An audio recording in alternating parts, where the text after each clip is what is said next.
essentially what I'm saying is not true anymore. It used to be true, but it's not anymore. So I guess my information needs to be updated. My data set is what I was saying. half years old.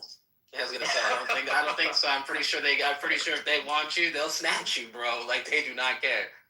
None of a good. Yeah. Hey, if you guys want the background on it, I'll just give it to you real straight. In 2016, about February, if my memory serves, you can go back and see it in Wired magazine. But the Obama administration floated the idea of, okay, so for background, I worked for the FBI from 2016 until officially 2023, but I stopped working there in 2022 when I got removed for being a whistleblower. So that is what it is. For your awareness, in 2016, before I actually joined in, I got there in July. Prior to that, in February of 2016, the Obama administration floated an idea that eventually was made, whether it was law or policy, it's hard to say. I think they redid an executive order. The executive order is 12333, which is the thing that establishes the NSA's parameters. It establishes almost all the national security collection domestically, and it prescribes how it's done. In October of 2016, they allowed something that had never previously been done. The Patriot Act obviously was an issue that allowed the NSA to collect domestically on a lot of different targets, but primarily what they would do is focus on a thing. You guys are familiar with the idea of FISA 702. FISA 702 is a narrow scope that allowed the FBI to nominate certain individuals for FISA coverage. That's a warrant style, but it's done administratively when it's 702. There's basically two forks in the FISA road. One of them is usually a U.S. target, could be a foreign target, but it's very invasive. We're referred to as a full FISA or a full field FISA.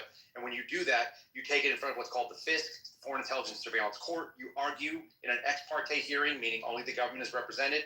They're supposed to present every fact, all of the facts, including some things that are exculpatory, to give the judges a full view of what's happening, and the judges then decide whether or not to give them the FISA. I'll give you a spoiler alert. They pretty much always give you the FISA, or they ask you to get a little bit more info, and then they give you the FISA. So that pretty much always happens. Once that happens, then they have all kinds of crazy capabilities. They can put microphones in your house. They can put cameras in your house. I've seen all of these things done. They have the ability to basically tap anything you have, including your phones, whether or not they're using tools like NSO spyware from the Israelis. I haven't seen it, but it doesn't mean it's outside their capabilities because we're talking about a direct feed from the NSA. We'll go back to 2016 again.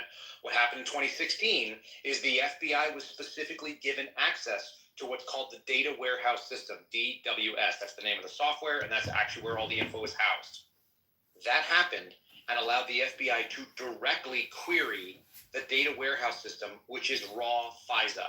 Most people don't understand how collections happen. It's usually a lot more.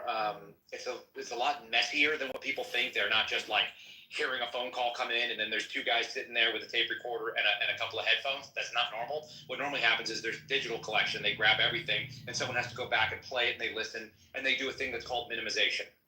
Minimization means if you're talking to your wife, we're not allowed to listen to that. That's privileged information. They won't let you do that on a Title III. If you're talking to your attorney, they're not allowed to do it. So they'll listen for a couple of seconds. They'll see you're talking to the attorney, and then they'll stop. Okay, that's the way it's supposed to work. The people that do that are usually called a taint team, which means that they're not allowed to testify. They listen to the information. They decide what's in or out of bounds. Theoretically, they're supposed to be neutral arbiters. The problem is they're all federal agents, and they all happen to work in the same building as the people that do the work. So you're basically relying on the character of the folks that do the work. This is basically validated in the Durham report. If you guys read it, he says no policy, no rule, no law would fix the problem. You need to have good people in the FBI, and that's why we end up with all the screwery that happened with Crossfire Hurricane.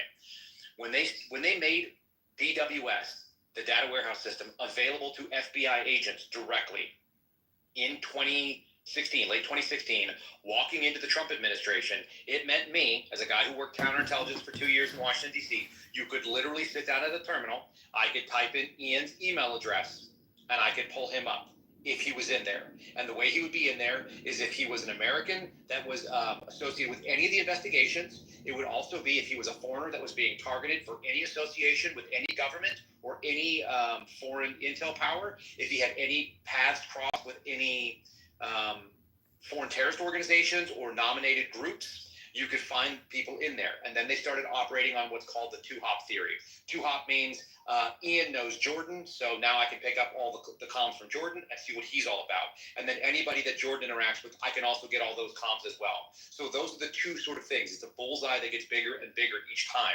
And so it starts very innocently enough. Let's say I open up a FISA 702 on, let's say, a Chinese spy who lives in China. For whatever it's worth, 702 was designed to only handle foreign intelligence operatives and foreign intelligence accounts, or what we call facilities, that are based overseas. Which means, let's say, Adrian's the host. If Adrian is living in Russia, and I go ahead and target Adrian, and Adrian gets on a plane and lands at JFK, and I get the notification from the folks over at CBP, he's going through customs, he's now on U.S. soil, I have to shut down my 702 coverage. I don't get any more emails, I don't get any more phone calls, I don't get anything until he leaves the country in a verified way, and then I can resume it. By the way, I probably get historical data, so I actually find out what he did in the United States, but not in real time. Okay, that's just kind of the way that it works. But if I find out that Adrian's talking to somebody else, I can now target them and find out what they're about. And ostensibly, it is to make sure that we are keeping track of all the people that are being targeted by the foreign spies. It's also known as reverse targeting if you just search them out without getting the 702.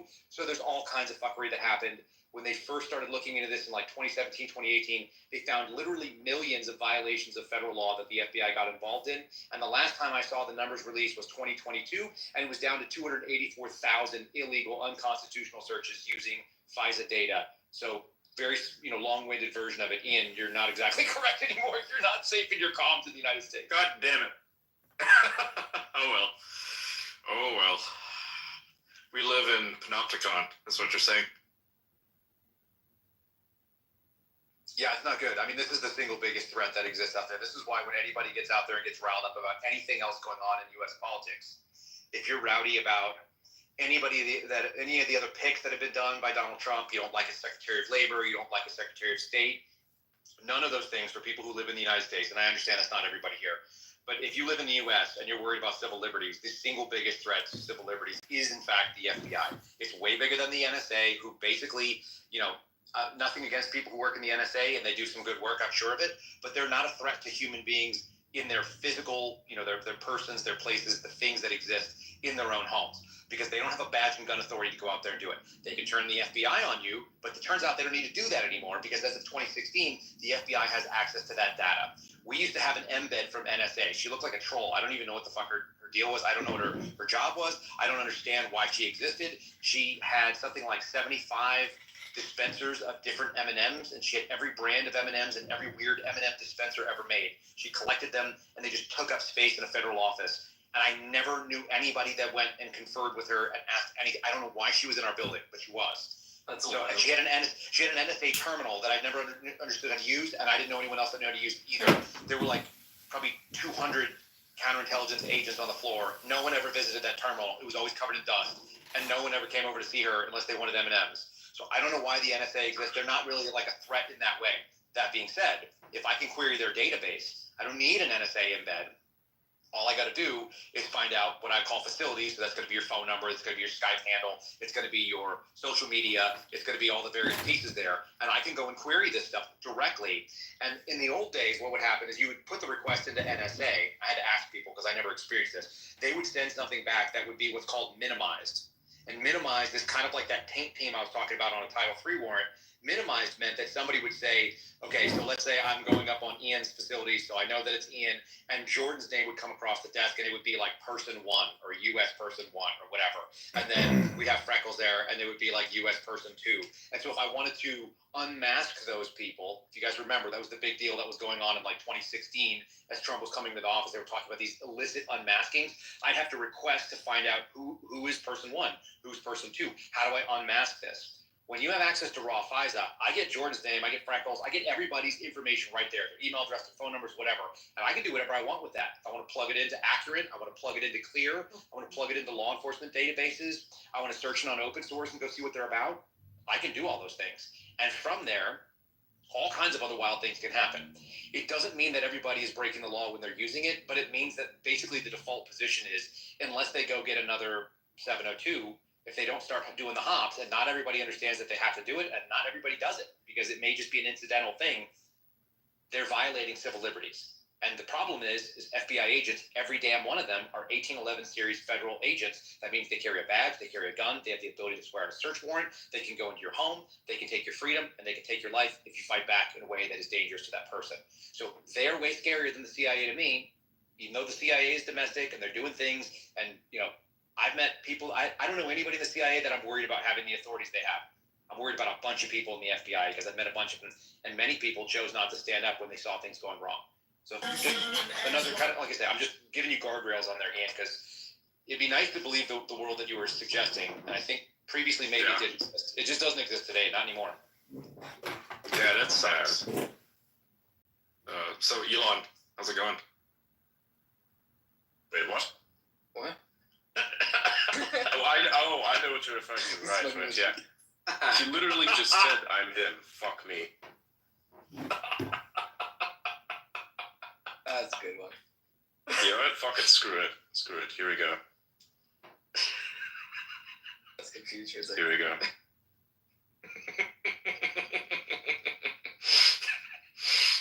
The jig is up, Elon. Oh my god. It's like this is so fucking funny. He's never gonna stop trolling, is he? That shit is absolutely fucking wild. Yeah, this is great. Yeah, I don't think I will ever see information warfare quite at that scale. And it's like literally no one's egging it on except everyone else for reasons that not even they themselves truly understand beyond trying to preserve their own credibility of which there's almost none left to protect. So, bruh, I guess.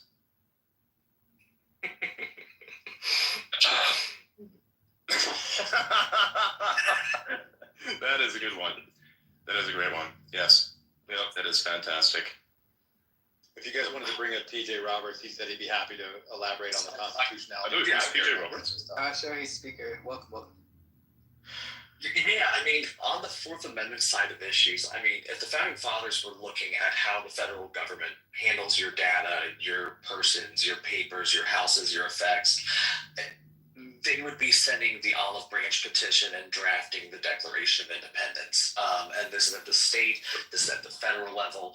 You don't even have a Fourth Amendment right not to have your home searched if you have significant acreage. You only have Fourth Amendment rights as applied to the quote unquote curtilage, which is basically the inside of your house, your porch. Doesn't even apply to your driveway, by the way. The Supreme Court of the United States held that law enforcement officers can go onto your property to go through your garbage. And that's where you heard the third party doctrine. I believe Suraj was talking about that. Neil Gorsuch wrote a brilliant dissent, and it's the Carpenter case. If you look at Carpenter-Gorsuch dissent, you will find that his opening question is, what is left of the Fourth Amendment? And it's a poignant question when you realize, like, when you look at FISA, the reality that, FISA Section 702 is meant to be used on foreigners. But then we realized that in 2016, the Obama administration point blank used it to spy on President Trump. Those programs are still in existence. They are still authorized to continue to go. And the renewal was survived by one vote, unfortunately. TJ, hit them with the game wardens too. Blow their minds about game wardens. Oh, yes. And in fact, Kentucky especially. So I'm a state representative in Kentucky on top of being a constitutional attorney. Game wardens, particularly, just talking from Kentucky experience, it is outrageous. They do not need a warrant to search your vehicle. They do not need a warrant to enter your property if they someone just have a hunch that you are using it for hunting purposes. The amount of authority and power that they have is outrageous, and because of that, these unelected executive branches at the state level are some of the most corrupt agencies imaginable.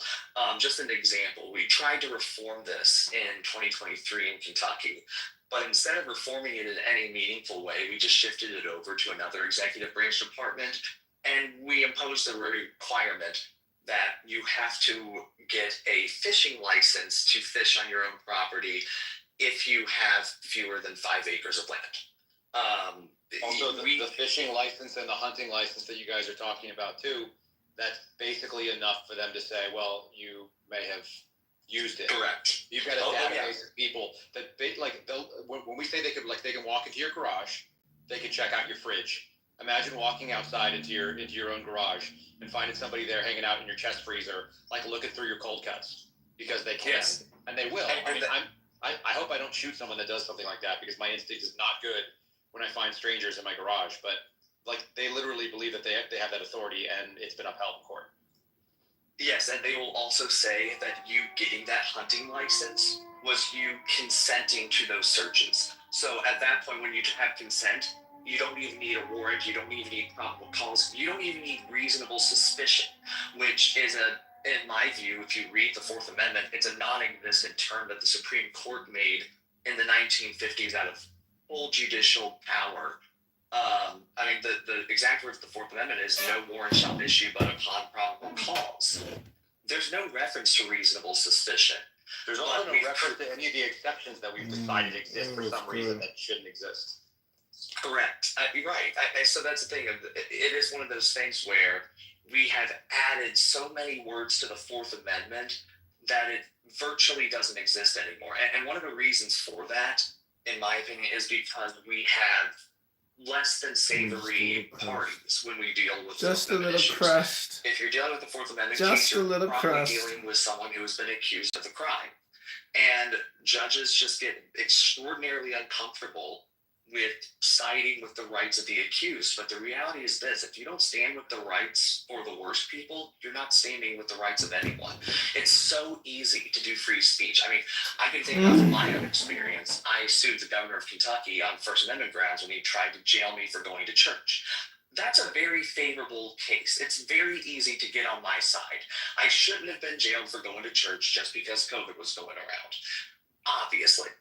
But then when we look at someone entered a person's home without a warrant because they believe that this person committed a murder. That's a very difficult that's a difficult pill to swallow, to say that we're going to exclude all the evidence that this officer found because the warrant was bad. That's a hard pill to swallow, but it's a pill we have to swallow if we actually take the Bill of Rights seriously. And sadly, we have not done so whenever it comes to Fourth Amendment cases. And that's just one of those things I wanted to really drive home, is just that importance when you look at the Fourth Amendment. You look at the abuses of it at the federal level with FISA, with the Patriot Act. You look at it at state level when you have like game wardens, departments of fish and wildlife.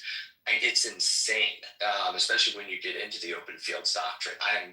I live on 4 acres of land. They theoretically, a fish and wildlife warden could walk through my farm where there are 1,000+ pound horses, possibly endangering their lives and the officer's own life, without reasonable suspicion, without probable cause, because they would call that an open field. It's obscene to me. And so, unless you guys misunderstand, you can have barbed wire fences up. You can have things that are meant to keep animals in, and basically the courts have ruled that those fences are for animals. They're not meant to keep people out, so people can walk over them, and they do. And then they're justified according to this. That's fucked up. Unbelievable. Like, you're like, oh, I've got a barbed wire fence up. Like, everybody would know. It's supposed to keep people out. What if you put up signs that say, no trespassing? Does that Even then, no. For game wardens, for officers, they still consider that open fields, and the Supreme Court of the United States has affirmed that. They've even affirmed it for federal agents with the DEA, by the way. Further, the usual standard that was used was technology. Like, when we look at the technology to spy on the insides of someone's house, this really matters now, because I can go to a Sportsman's Warehouse right now and get myself a thermal scope for less than $1,000. I can find out. No, I'll take you right. It's not that great, but they use it. The fact that any thermal technology being available under $1,000 is enough to justify a $100,000 thermal imaging device to find out whether or not you have a heat lamp in one of your closets, to find out if you're growing pot. And the Supreme Court has found that to be a-okay. So they say really cheap, not great technology is available. So we're going to let state-of-the-art technology be as a greater means to spy on you, not only in public, but in your own home. So it's an outrageous proposition. The only thing that gives me a little bit of hope is this new rising standard through the federal courts about whether or not you have a property interest. And the moment you have a property interest, the full warrant requirement comes in. But this is a minority view at this point. The last time this came up to SCOTUS, the Supreme Court decision was 4-1-4. So neither position got a majority. So now it's anyone's game. Hopefully, as the court becomes more originalist and cares a little bit more about what was thought in 1791, hopefully we can get to a 5-vote majority on the property standard. I think we might, but it is a very, very concerning issue when we look at this.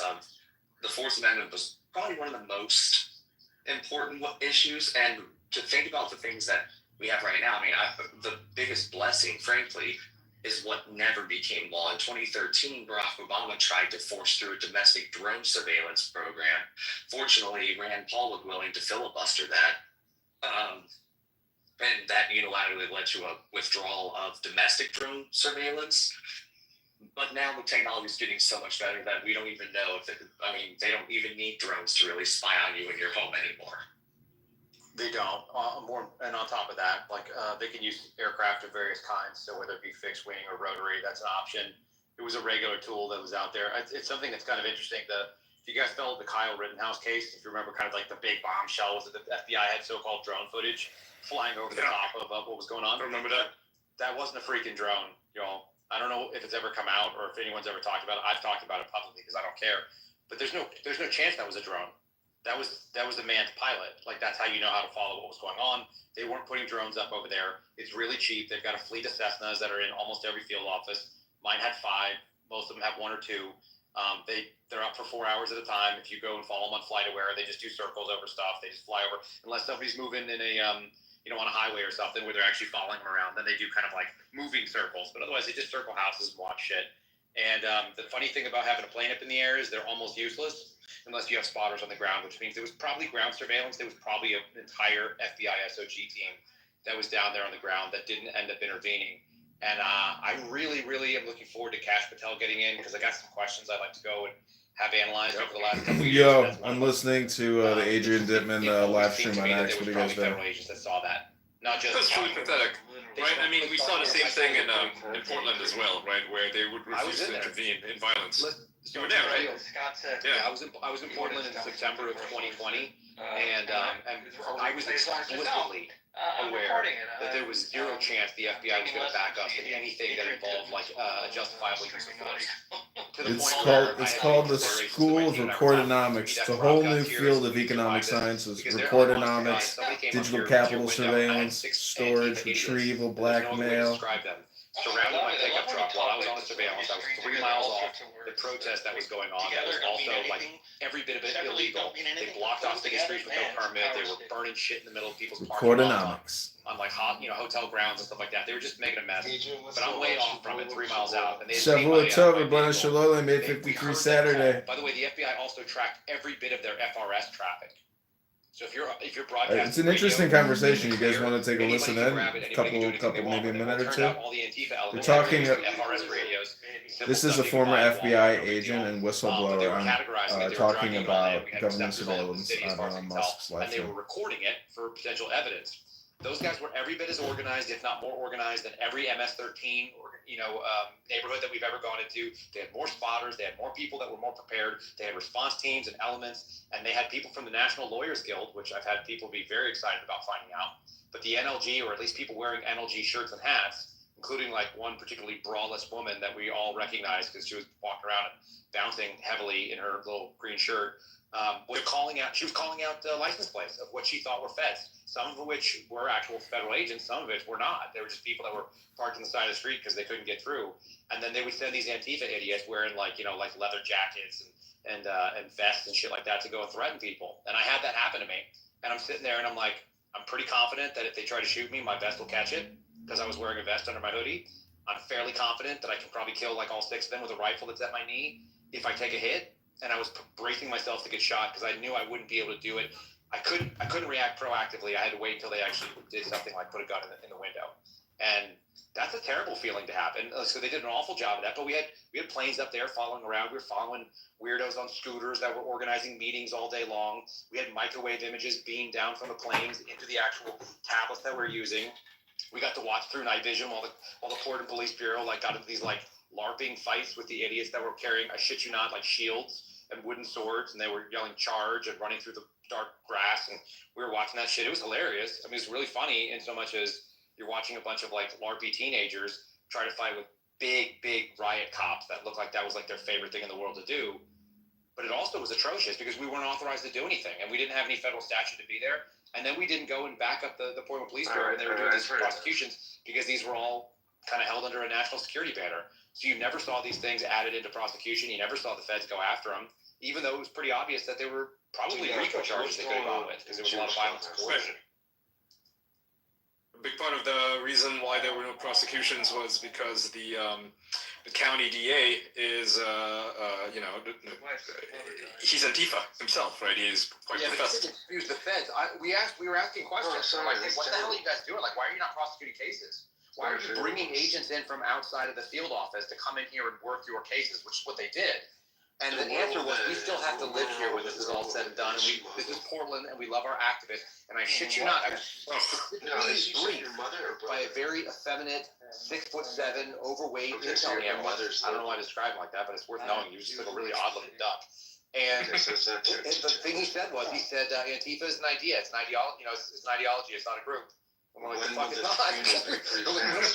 Yeah. It brought They're pretty open about it being a group. You literally brought 7 surveillance teams from across the country to come and backfill the 7 that were here last week. So why are we here for an idea? Like, obviously, there's something else going on, which a Mall of America saw. I came in right at the tail end of the 100 days of continuous riots every night with they were declaring. So anyway, this is more kind of fuckery, and all that stuff ends up being justification, and that's when people see politicized nonsense, and that eventually becomes the setups. I heard a little allusion earlier about whether or not they can use the Five Eyes partners. They don't have to do that, man. They don't have to go to the to MI6 and ask them to do something. Although there's cozy relationships with them and all the other Five Eyes partners, Canadians and Aussies and stuff like that. They don't need to, because the tools that are available to the Bureau right now are essentially unlimited. It's only limited by the scruples of the agents that are using them and the inventiveness of what they call the CDC, the Chief Division Counsel. That's the lead lawyer for any different field office. And some are more constitutional than others. In Kansas City, they had a great one. Guess what? He got thrown out on his ass. He was the guy that actually helped me expose that they were targeting Catholics in Richmond, Virginia. He lost his job, and he had been in it for 27 years and had 0 disciplinary actions because he was a stud. So what do you do with that? Damn. That is a big problem, right? So they're getting rid of guys like you, guys like him, people of principles, people with scruples, people who believe in the Constitution, to getting rid of you guys and replacing them with essentially just government enforcers, right? And Cash Patel's coming in, he wants a clean house, but man, where the fuck does he start?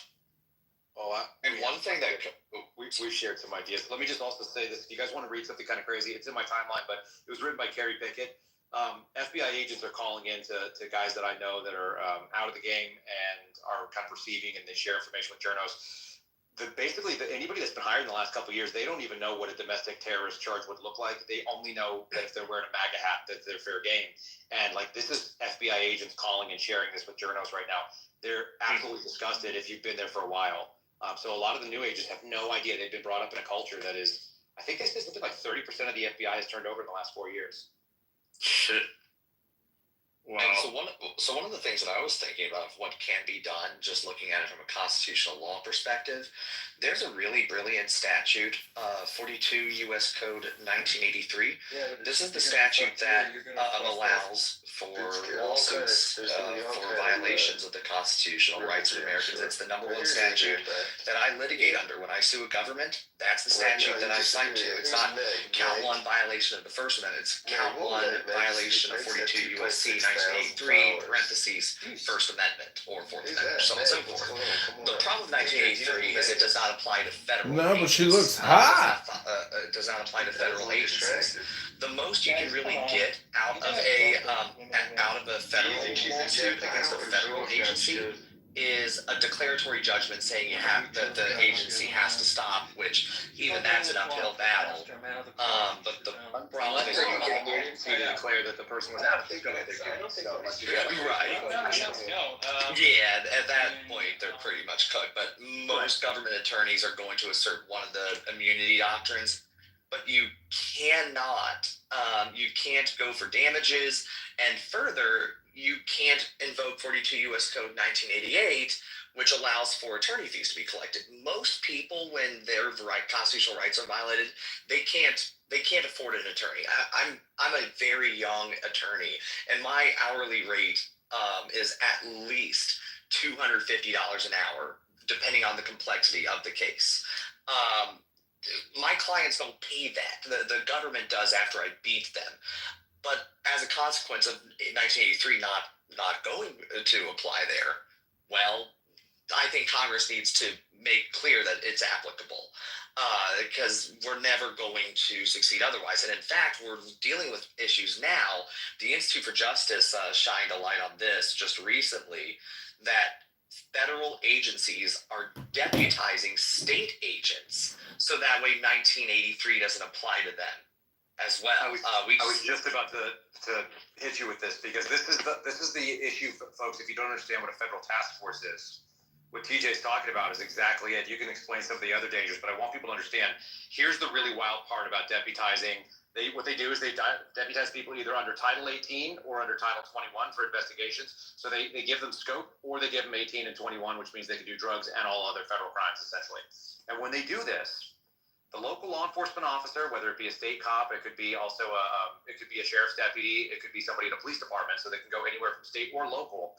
Those people retain the authorities that they might have for their normal job. Let's say you're a police officer in the state of Oklahoma, you can still pull people over in the state of Oklahoma on probable cause that they violated, let's say, a traffic statute.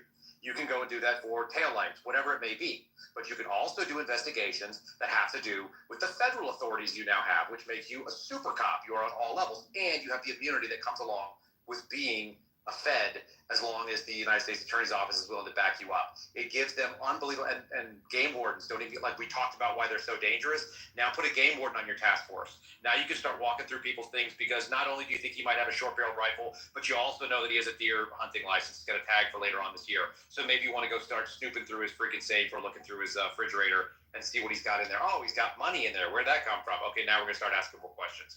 The really scary thing is when you start having the national security tools on top of it, which is kind of the thing that I kind of focus on.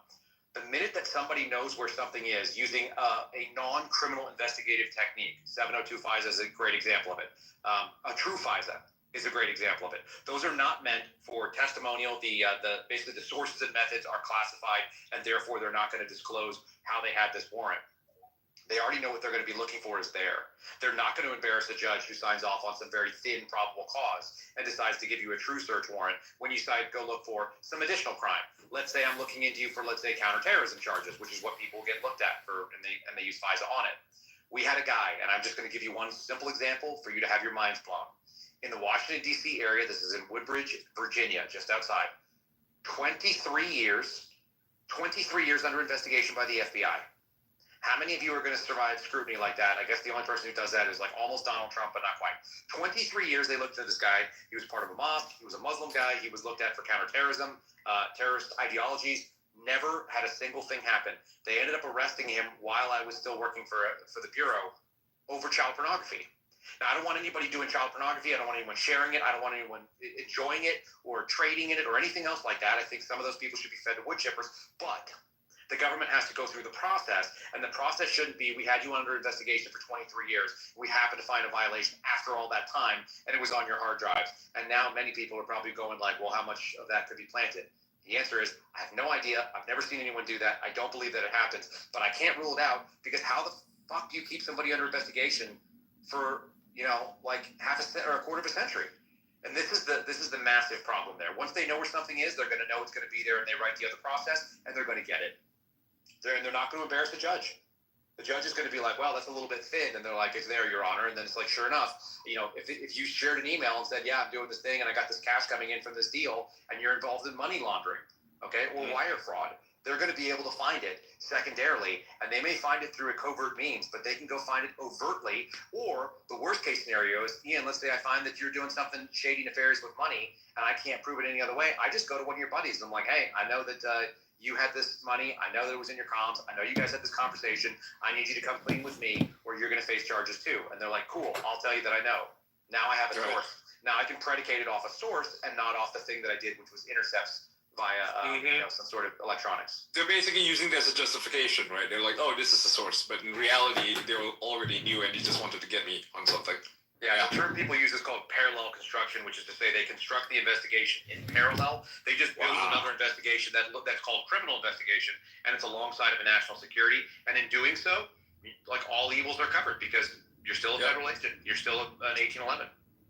Wow. Yeah, and that's the problem with it, is that because you're cross-deputized as a federal agent, if you do a blatant constitutional violation, there's really nothing I can do about it other than maybe get a court to tell you to knock it off.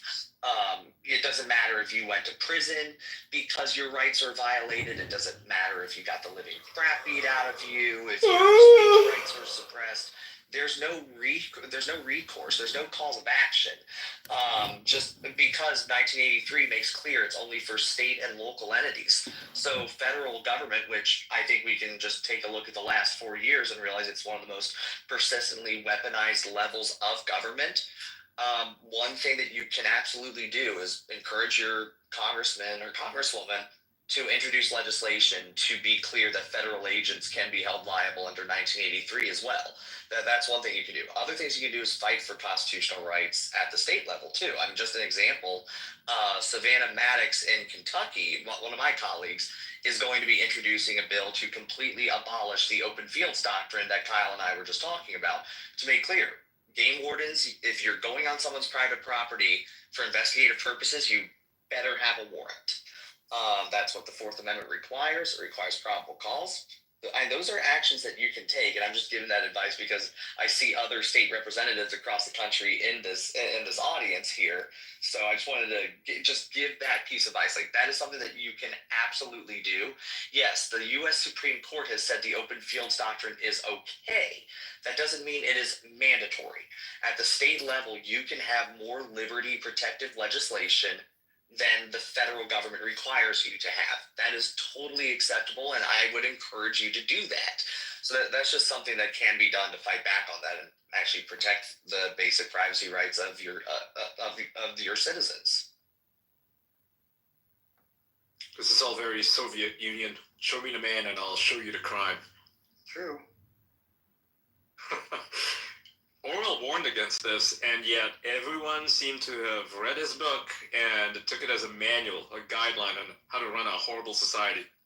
We're seeing this in the UK mostly. It's a lot worse there than it is in the US. And, somebody told me that the UK is Facebook in real life. What do you think of that? Oh, 100%. That's a pretty apt description of it. You say anything, your neighbor, your friend, your family is going to report you to the police, and you're going to get arrested for it because you said something mean and that offended someone. Yeah, the idea that you're held accountable for somebody else's feelings is wild to me. There are people in this country, in the United States, that would love that. I don't know that anybody could justify it. The sad thing is that I think a lot of people put the blame on the wrong thing, which is also my buddy Steve had a really, really good point about that. And this is actually timely considering what's going on in the U.S. right now with the last two terrorist attacks that happened on well, let's call one terrorist and one called who knows what the hell it was in Vegas. Some weird suicide thing, yeah. Super weird. A lot of questions out there. Very weird. He was confidence because the person who's running that field office is a guy named Spencer Evans. He's the guy that enforced the FBI's COVID mandate, and he's a real pussy. And he's probably also going to be the reason why they lose their eventual lawsuit that they have with me because he denied my religious. Here, you'll like this, TJ. They denied my religious accommodation request under Title VII, and they did it in writing. And they cited a findings letter that wasn't released till 5 days after the decision because they hadn't done it yet. So, and the thing that they decided it on was a boilerplate piece of paper that said my religious and/or medical. It didn't have my name on it. It didn't have my field office, and it didn't cite any specifics because they hadn't written it yet. So they actually denied it prior to doing the federally mandated investigation on whether or not I could be accommodated. That is incredible. Yeah, so I haven't read the facts of your case, but I do know that your former agency accepts secular exceptions to the rule, so they have to accept religious exceptions to the rule so long as you have a sincerely held religious belief on this. And yeah, I envy your lawyers right now. It's pretty funny, man. I was Catholic Votes Catholic of the Year in 2023, the year that they tossed me out. So I just think it's going to be really funny. I wrote a 3-page affidavit that I had notarized and turned it to I had our secretary who was a notary sign it. So I handed this thing off. The best part was I first said I wasn't going to get the shots. So they were like, we don't know what to do about that. So we're just going to put that in a barrel and not ever address it. But they never did. This is the other fun part of it. So my accommodation for the shots was like 3.5 months, never touched.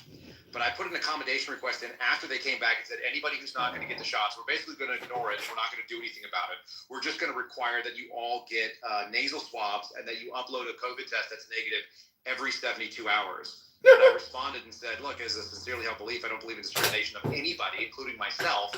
And this is obviously discriminatory because it only focuses on one group of people. Anybody can get the virus, no matter whether they have the vaccine or not. And by the way, not only do I have a top secret clearance, I've also been a licensed paramedic for over a decade. And I've done thousands of nasal swabs, and there is zero history of ever prophylactically testing for this thing. So I'm just not going to do that. It violates everything that I know about. And they got that thing done in 4 days. I think I turned it in on the 9th. They denied it on the 10th, and they turned it back to me on the 15th with the findings. And it's like, there's no way you can say this was looked at and investigated in any meaningful way. Here's the other best part of it, TJ. I worked remotely. I was one of the few FBI agents who had a remote classified computer terminal, and my job was 100 miles away from the field office because I worked on an Indian reservation that wasn't in the field. It wasn't in the same city. It was on the other side of a military base and over 80 miles of desert sand. So I literally drove for like an hour and a half in the opposite direction of my field office to do any work. And so they didn't need to accommodate me at all because I could literally work from the trailer in my backyard. I had a big Winnebago that was for guests. And I could sit out there on the Wi-Fi and log into the classified network and never bother anybody and go report to an Indian reservation, which wasn't FBI property. That's how wild that was. See, now that right there is why we need to be able to sue federal agents for damages, because you not only need your back pay, which luckily we already have federal statutes for that, but you should have been able to sue these people for punitive damages. I mean, it's ridiculous. So, I mean, just some of my background, a lot of the cases we handle are vaccine related. I'm one of the attorneys that worked on Donster versus Kendall. This was the case where we sued the Air Force for having a blanket policy of denying all religious exemptions to the vaccine requirements. They were, but at the same time, they were exempting secular exceptions. If you had a disease that prohibited you from getting a vaccine, which rightly so, you should be exempted from that. But if we're going to give secular exemptions, we better give religious exemptions to these requirements. 100%. And it's outrageous. Beyond that, though, my boss got licensed in federal courts in California for actually a very similar case where we're still in the University of California system over a student who was unenrolled, despite the fact that she was a remote student. What undue hardship? What undue hardship is there for a remote worker? We just settled a case in the Southern District of Ohio that I was involved with there. I mean, that's the thing of like, this is Elon Musk. When it comes down to it, the Constitution, it's one of the greatest documents ever written, but it is only worthwhile so long as you have people who are ready to enforce it and give the provisions effect. The First Amendment, I mean, look, North Korea guarantees a right to relaxation, guys. But do you actually think that has any effect? Absolutely not. No. So North Korea, they say you have free speech rights, but no, you don't there. I agree. Right. No one will defend free speech. Great Britain, they love to claim you have free speech as long as you don't offend anyone, but yet they impose an injunction not only on their people, but a quote-unquote global injunction on posting or describing what John Venables looks like as an adult. John Venables is a convicted child rapist and murderer who they gave parole because he was younger when he committed his crime. And they made it illegal for anyone on the planet, by the way, to give imagery of him. I It's the same thing tried with that newspaper. multiple times. There was also a case where a guy sued a newspaper, right? I think it was the Daily Star or something like that, and no one is supposed to talk about it. If you look it up in British courts or the British media, they will report them as like LKY versus KGB or some nonsense, right? Some just random letters. But the American press obviously can cover it. But they say you're not allowed to, right? So you can't even link to it if you're from like a British website. It's insane. Yeah, and that's why I was really glad that 1776 happened and the global nature of those injunctions. I mean, they were trying to arrest Elon Musk, right? They were trying to arrest Elon Musk. Yes, yeah, they made that threat. They said that he's saying things that are offensive under their laws and that they're going to drag him back here, which, I mean, you know, I might just introduce a bill to give Elon Musk sanctuary status in Kentucky if they actually do that. You know, but I doubt Britain is so brave to do that. No, the Chinese would do it. They'd come get him, but the Brits won't do it. Their rendition program is not strong right now. At least not in the U.S. They don't have any military. They have military. They've got great military. I don't think they're going to be doing operations in the U.S. and I mean, people will be like, you had what army? You know, it's like their navy is full of degenerates who are just participating in orgies. Yeah. So here's the kind of the last shade to all this stuff, because a lot of people on the political right have been excited in the U.S. and talked about, hey, you know, the government's weaponized against us, and the answer is no, the government's weaponized against everybody. You just are the ones that are getting it right now. The problem is that the funding is. And it's partially ideological. The people that are running things are generally left-leaning that have been in government and been there long enough. This is a Obama legacy. This is a sort of neocon legacy. But the crazy thing is that they got no problem grabbing people on the political left, and they still do. And there's great examples of it. There was a story. I follow a guy called Trevor Aronson, who I recommend if you guys want kind of a real reasonable voice that has been calling out abuses of FBI techniques and law enforcement in general across the country. And there was this crazy story where basically they took a local cop, deputized her for an FBI task force. She just happened to have huge boobs, which was a big deal for them. And then they came up with the most plausible backstory, which was that she was a hooker. So she was a sex worker, and she was like a recovering drug addict or something. And she went into this deal to meet a bunch of BLM guys. And then she like was inviting them back to her apartment, which was obviously set up. And this was like a kind of a trap. It was a legit honeypot. They literally honeypotted these dudes. And when they got back there, thinking they were going to hook up with this like sex worker chick, and they were all excited. She was like, yeah, so like, I really want to buy guns, or maybe my friend who's the trucker who's sitting on my couch randomly here would like to buy guns or sell you guns. I don't fucking know. And then they like set them up with guns, and these guys got straight up, you know, what would be normally thought of as being entrapment, because of the way that the DOJ structures these cases, they don't fall under the entrapment. They basically have to give them an out. They basically have to say that the idea was the other person's. They can't introduce the idea and all this other dumb shit that basically makes it not entrapment. But if you read it, you're like, isn't that entrapment? Because it morally feels like entrapment. And a bunch of these cases went in, and people went to jail over it. So, and that was in 2020. So just like there's no circle of protection around anyone in particular, if there happens to be a U.S. attorney that's willing to press charges, that's willing to go out there and do the indictment, and there's like a political will in the office to get it, and it changes from field office to field office, because every one of those 55 field offices, they operate like a little fiefdom, and sometimes things go. Every once in a while, somebody says, hey, we're going to pursue this. By the way, this happened in 2022 or 2023. I had some friends down in, let's call it, might be West better District, than a Texas, baby. tried to bring some prosecutable Chinese counterintelligence cases. They were going to go put some Chinese spies in jail, and I can't remember if it was over technology or espionage type charges, but it was legit. And U.S. attorney was on board. DOJ Maine back in Washington D.C. said absolutely not. We're not going after China under this administration, and that was that. Wow. And so we didn't. That is insane. So they were able to steal technology. Presuming those guys. Billions and billions of dollars annually. It's worse than that. We had professors that were multi-million-dollar grants to the National Science Foundation, paid for by the American taxpayers. They would go into a U.S. university as being an ethnically Chinese person who had naturalized the U.S. They would set up some sort of like advanced laboratory, whether it be in geospatial engineering or it could be in like whatever, like GIS stuff. There's all kinds of other nonsense, like advanced technologies, military applications. They would run it on the U.S.-based supercomputers. They would come up with findings. The Chinese would give them a $10 million grant. They would go do a parallel lab. It's known as tech transfer, and they would set up the identical lab. They'd run it on Chinese stuff, and they would run the same experiments, and they would have the same technologies out of whatever it is that they came up with. All the same algorithmic stuff, all the same scientific discoveries, and then basically the professor would profit. And then he would come back to the United States and do more of it because they don't have there's no law against it. Double dipping. Nice. How is there no law against it? Why aren't lawmakers, concerned over the theft of technology and all this stuff? I think part of it is because that's the cost of living in an open society. It's kind of like people who say like, well, like how can you have all these guns? It's like, look, the guy didn't do it. A person did it.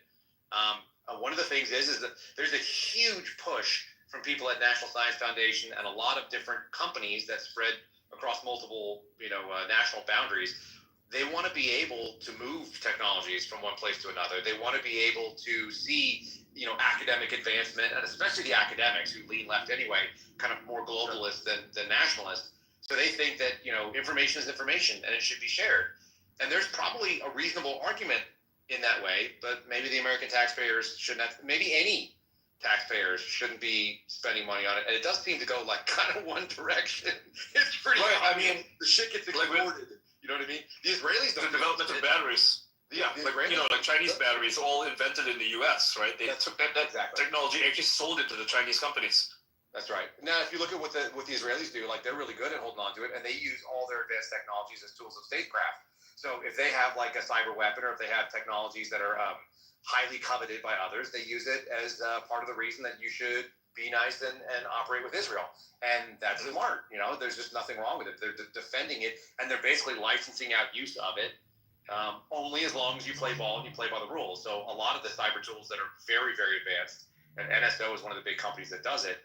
It's like, okay, well, you want the best, then you have to go out here, and then also don't screw with the Israelis, and because they probably backdoor all the stuff there too. They probably could backdoor into all of it. So I think you just continue it at any time. But it's a tool of statecraft, which is not dumb. The United States is just like, everybody's great and everybody's equal. It's like, I know they're not, because not everybody treats their people the same way. Mm-hmm. Anyway. Elon, what are your thoughts? Oh, God. Adrian, are you there? Fuck you, man. We're really leaning into this, huh? That was the last thing I expected, so I had to post the thing I posted up at the top because it's funny because this is how I woke up today. This is exactly how I woke up today. I was like, what the fuck? Yeah. And Elon's reverse trolling, but basically it's like saying that I'm him, which is not true, of course. Yeah. By the way, thanks for coming. Quick nudge. Thanks for coming, Kyle and Robert. So you guys are really cool. It was nice. Yeah. Thank you. Sorry if the memes are a little bit convoluted. We're dealing with a little bit of an adjacent topic, by the way. So that's why Ian is trolling a little bit. But yeah, just for you to notice, in case you're confused. I just heard Ian say things that I knew were not true, and I was like, man, those glasses are the wrong colors. They're rose-colored glasses, and they should be a lot darker for sure. Wow. And it's especially worse. I mean, it's funny. Every thing that Kyle was saying, I'm hearing about all these weaponization of governments, and then I just think like, yeah, this is even worse when you realize that more than 90% of federal criminal cases actually lead to convictions, not necessarily because the people are guilty, but because of predatory plea bargaining practices that encourage people to plead guilty to crimes they didn't actually commit, including and up to the Supreme Court saying it is okay for prosecutors to threaten to indict your family if you don't plead guilty. I mean, it's an outrageous situation. They violate your rights to get it. Come again, Ian? All the J6ers, right? The January 6ers, they all pled guilty, even though many of them are simply innocent. Well, they were all overcharged. I mean, that was the minimum piece, so they were doing it. And yeah, they were trying to do this plea bargain thing. The thing that's actually sort of crazy about all of that is, in theory, okay, and Bill Shipley, he used to be a federal prosecutor, and now he's gone back. Crew. Yeah, Shipwreck Crew, exactly. The thing that he said that is so poignant, and it's completely overlooked, and I've heard maybe one or two other federal prosecutors that probably won't last there because they're out of the culture. The only interest that the United States federal government has in prosecution is due process. That's the only interest the government should have, that the process is handled fairly. Win, lose, draw, irrelevant, mistrial, conviction, acquittal. It's totally unnecessary. But of course, you got human beings involved, and this is where it gets problematic. Like the record of whether or not you won, and of course they win 97% of the time, I think is what it's like. Most of them are pleased.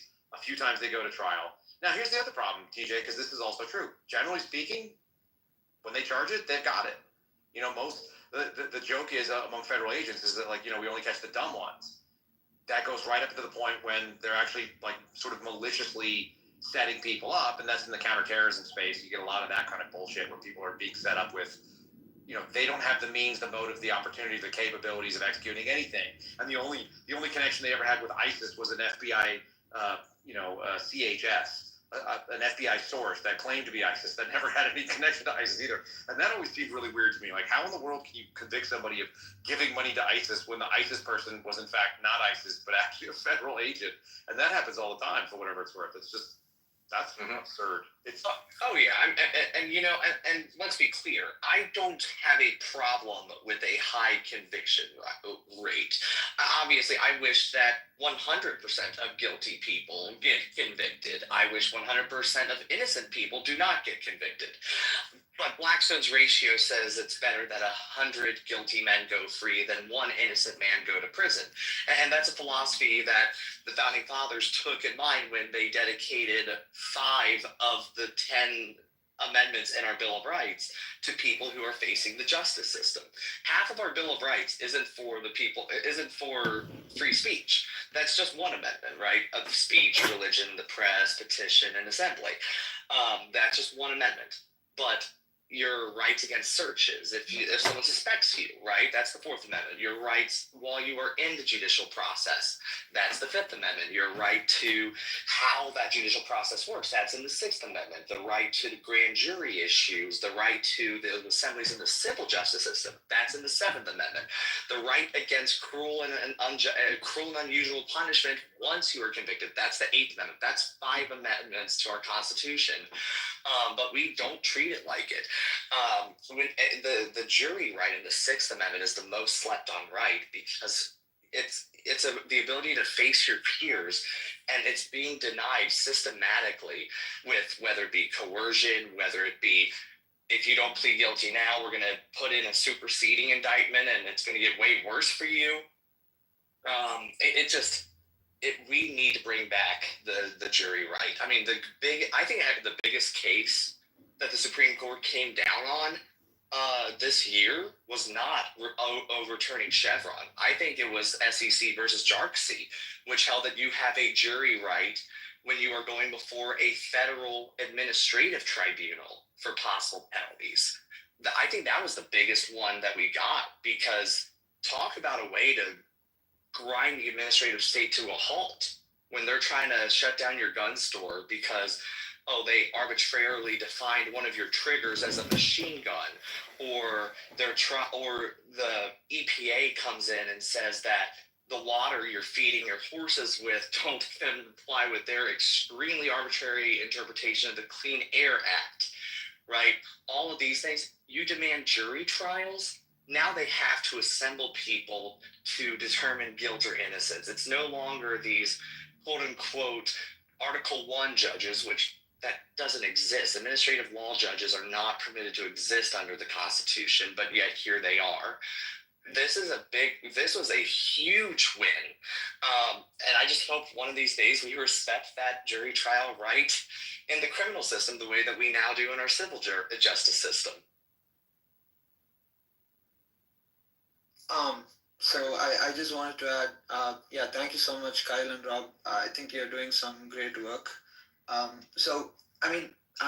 generally a privacy researcher, right? So I like to try and use tools which can protect your privacy by design. So to all kinds of I wouldn't say all kinds of surveillance, but let's just say mass surveillance. Because if the government is targeting you, like if it's the FBI or NSA or something, with the unlimited resources that they have, I mean, I don't want to demotivate anyone, but it's a losing game.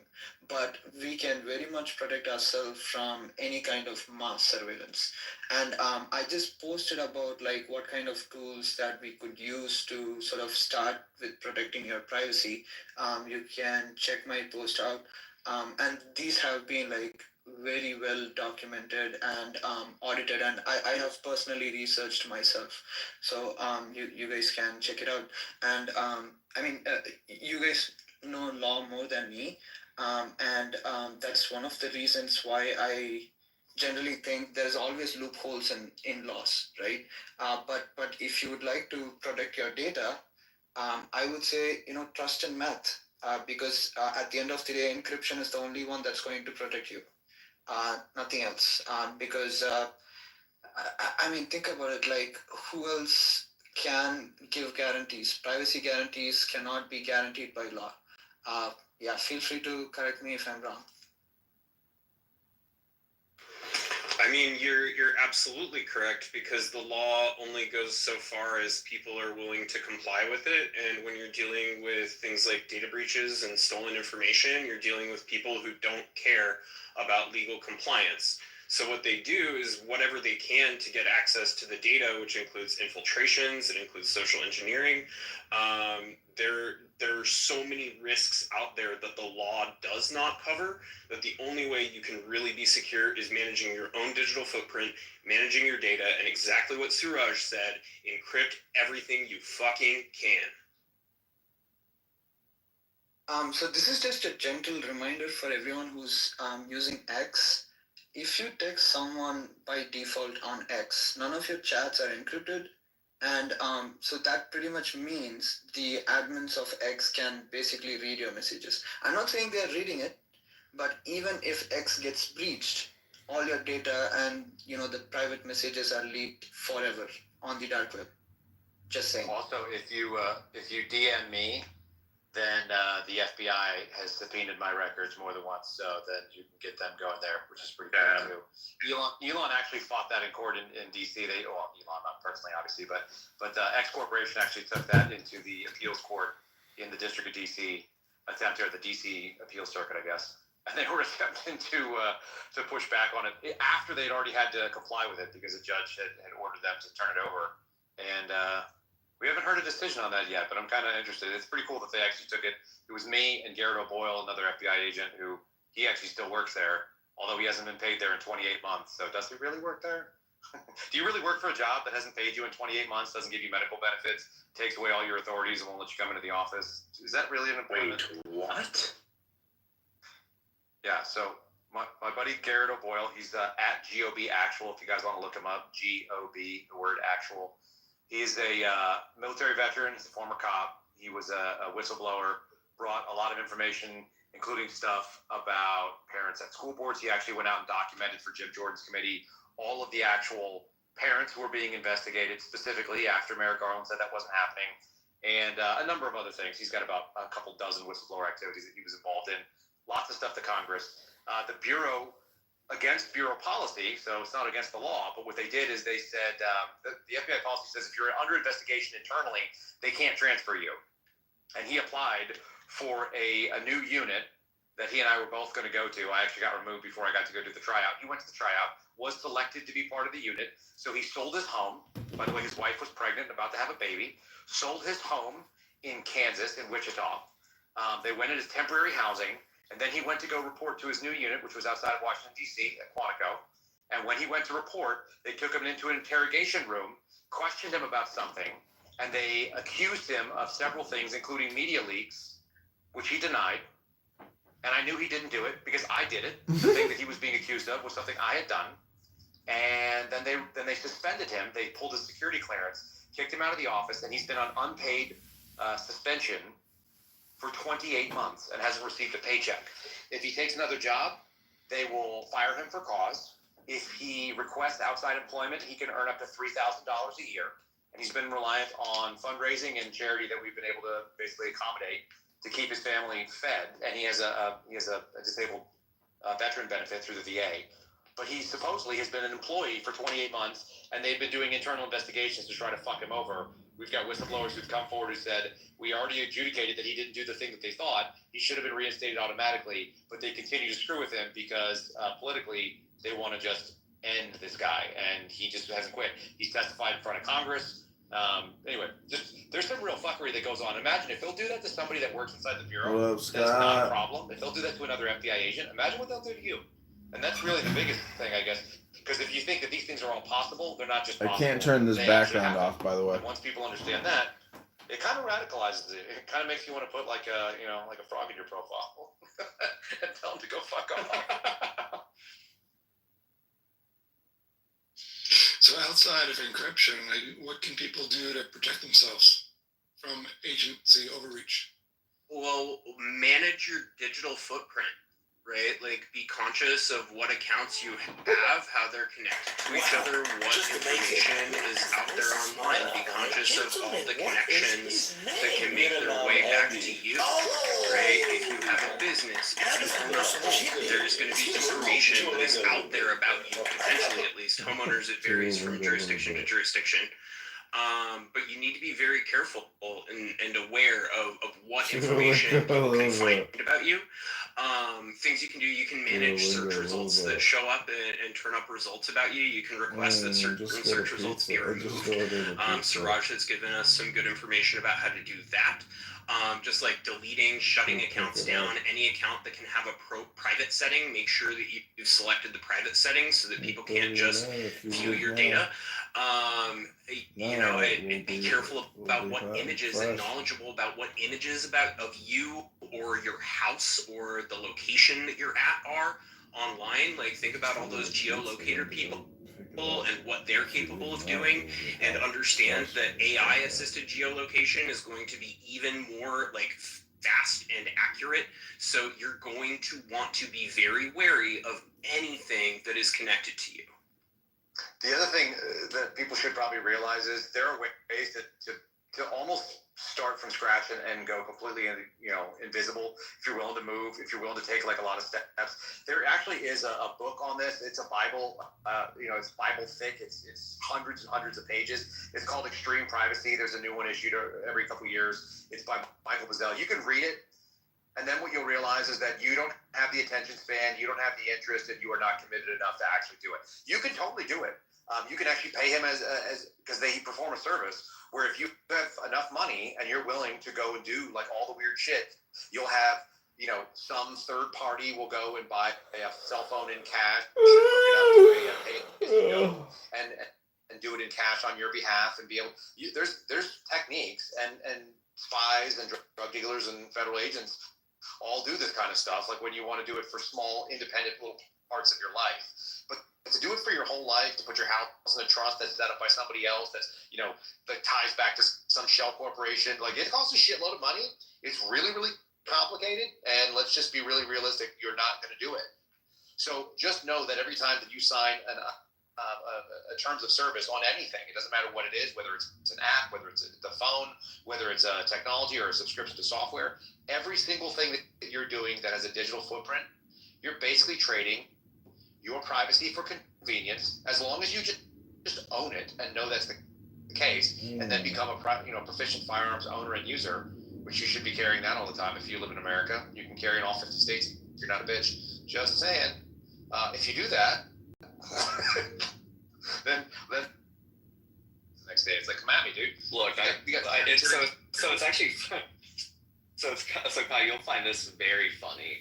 When I was running in my primary election, there was an effort to sue me off the ballot because my house burned down, and when the judge ruled in my favor, saying you did not lose your residency just because your house burned down, and you've already rebuilt the house for that matter.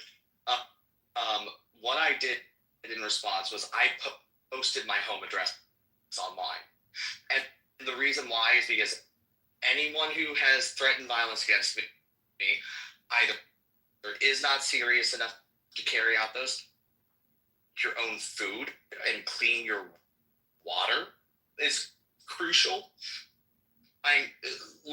We are blessed to have these incredible new technology and ease of access to resources in the 21st century. But you always need to be thinking about, will you survive 72 hours if all that goes away tomorrow? Here's something kind of funny for most people to think about. Anybody who's living in the first world, if you're talking on this phone, you're already ahead of the curve.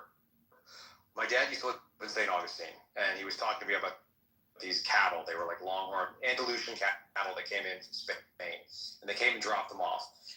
They put them on the overseas, the cross Atlantic voyage, and they sailed over like a bunch of cows, a bunch of steers and cows, whatever, in a ship.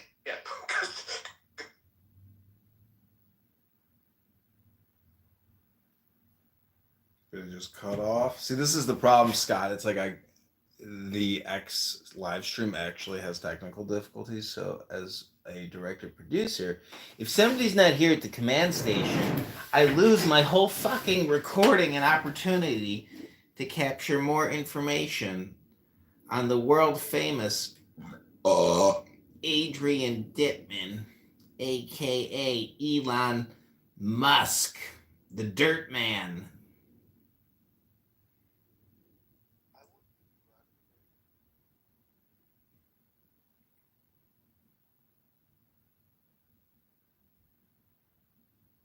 I'm about to go pick up a pizza, FYI. Yeah. TJ, I've heard of carpetbaggers before, but you might be the first carpet burner I've ever encountered. That's something else you don't want to talk about. That's fine. It's all good. It's been a bit more than a year, so I can take the house fire jokes. It's all good. If I can't take the heat, I'll get out of the kitchen.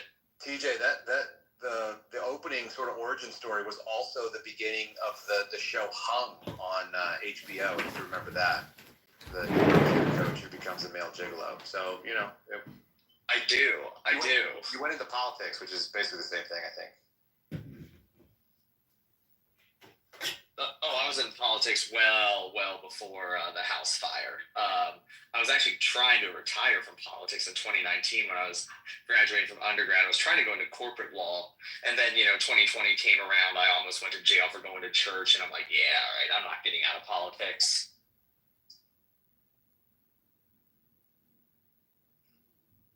Just in time. What the fuck? Man, I hate AI sometimes.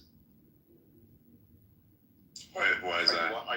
Are you watching the video of Jay-Z and Diddy? No. I posted a fucking list and it had AI try to fucking fix the fucking formatting, and like it fucked up the names. Like I don't know why it does that. Fuck's sakes. So now I have to like delete it and redo it because like it's got fucking wrong names on it. Gee, thanks a lot, fucking like god fucking damn it. I'm gonna delete it. Did you see the Diddy and the Jay-Z video? No. What was that? It's really unsettling, but I can't remember. I think Jay-Z is pregnant, and it's Diddy like stroking his pregnant belly. It's really, really unsettling shit. And then they have a baby at the end of it. It's like a mini little Drake, I think, because it comes out with like a beard and looks. Oh Jesus! It's a little bearded Canadian baby. It's really unsettling stuff. It's like who's making that? Is really that's fucked up. Yeah. Which one of you is doing that? And how do we get you some more booze? Because I want to see what else comes out. Wow, that's wicked. By the way, Laura Cat, do you have Signal by any chance? I do. Cool. We need to add you into the chat there. Yeah, DM me. Awesome. Yeah, send me your details on X. I mean, not on X, on Discord. Yeah. That's another thing we're gonna have to fully flesh out, because I found something very interesting. I think that you may want to even look at. Some really funny shit.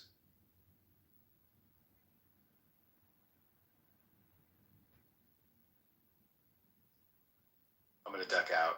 I'm gonna go see what horrible movie I'm gonna be subjected to. I think it's Made. Have you guys seen Made on what is it, Netflix? It looked like a girl who made bad decisions and made a baby with the guy that didn't love her or something. Oh my god. Just watch a good movie. Watch Nosferatu. I'm married. That's what my wife wants to watch, and like I pretty much choose 98% of the movies. So if she wanted to watch this, this is what we're watching. Just scroll the TL, bro. The upside is I'm going to go into it like probably like 48 minutes deep. So I think it's going to be all right for me. I'm not going to understand what's happening. I'm not going to ask any questions, and might just watch my timeline too. But anyway, I'm going to duck out all over the spot. By the way, what do you usually watch movies? I watch anything that doesn't portray real people that actually exist in the world. It's really, really hard for me to watch anything like that. So. Like, I don't mind sci-fi. Because it's all false, or because it's...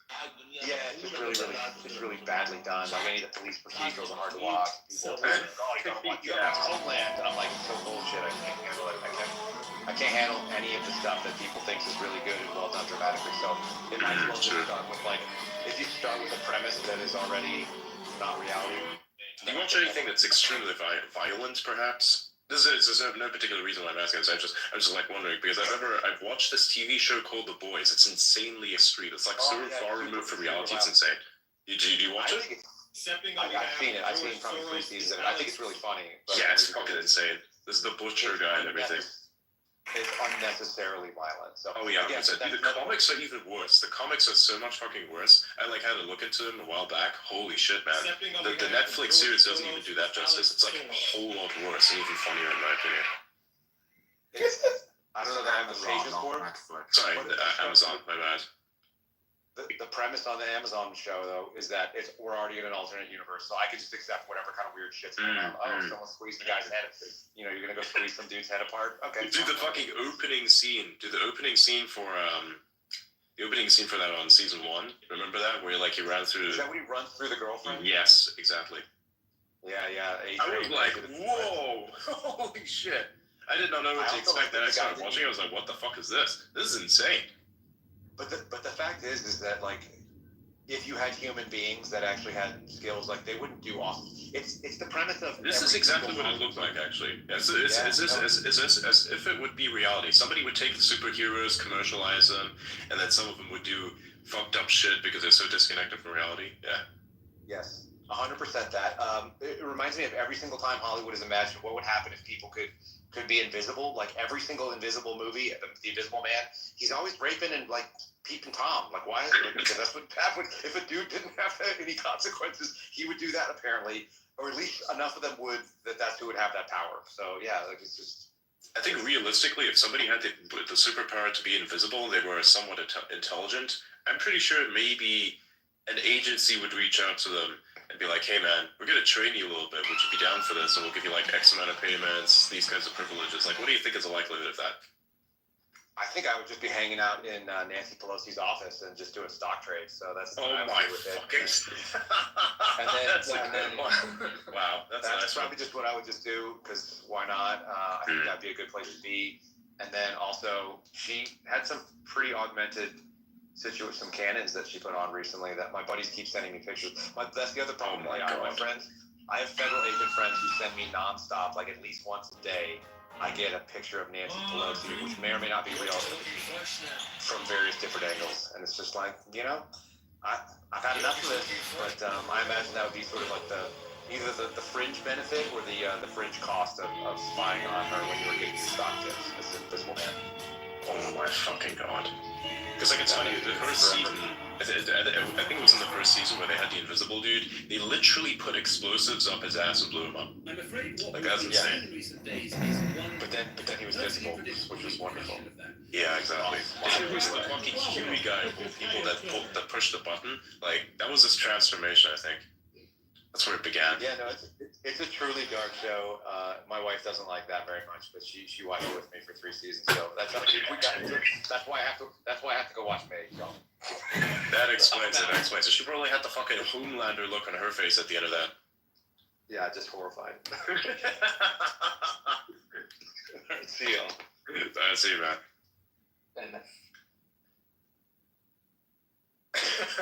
That was great. Yeah, it was nice. Is TJ still up here? I think TJ's still up here. Unless they both want. Yeah, I'm still here. Yeah, no, I love The Boys. Boys. It's a great show.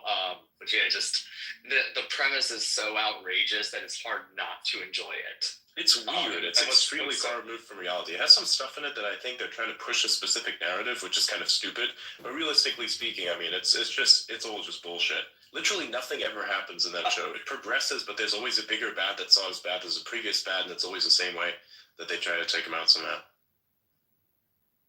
Right, pretty much. And I will say, I love that they try to push that narrative, and those of us who can take a joke on the right, we just continue watching, like, whatever. Was that supposed to be an insult? I mean, okay, we'll keep going and we'll keep watching on. It's honestly entertaining. I mean, it's literally just like, oh, these bad guys are masculine, and then the Gen Z right wingers make Instagram reels on how that's literally me. Made some pretty good memes too, the Homelander memes, those are great. The Homelander memes are absolutely terrific. It's so stupid, but I love it. It's like before that, which was the movie where, was it Falling Down? Was that what that movie was called? Where it was like a guy who decided to just go rogue? Yeah. Yeah. It's like that. Somehow the Homelander memes just eclipsed that meme. Yeah, I mean, and that's the thing of, like, they're trying to make Homelanders the worst thing ever, and it's like, okay, cool, you guys finally made a decent villain. I mean, that's the thing, is modern cinema is so one-dimensional nowadays, where it's just everyone, like, where there's no black and white about it, and frankly, the good guys, they kind of teach terrible lessons nowadays, especially like when you look like Disney, Marvel, or Star Wars nowadays. I talk about a fall from grace. I mean, I grew up on Star Wars and Marvel, and I don't even bother with it anymore because it's so fundamentally unoriginal. And frankly, The Boys is proof that you can be on the left and still put out decent work product that's entertaining, that that everyone will watch. So it's not that people are revolting against good work product at Disney. It's that Disney's current product just sucks. Exactly. Yeah. I mean, I've tried to watch a lot of their recent content. Thus far, I think Loki is the only one that was actually pretty good, in my opinion. I'm not sure if you watched that series. It was pretty decent, I think. Yeah, I think it was good. It runs into a general pitfall of, I'm not the biggest fan of multiverse stuff. I think it's overplayed. But that said, if it's done well, it can be. If it's done well, it can be good. And they did a good job with it in Loki, and they did, in my view, a stellar job with it in the latest Spider-Man movie. But I don't know how much of that was really Marvel Studios or Sony. So yeah, who knows? Yeah. The IP fights are fun. Oh yeah, they're great. I thought, like, they literally had the physical version of Spider-Man meeting take place because they put all the Spider-Man in like one place on that construction site. So that was pretty cool.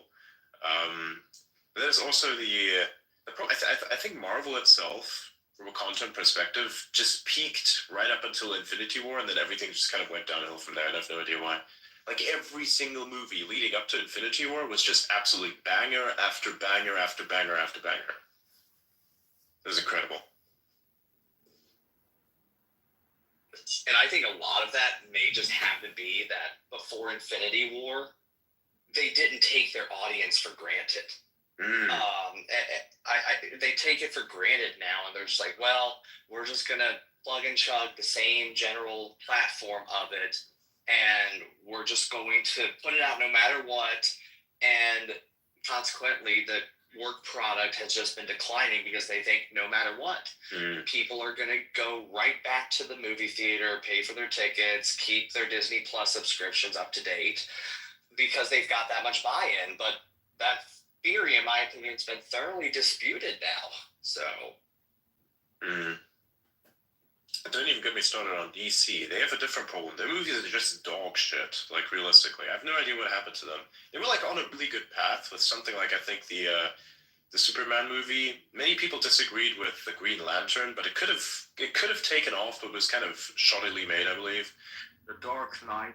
The Dark Knight was absolutely amazing. They had such good movies that came out, you know? You had Christopher Nolan involved and all this kind of good stuff. You had the Hans Zimmer soundtracks coming in. It was absolutely perfect. It was primed.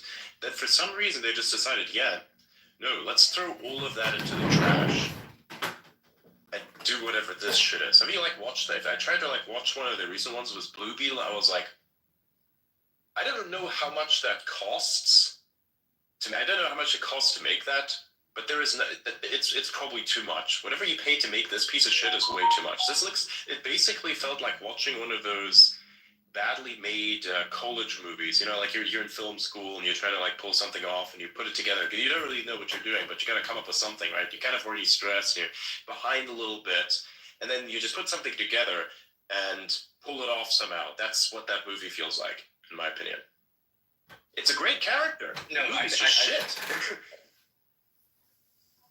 I think you hit the nail on the head there. I think the biggest problem with the DC Extended Universe was they didn't have a plan. Right? They start out with Man of Steel. They do Batman versus Superman. They do Wonder Woman. They do Justice League. They just do that over a couple of years. Where thinking about pre-Endgame MCU, they had a plan with it. They had several years of build up to that conclusion. DC doesn't really have that. They seem to just jump the gun on everything. Like my redeemer for DC right now, maybe a hot take. I'm a huge fan of the Matt Reeves Batman universe right now. If you have HBO, I would highly advise watching Penguin. Colin Farrell absolutely kills it in his role. I mean, it is terrific. I know the Robert Pattinson Batman movie had mixed reviews. I generally liked it, but also that's not part of the DC Extended Universe. So, and my understanding is that they've completely axed it. They're starting over with James Gunn running Superman, which I'm not sure how that's going to go, but I'm hopeful. I'm going to give it a fair shake. Yeah. I think if they would have, if you look at the Superman universe, because, they started with the first Superman movie there, the modern one, I would say, because they tried a few before that. If they could have just kept going with this exact theme, they could have pulled off something that was very unique. Because I think it's almost impossible to be as close to the source material in terms of the feel of it when it comes to the comics. So you'd have to create some sort of new aesthetic in order to basically continue on with it somehow. Just reimagine it a little bit. All of the plot stays the same. The causality never changes. It is perfectly in line with the comics, but the feel of it is a little bit different. It's also the reason I think a lot of people watch anime, not just for the storylines, but also the art is pretty good, actually. Right? So you can tell shittily made anime with bad art. That's like, what am I really watching here? But if you had the aesthetic nailed down, and I think the aesthetic was perfect for something like, the Superman movie, they could have just kept that going. It would have been a very cool interpretation of the comics, very cinematic. I think it was a great flavor that they could have gone with, but they just decided, man, we're just gonna dial up the saturation a little bit in terms of colors, turn everything into what it feels like to play Path of Exile 2 in first person, and call it a day. That's really what it felt like. That's also what the latest Flash movie was. I'm not sure if you watched that. I watched that. That shit literally felt like I was playing a fucking PS5 game or some shit. It was insane. I was like, what the fuck is this? It felt like I was wearing a VR headset. It felt like a fever dream. And it was kind of funny because of that, in a sense, but it was really stupid. And they threw away such a good storyline with Flashpoint. There was the animated series around Flashpoint where all the Earth started getting erased, and because they had to fix the specific timeline, they could have actually done that. They could have really went in on that, but they didn't. They forgot. They kind of tried to make it like that, but then it just kind of fell apart. Major L for DC, in my opinion. The biggest L for DC was not somehow talking Christian Bale to just staying, to be honest with you. Oh my god, yes. That was the worst decision ever made in all movie probably the last 20 years of filmmaking Dude, was the not new keeping Christian Superman. Bale in that position. Dude, the new Superman, really? That? Come on. You can't. That's not progression. You cannot do this. You have to bring Cavill back, man. I hate to even say it, but like I would say that too, and it's super disrespectful to Man of Steel and Man of Steel 2 to not even give it a Man of Steel 3. And like and like I know everybody's gonna say that Justice League was kind of like the nail in the coffin for it, but like Superman came way too early and Batman came way too early, right? Like Superman should have came in between the Dark Knight and the Dark Knight Rises.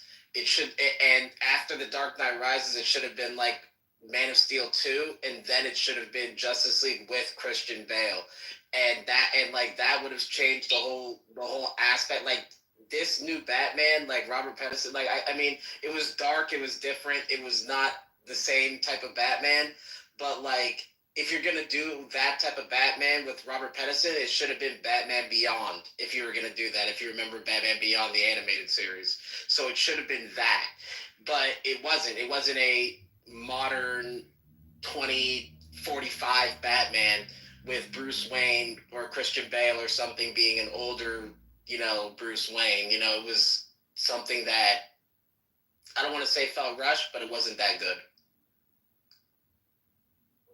I will make a brief defense of the Robert Pattinson Batman as it was.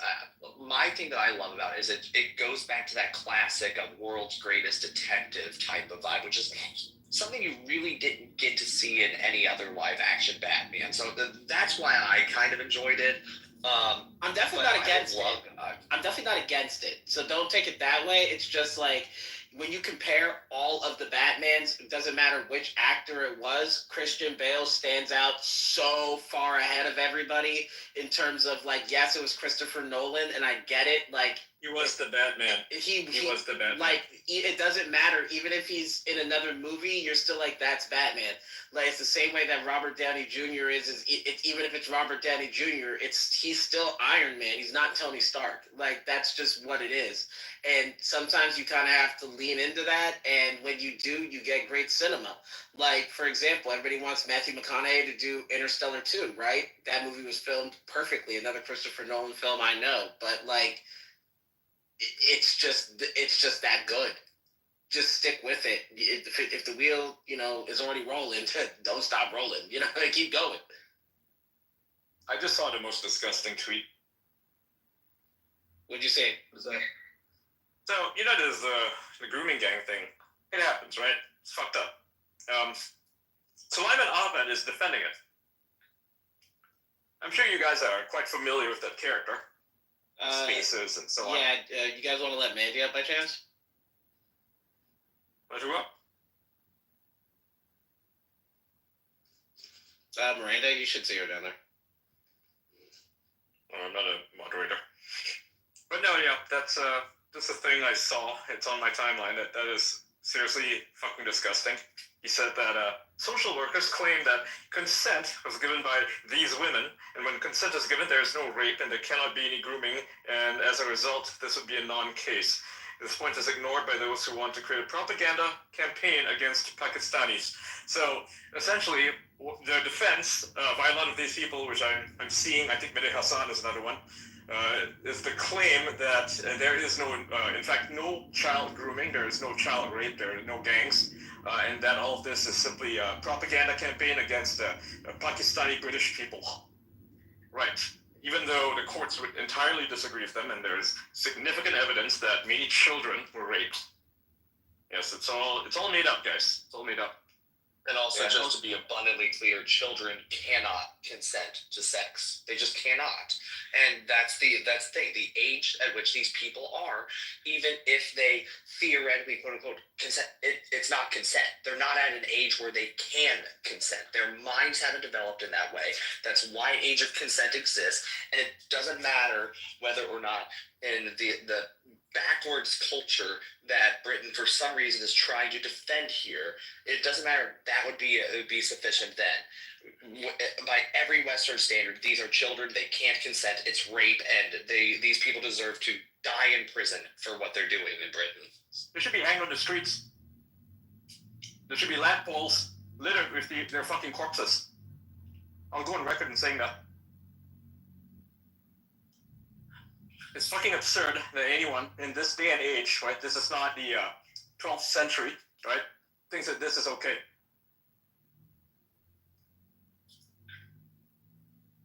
These are literally children. Literally children. I mean, the notion that children can consent to sexual activity of any kind is gruesome. It's barbaric. It's absurd. Yep.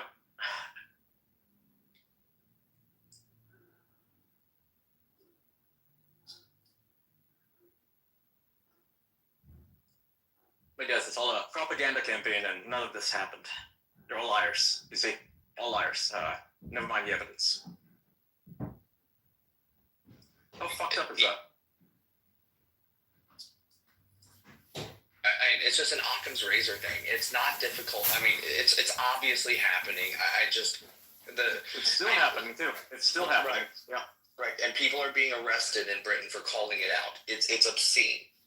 I mean, one of the things that just outrages me is just like, as an American taxpayer, my taxes go to the national defense of nations who condone this nonsense, of nations who imprison people for criticizing their government. It's just absurd. I mean, I'm against foreign aid wholesale, but I'm sitting here, it's like, why we are paying for the national defense of say, Britain right now when they're doing this, it is obscene. It sickens me. Something needs to give. Something needs to change. The British government needs to be completely dismantled.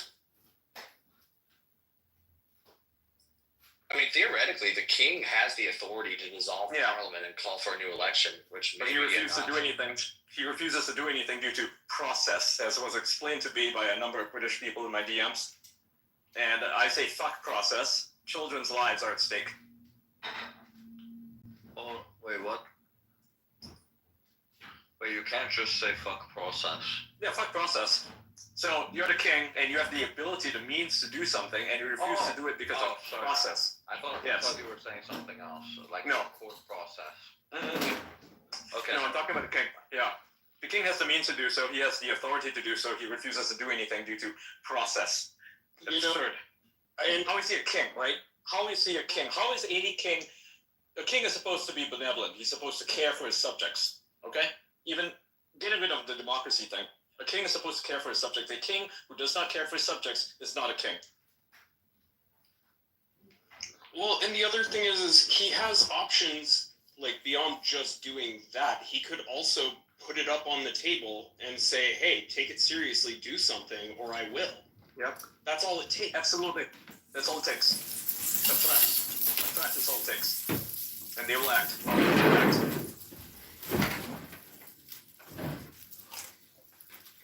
Britain is a fucking joke of a country. I don't think it's gonna go as well as you think that. If he threatens to do that, the Parliament will be going the whole way of removing all his powers and just making him a ceremonial role. Good, get rid of him. He's useless anyway. Britain as a whole is a degenerate, corrupt society that does not deserve to exist in the 21st century. Its time has passed. Well, I think you've got to be careful about throwing the proverbial baby out with the bathwater there. There's nothing good. If they don't benefit the world, all they do is contribute climate change bullshit and fake science. You remember COVID? That all came from there, right? Millions will die unless we take the jab. Millions, billions even will die unless we do the 6-foot distancing. All based on fake data, fake stats, and they put out a crappy drug that made people sick to the point where it had to be recalled. That is Britain. That is its legacy.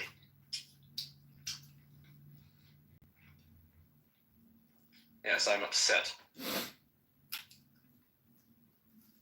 Ian, you'll at least be condemned to know. At least in America, we're putting up a fight. I mean, here in Kentucky, I've got some colleagues, and I'm signing on to this bill immediately. But my colleagues Candy Massaroni, Steve Doan, Steve Rawlings, and Josh Calloway put forward a bill for if you rape a child in Kentucky, you are eligible for the death penalty. And I plan on co-signing on to that.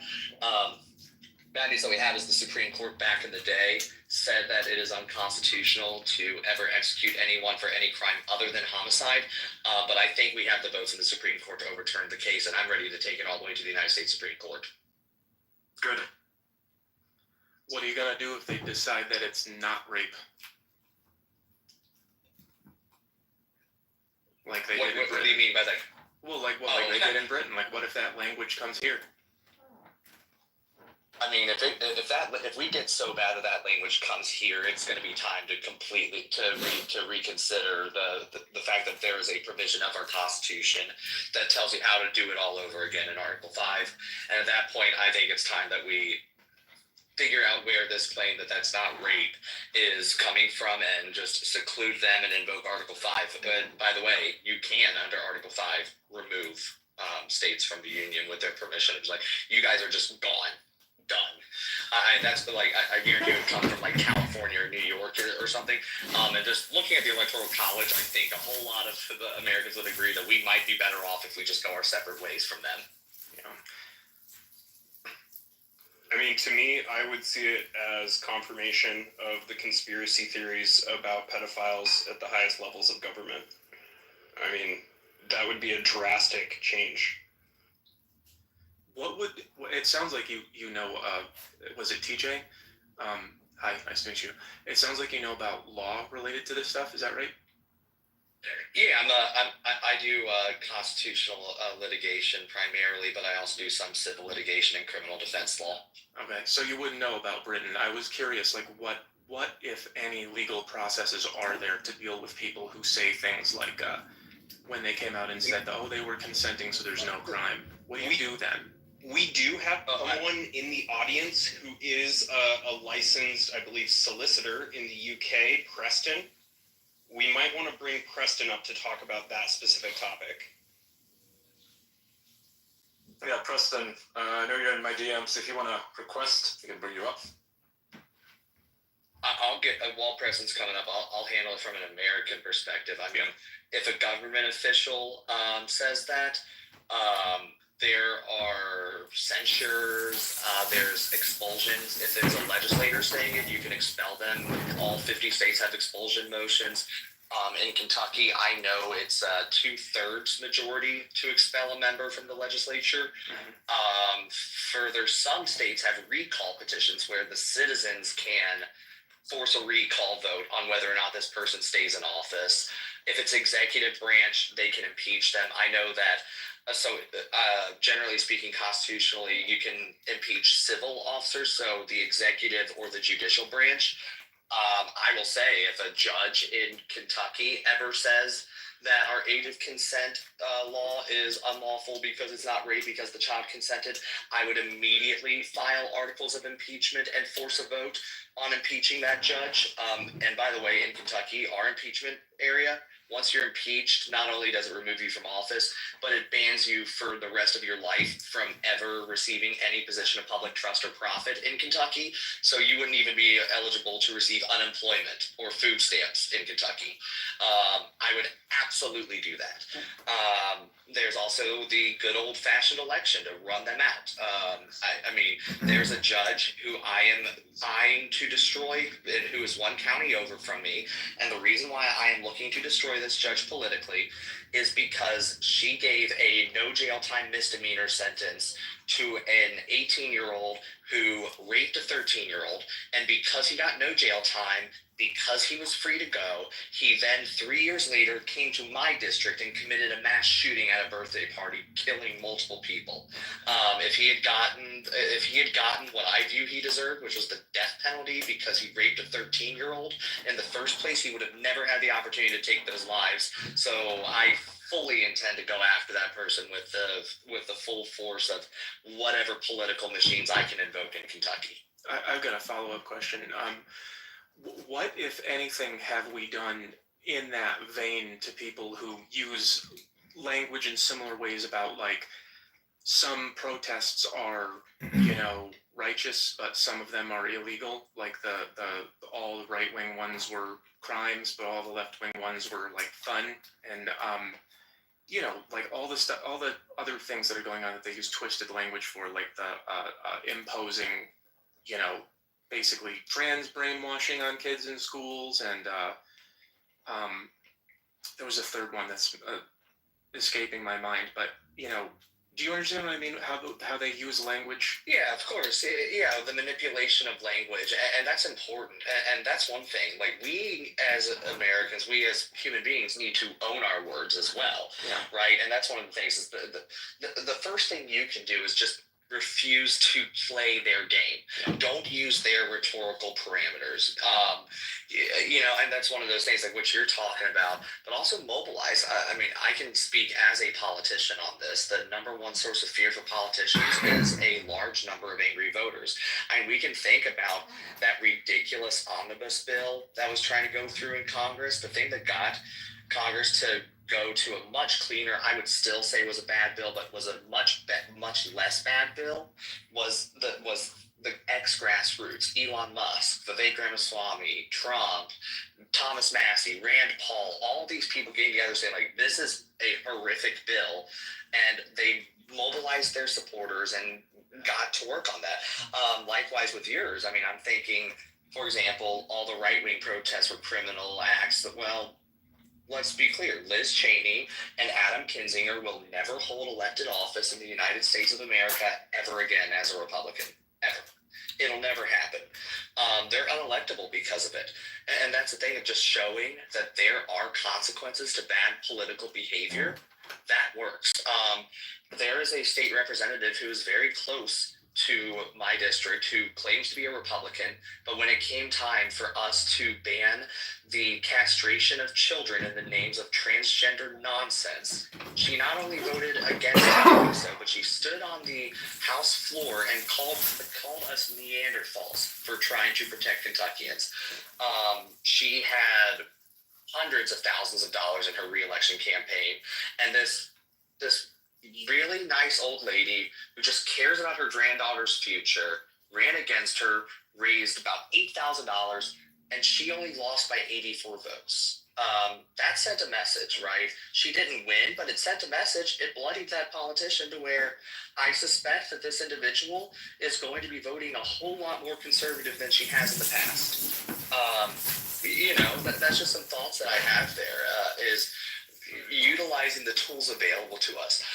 If you're in a state with school choice, so in other words, a state other than Kentucky or Wyoming or Montana, I would recommend in taking advantage of those programs. If you're capable of homeschooling, that's great, or a private school, or just going to a public magnet school or using charter school systems so that way your children their destiny is not tied to their zip code. Those are some things that I would recommend doing, and just being involved. And if you see, like, I mean, if your child comes home from school and they're asking you whether a boy can be a girl, it's probably coming from that school. And that's when it's time for parents to step in to ask those questions. Get involved in school board races. Those are extraordinarily easy to run in. My home county, I mean, we are in the process of taking our school boards back from hard left individuals who just go in because our school board races are nonpartisan and they just pretend to be conservatives and then they vote like anything but. So, you know, my big thing is just push back, own your words, refuse to play in the left's framing, reframe the conversation, get involved, and make sure that we hold these people accountable for trying to destroy reality. It sounds like most of what you recommend is centered around getting large numbers of people to care, which I'm a little black pilled on. It's like I'm not trying to get large numbers of people to care. I'm trying to get the large number of people who already care to mobilize. That's the overwhelming meaningfully different. Yeah. So let's take an example. So my state house district, for example, it's deep red. The Republican will get at least 65% of the vote, no matter what. I got 70.4%, which means I got a decent number of the independents too. I'm very happy with that number. But the primary election, as a consequence, really decides that vote. There's 45,000 human beings in my district, and realistically, only 6,000 of them will vote in a primary election. It was actually low. That's like the absolute max that I'm going to see vote in a primary election, by the way. Only 5,000 people voted in actually less than 5,000. It was like 4,500 people voted. So about 10% of my population voted in my primary. Now, I will say it was much, much, much, much higher in terms of people who were eligible to participate, because not everyone's 18, not everyone's a citizen. And in Kentucky, we're closed primary. You have to be a Republican to vote in a Republican primary. So realistically, it was about 30%. So those are the people who care. It's finding those people who care enough to show up, to be on your side and to echo your message. So that's realistically what you want to do, right? So like when I'm talking about those school board races, don't go to people, for example, who are not going to vote anyway. Go to the people who already are voting. The most important people are the people who voted 4 out of 4 times, for example. Going to those individuals are the process. This is known as the Lincoln 4-step, and it's how Abraham Lincoln won his elections. 1, find out who is going to make a list of everyone who's going to vote. 2nd, identify the decided voters. Step 3, find people who are trusted by the undecided voters and have those trusted people talk to the undecided voters. And then step 4, mobilize all the people who are going to go for you. It's all about the data collection. Everything you do is data collection. Every time I knocked on a door, I was collecting data. I was finding out if someone was planning on voting in the primary, whether they had decided one way or the other. And if they were undecided, I was having the conversation with them. Only once I had pretty much identified and spoken with every undecided person did I go back to my opponent's supporters and have individual one-on-one, really, really, really long-form conversations with them to try to win over as many of them as possible. It's just a matter. You're right. It's very difficult to cure the apathy of someone. Right. Now, there's rare occasions where they will, like Ron Paul in 2008, Donald Trump in 2016, got a whole lot of people who didn't care previously to suddenly start caring. That's awesome. COVID got a lot of people who didn't care to suddenly start caring. Trump 2024 as well, right? All of these, and you should lean into those movements, but don't try to force those movements. Those movements only come naturally. Find the people who care already and mobilize them. That's more what I'm getting at. Okay. I mean, I understand all that, but for someone like me, I move around a lot. I'm pretty socially detached at the moment. I kind of want to have ways of, I have an audience now. I want to be able to tell them what they can do, and I'm not sure if it would work for me to say, like, get organized locally. I don't understand anything about that. It makes sense what you're saying, but I'm kind of just like in a place where I know that most people are atomized and isolated and sitting at home, and the people who do care, we usually just look at each other and just go, what are you gonna do? What are we gonna do? Someone should do something, but then no one does anything. And I'm looking for strategies that I can either share or develop with the people that listen to me.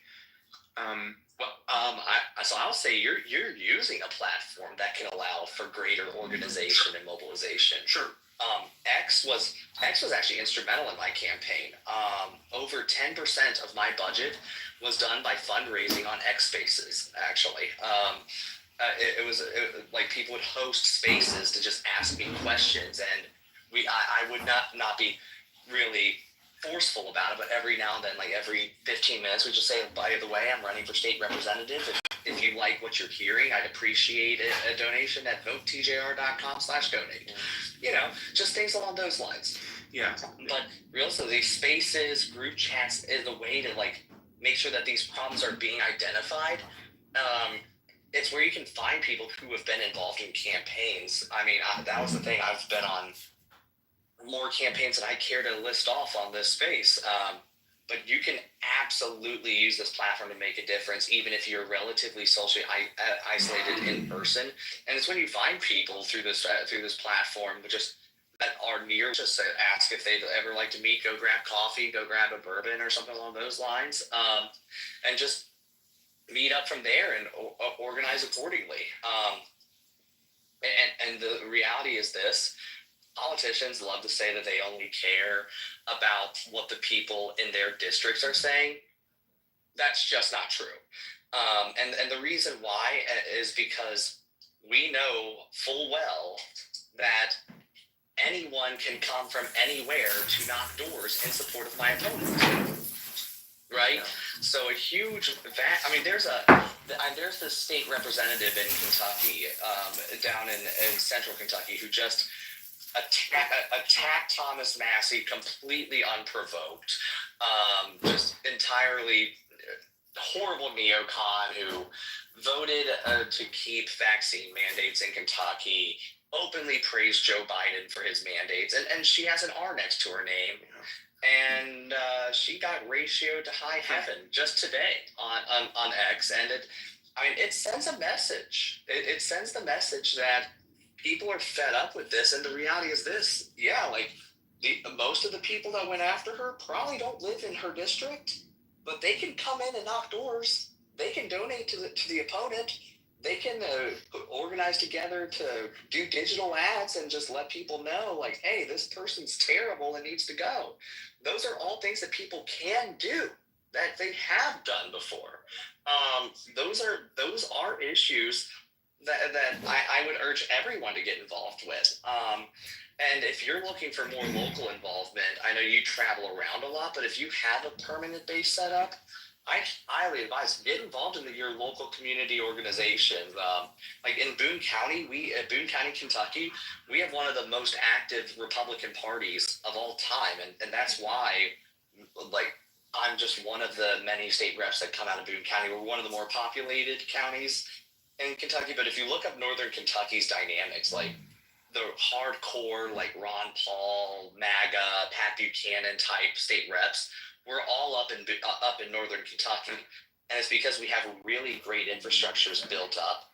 So getting involved and just, you can always start small and understand you're never too big to take out the trash. You're never too big to do the small tasks. Yeah. So those are some of the things I'd advise. All right. Well, I took notes and I took down your name. I'll check with you later. I hate to be rude. I have to take a really annoying phone call about taxes, but thanks for that. All right. I'll see you guys later. Excellent. Fun. Hey, bye. Guess I'm off the hook. Elon, what do you think of this discussion? I saw the recent thing. Yes, it's. Oh my god. He's just doubling down. Yeah. And every time I tweet about it, he just likes one of the posts. So, Preston, I actually do want to hear what those processes look like. I don't know if anybody else is interested, but I am. So there were two questions, right? One of them was how to if an MP or a government official mouths off and says something stupid, how do you deal with it? And what was the other one? I think the other one was how do you get the king to do something about the government, especially if the government's allowing its citizens to basically get gang raped, hundreds of thousands of them. What's the process of that? So I guess MPs really all power in the English system. They don't have a single constitution, which is a common reference point which the judiciary can use to restrain the power of the executive or the legislature. Parliament is sovereign, it's supreme, and so all power is vested in the king in Parliament, exercising his power to pass bills. So effectively, you have a dictatorship of the majority, where once you get the majority of the seats in Parliament, you can effectuate change fairly rapidly if you want to. Now, this has there are two sort of consequences of this.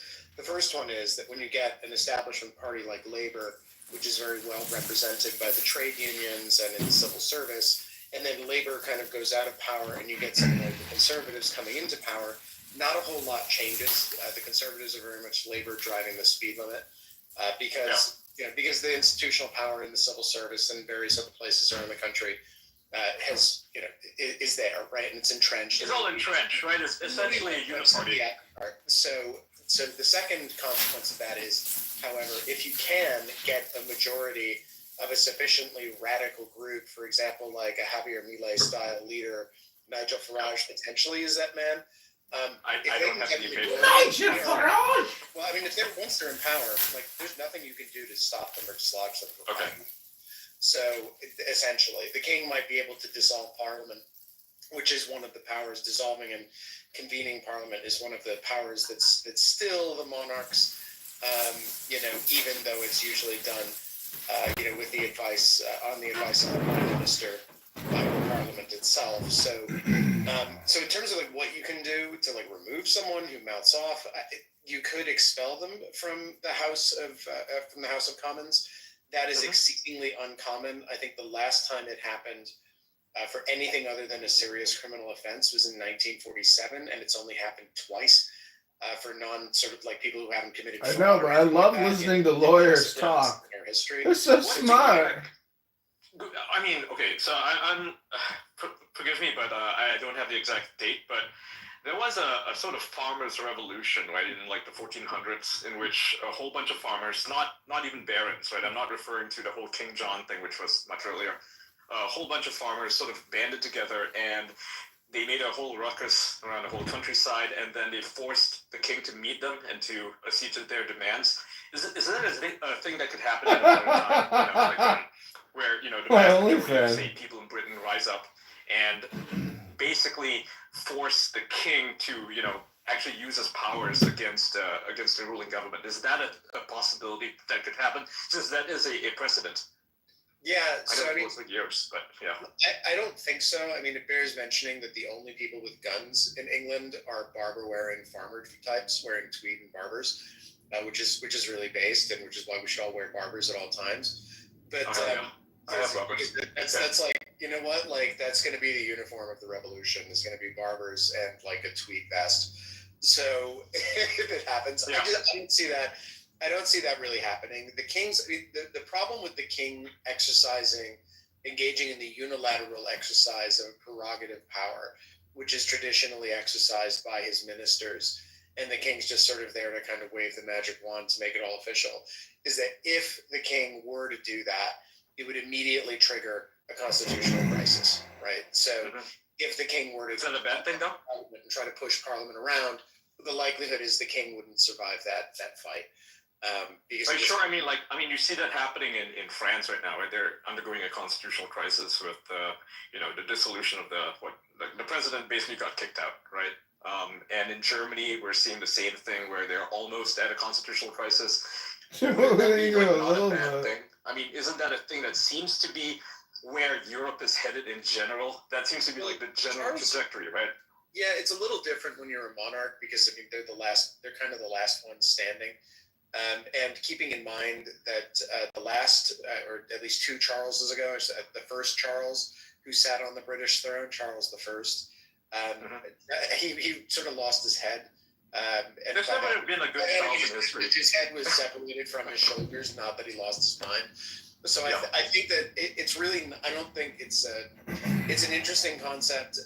If the king felt very strongly about a particular issue, there have been occasions where it has been suggested via back channels, for example, over the last 50 years, maybe a dozen times, that royal assent to a bill's passage might be withheld when normally royal assent is automatic.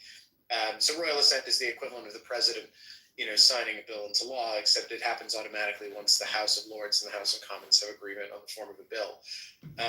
So there are back channel ways that the monarch does influence political stuff going on in the country, but a confrontation that direct where they said, listen, I think that there's this one issue and it's been so, it's so important to me that I'm going to dissolve parliament and force you to call a new election.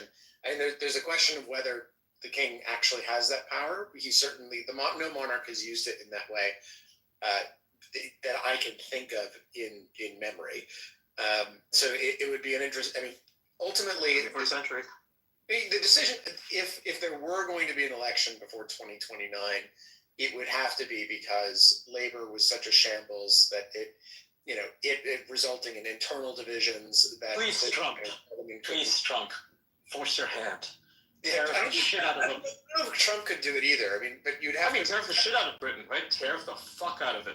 He could, but I think if you create internal divisions in labor that result in, for example, Starmer losing a confidence vote among the members of his own party and having to step down, and then you get progressively worse leadership, coming up from the ranks. These are not the people who run the Labor Party are not they're career union people, career bureaucrats. They all are.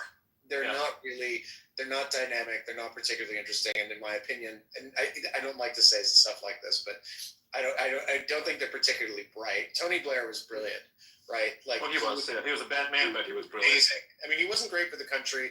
He signed the firearms and pistols, which I wasn't a big fan of. But like, he was totally like a once in a generation type of political talent. And there's nobody in the Labor Party who really meets that description.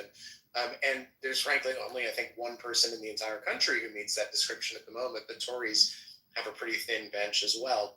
So it'll have to be Labor splitting up or something happening internally that results in the party polling just so low that they decide, I don't know why they would, but it's something, calling an election to destabilize, some elements in their own party or something. But as far as I can tell, barring something like that, which I can't imagine they would do. External pressure.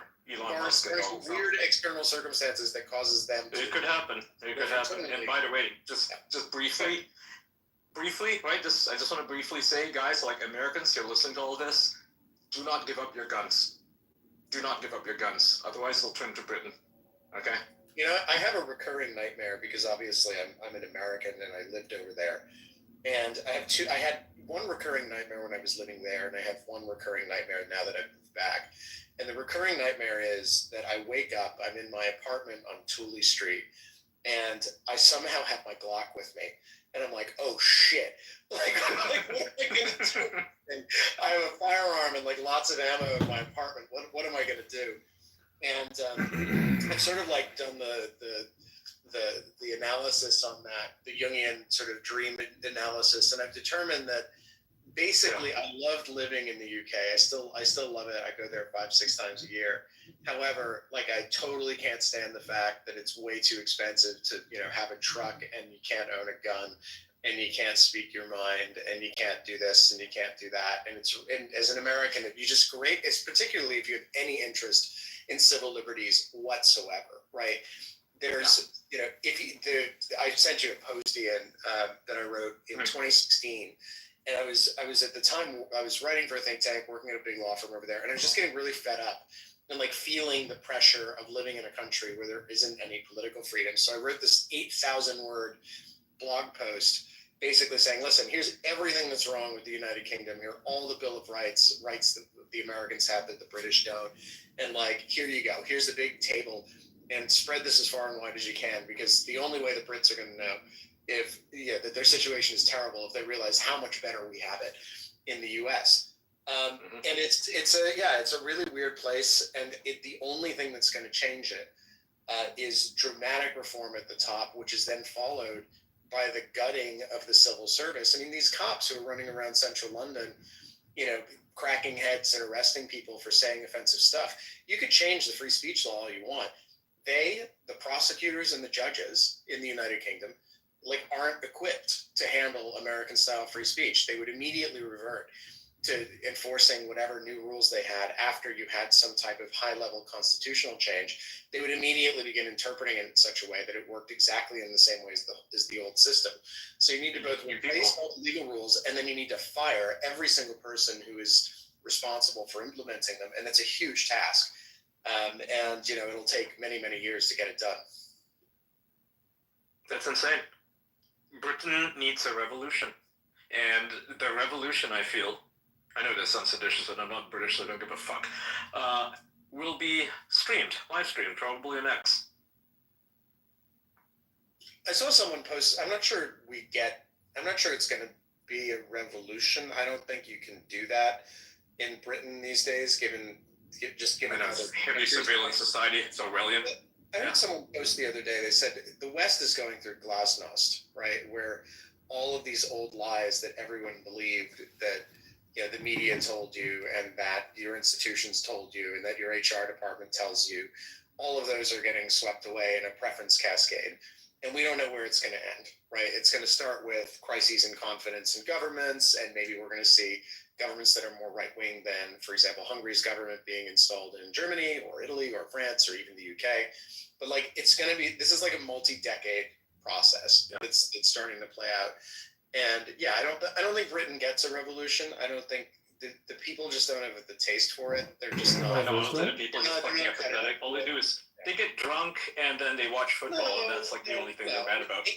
England is a beautiful place. The people who live there are wonderful. Are they? Yeah, they are.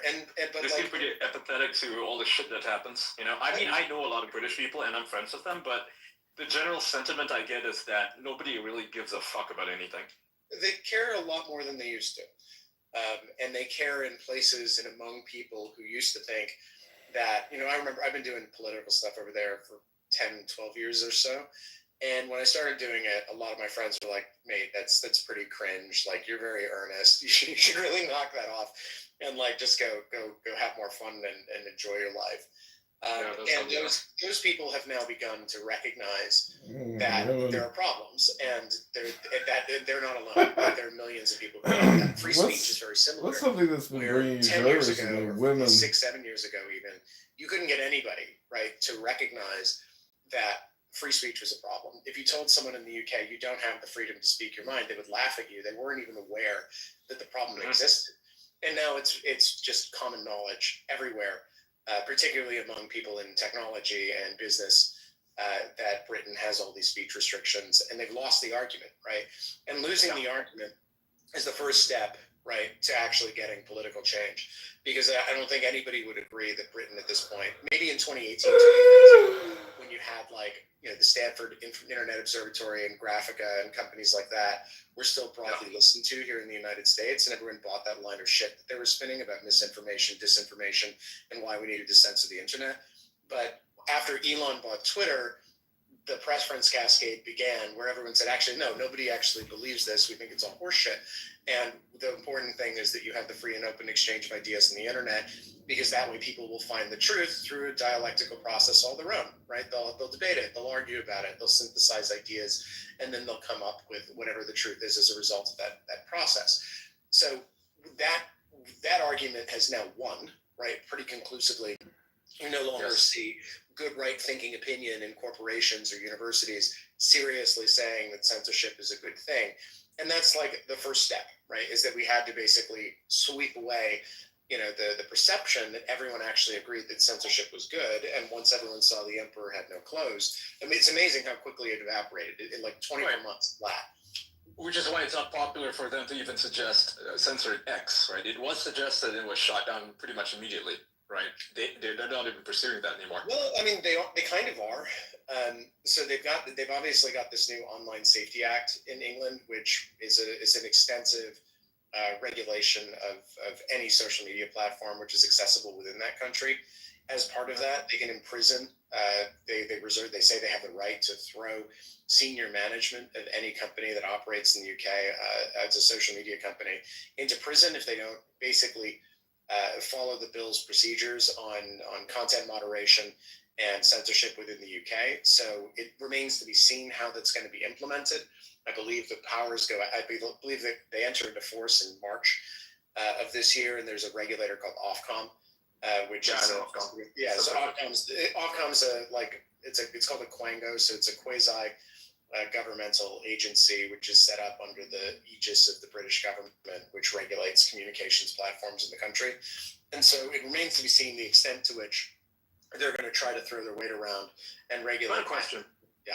So with all this in mind, could it be possible that they turn into a digital North Korea? I mean, I think that's a good question. I think that, so they already do ISP level blocking of like the Pirate Bay and other certain websites which are unpopular, which it doesn't happen really in the United States, as far as I'm aware. So you'll do that. They also track, so they can get anyone's web tracking history because that's logged unless you're accessing the internet through a VPN. If you're just going straight in through an ISP, your web tracking history, every page that you view when you're in the United Kingdom is going to be logged in readable form somewhere. It's retained and it can be pulled without a warrant, which is very different from the position here in the United States.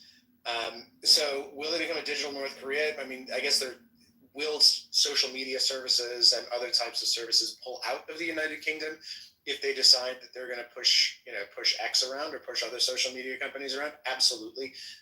I know social media companies that won't do business there. There are some which are there, like BitChute, which may wind up doing a Delaware flip and moving out of the country. I don't think a company like X or Facebook or Google will do it. I think they can afford lawyers to just slow things down for a couple of years. Yeah. But I think the smaller players or players who adopt the free speech position, and are particularly those based in the U.S., there's no power on earth, right, that could enter the United States and put hands on an American entrepreneur who doesn't want to obey a British censorship order. No U.S. court will enforce it. The DOJ under Trump won't facilitate it under the MLAP procedure. And that's that. So they're going to try to assert extraterritorial authority, but like they're not going to be able to do it. If they could impose costs if you want to keep doing business there, but if you're prepared to just walk away, there's not a lot they can do about it. That's good. On the matter of, the hypothetical matter of external pressures being exerted against the British government by the Trump administration, apart from obviously tariffs, what else could be done, in your opinion? Assuming, they decide to go down this route, assuming Trump actually takes an interest in this case. Yeah, I think diplomatic pressures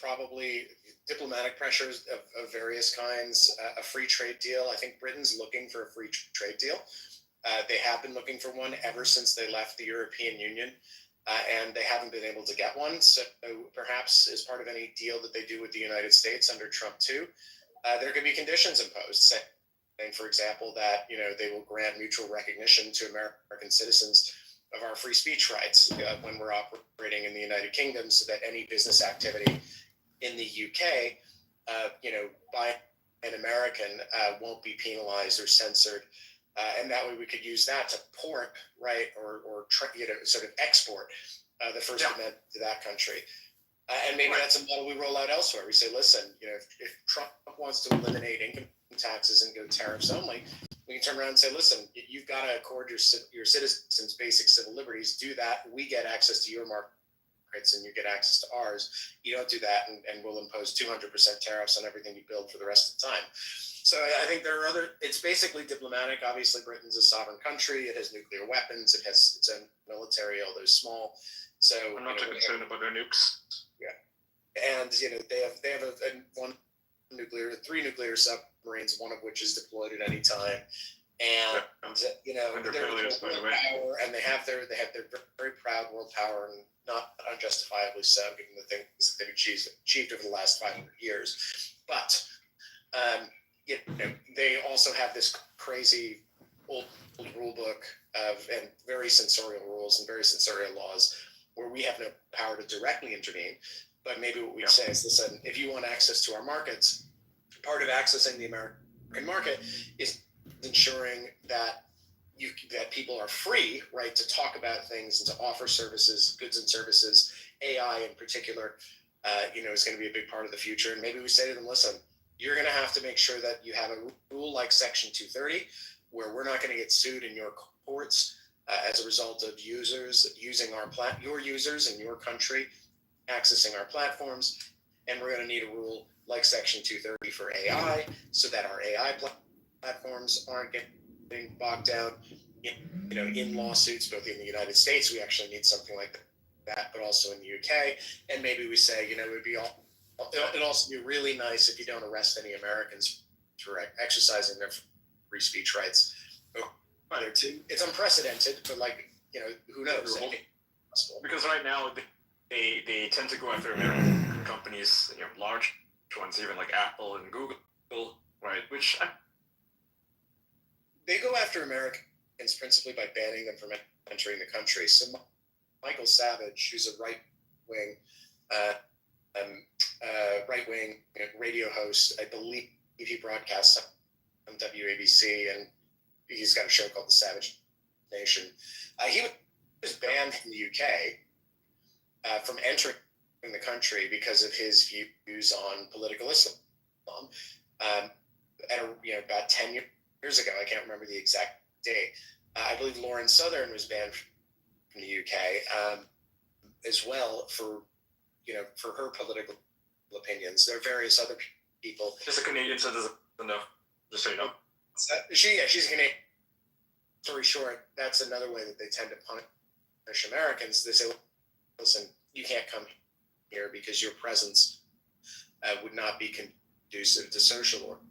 So that's potentially something that we would work in and say, listen, an American, I think one of the biggest own goals, I think, of the British government in dealing with the X and moderation problem was not realizing that they're dealing with anyone over the age of 30 in Britain.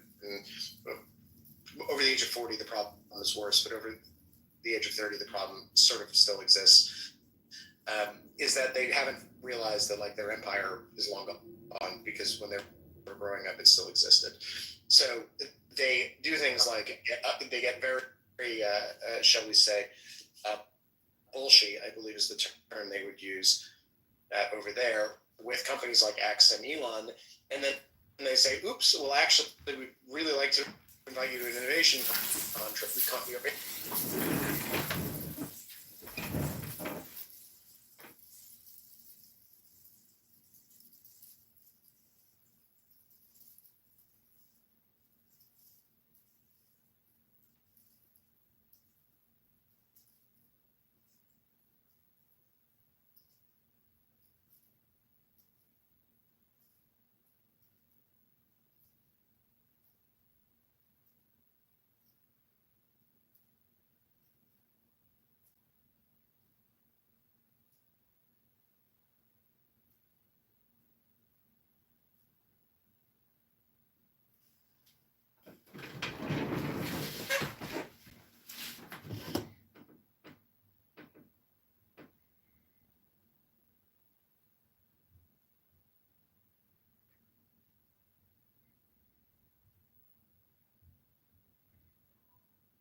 Checkered history with minority political organizations seizing power, and they have an approach towards that which involves a lot of censorship. I'm not sure it's the right approach, but they seem pretty convinced of it. But yeah, I think another way would be, the U.S. Department of State funds NGOs all over the world, and people like George Soros, who just received the Presidential Medal of Freedom for all of his contributions to humanity, fund NGOs all over the world who promote these ideas, right? Like all of this stuff about Seattle. It's Adrian. Adrian obviously got the joke. That was obviously an attempt at humor. So they have a huge infrastructure of companies that exist to promote these ideas, promulgate these ideas in places like Cuba and Iran, where I think it's great. Like they need more American ideas, no matter what kind of ideas we're putting in there. I think just about anything. if you're talking about Cuba, is better than what they've currently got. But then you've got groups like GEC, and I'm not which is the Global Engagement Center at the State Department. I'm by no means the global expert on how this works and how that fits into the system. If you want to listen to a guy named Mike Benz, he's the guy who knows this stuff backwards and forwards. But you had a whole professional cadre of diplomats at the State Department who are responsible for coordinating censorship with European governments. All of those people should be identified and immediately fired as soon as the Trump administration takes power. They should be replaced, and their counterparts in Europe should be told, listen, if you want cooperation from the U.S. on internet policy, here are the marching orders, right? We're not going to be funding any more NGOs that are dealing with misinformation and disinformation in the West. We're going to fund groups that promote freedom of expression. We're going to fund groups that promote civil liberties in these countries as they're traditionally understood in the United States. And anyone who doesn't promote those ideas isn't going to get a penny of our money, isn't going to get a minute of our time, and isn't going to get, so much as an inch through the front door. They're not going to get any access. And watch how quickly all of those European countries change their tune. On NATO, I guess we could do something like that, but I think NATO is one of those things where it's good enough on its own. I think I don't think we should mess with that, except to maybe. It's kind of like crossing the streams. It's not really, defense policy is not something which has traditionally been paired with freedom of speech policy. But if we have an effort across the government to basically say, listen, on all of these key points of engagement with our allies, we're going to keep bringing this up, right? Just sort of like how, Anna Baerbock she mouthed off, she's the foreign minister of Germany. She just mouthed off about Xi Jinping and got Germany in trouble. With the Chinese as a result. You know what? We're the big bad guys on the block. Every meeting we have with these countries should be like, hey, what are you doing about freedom of speech? How are you going to improve the situation? What have you proposed to give your people some more freedom so that they can interact online and so that Americans, right, can talk about Germany, can work in Germany, can invest in Germany without worrying that if they have an idea that Germans don't like, that they're going to get arrested, or if they have a service which hosts users that Germans don't like, they're going to get arrested and they're not going to be able to do any more investment in your country. Wouldn't that be terrible for free trade? And so you just need some free speech activists in the government. I have no idea. I hope they rehire Mike Benz. I think that'd be great if they put him back at the State Department. But yeah, we're just going to need a lot of bodies who are marching in the same direction. And are willing to go to Europe and say, listen, this is really important to us now. It's going to be really important to us for the next 4 years. And if JD Vance gets in, it'll be important to us for the next decade. So we're open to hearing some ideas from you about how you want to change your policies. Oh, and certainly, and I'll concede, what I'm talking about in terms of doing NATO, it's a significant nuclear option. And that said, what you're talking about using trade policy on it is absolutely a good one. I would just put it in the same way of one, you're not entitled to our businesses, access to our businesses. So that's your argument, which I agree with. I mean, we're seeing the power of tariffs play out in America right now with the immigration issue, where Canada and Mexico are coming to the table about what they're going to do to help stop illegal immigration into the United States on the mere threat of a 25% tariff. Not even actually imposing it, which is really awesome. But also, I would likewise say that you're not entitled to our troops. You're not entitled to our bombs. You're not entitled to our funds. And look, I get, as I said, this is a nuclear option. This is a significant, as you described it, crossing the streams, as in Ghostbusters, and that's a fair point. That said, I will say I already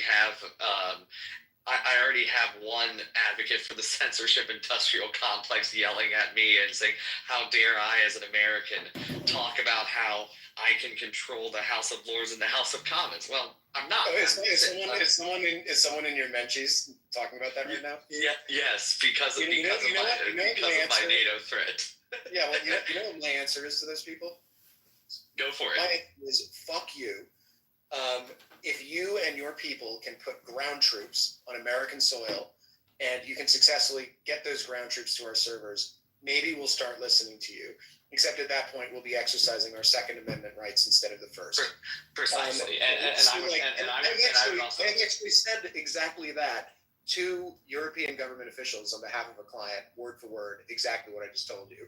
And it will without the profanity, but the same line about the tanks and the troops, because ultimately, like, it's a global system, and what we have is we have these little European countries which are saying, you know what, we want to set the standards for the entire world, right? Germany with its NetzDG is one prime example. They expect global compliance from everybody. Companies like Facebook and Google and Microsoft and various others all have these massive teams of basically censorship, Marxist censorship commissars who are the kind of people who you would not spend any time with at a dinner party.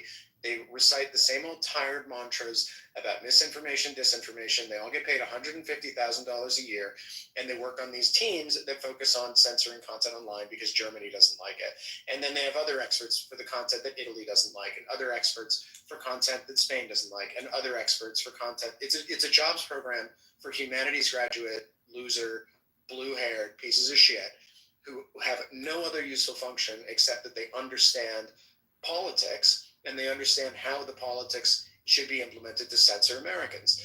So, like, it's a huge expense that's being imposed on American companies to do business in Europe. This is also the case with the GDPR, right? GDPR compliance is something which most large American companies comply with, whether they have business in Europe or not, whether they have any money, coming in from Europe or not. If the web page is accessible in Europe, they're going to be doing GDPR compliance.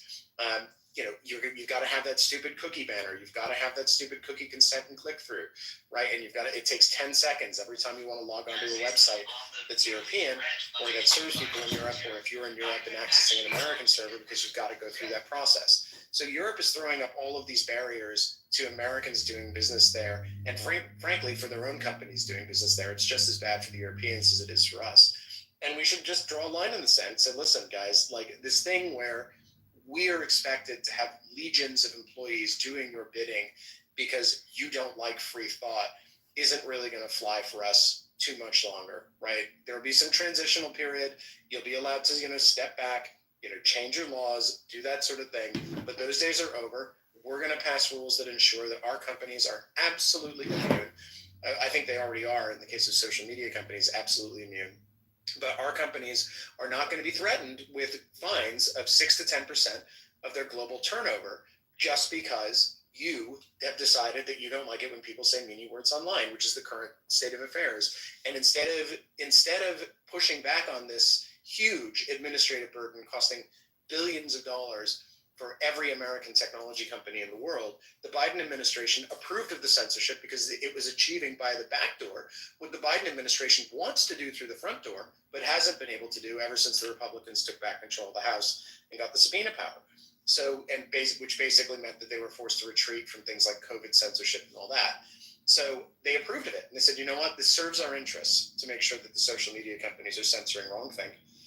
And they let it proceed. So, like, those days are over. I really am excited to see what the Trump administration, particularly because of the people who they've appointed to key positions. They put David Sachs in as the head of crypto and AI, which is amazing. He's an amazing guy for that job.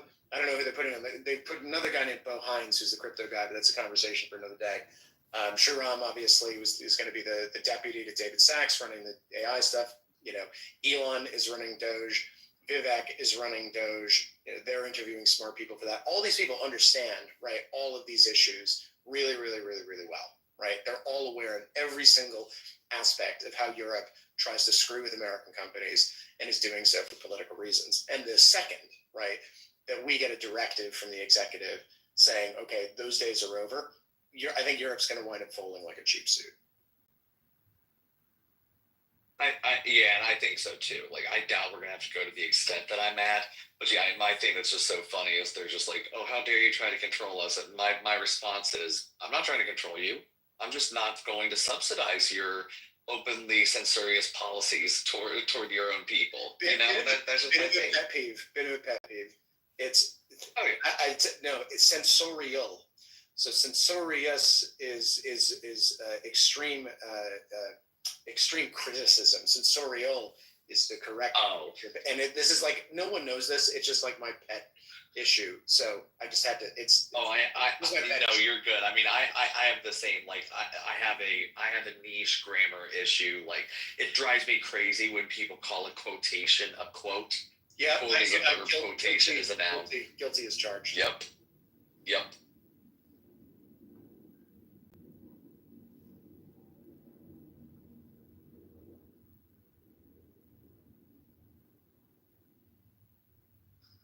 Ian, I just shared an infographic for you for the UK. I'll take a look. Yeah.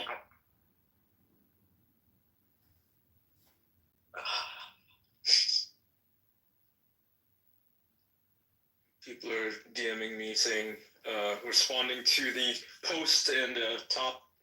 Someone said the person belongs in a wood chipper.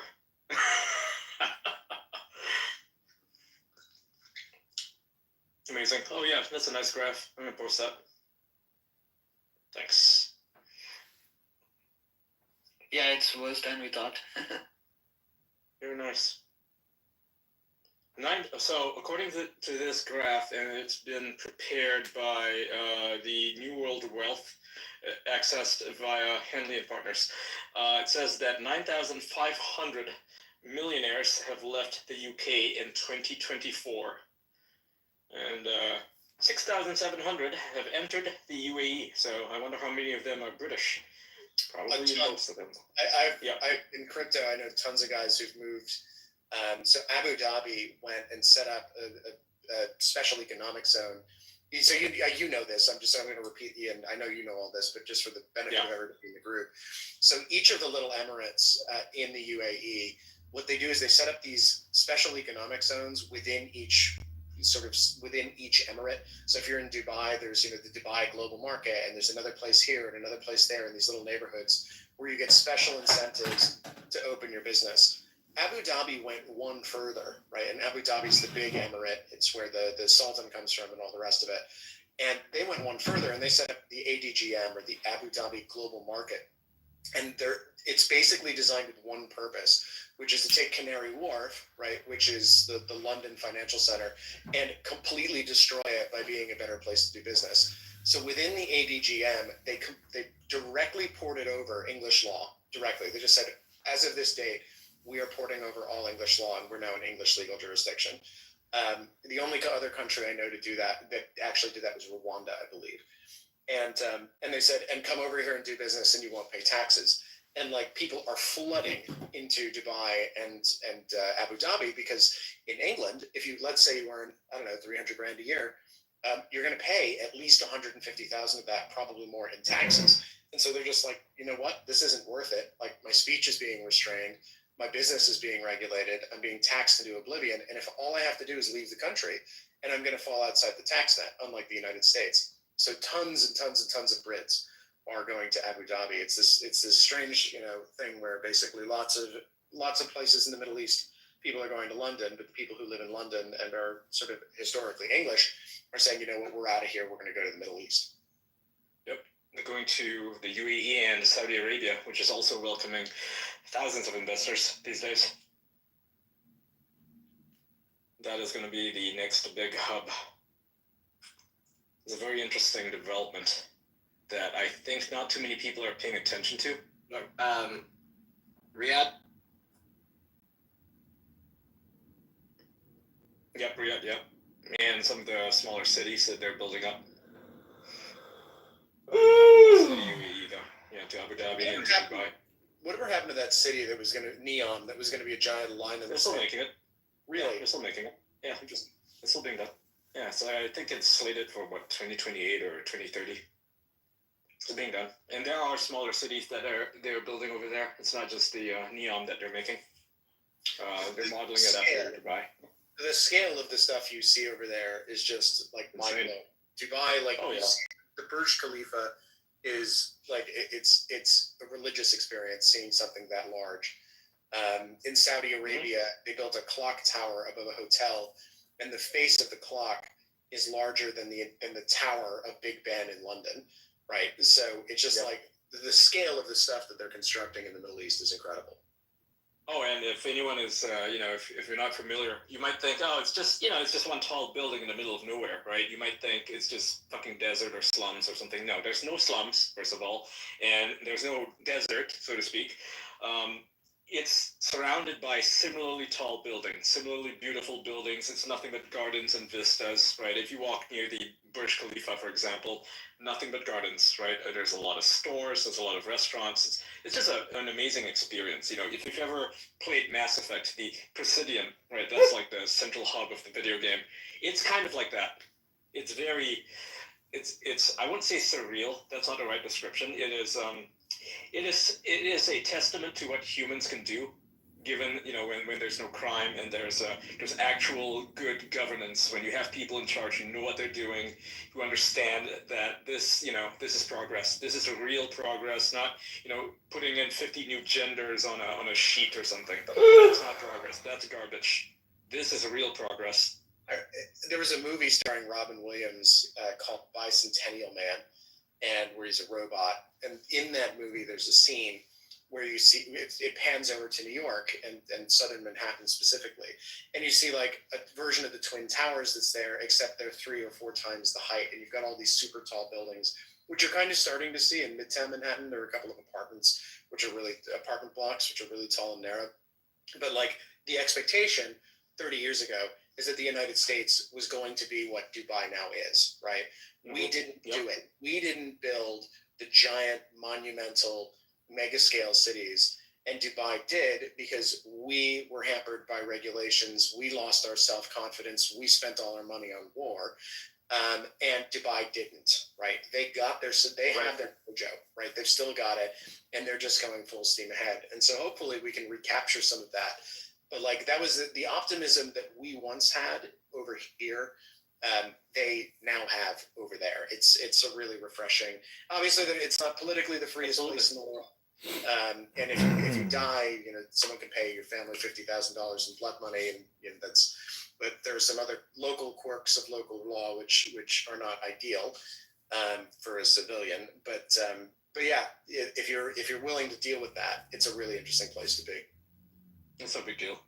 Regulations are being made to accommodate for a lot of new things. For just as an example, there were no real regulations for, say, I don't think the whole world has any regulations for cyber taxis, right? People don't know how to deal with that. That technology is coming, and a lot of courts, a lot of legislation just isn't prepared for the advent of autonomous transport. But Dubai is. Right, just very recently, they actually formed a new sort of council to deal with that, a new law to deal with the introduction of autonomous vehicles. So they're fully prepared for it. So they see a new technology coming in, and they're like, okay, how can we make this place, right, Dubai, the best place to introduce this technology, which is the reason why in 2026 Dubai is going to see transport drones. There's already delivery drones. They do exist here, right? They launched one recently. Boom, bitch. But in 2026, Get out the way. they're going to be Get able out to the travel way, from one bitch. Get out building the to another way. on a drone, Boom. on like a flying taxi, and that is next generation, and they're prepared for it. I don't think there's any other city in the world that is prepared for this introduction of technology, and that's it's very exciting for someone, or for anyone really, who cares about technology and wants to see the betterment of humankind. Because there's a lot of places that are, like you said, simply being hamstrung by regulations. I think California is pretty egregious in that example, in that they don't even want to build a railroad, which is insane, right? They could easily have done that 8 years ago, but they didn't do it. It's not that they don't want to, it's that they can't, right? They no longer have, the state of California has lost the institutional capacity to build the railroad. And they've lost it because the wrong people live there, the wrong people run the place, and it's become so institutionally, their institutions are stuck in molasses, right? The inertia cannot be overcome until there's some type of radical political change in that state, which makes things change. And I think part of that is definitely federal permitting. Part of that comes from the federal government. It's part of the reason we don't have nuclear plants is because Jimmy Carter, in the 70s. Also remember that New York also has a major Amtrak station that's still trying to be built that we've already paid billions of dollars into, that has been delayed. Penn Station and Monahan Train Hall, the whole almost northeast corridor is supposed to be redone. You can look it up. They've put state money, federal money, and private money into it, and it's been almost 5 years. The best they got is the new train hall so far. It's supposed to be multiple new tracks, multiple new. Oh, there's supposed to be new tracks, the new platforms. New tracks, new platform, an upgrade to the station. That whole corridor of like, I don't know how recently you've been to New York, but that whole MSG to like Times Square corridor, all of that is supposed to be redone. Sidewalks, pavement, new stores, everything. That whole place has been under construction, no lie, for maybe about 7 or 8 years. Nothing has got done. Are they gonna do anything about the guys killing people on the subway platforms? That would be useful. I mean, okay, like truth be told, and honest truth in Manhattan, like Midtown Manhattan, there's 2 cops almost every block, every other block, minimum.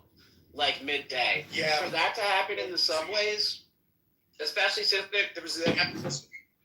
It happened last week. There was a guy on 18th Street who pushed just a commuter onto the tracks. The guy nearly died. I know, I was there. And then he I was up at Columbus Circle. I was literally in Penn Station. I had just got to Manhattan like an hour before that happened. Yep.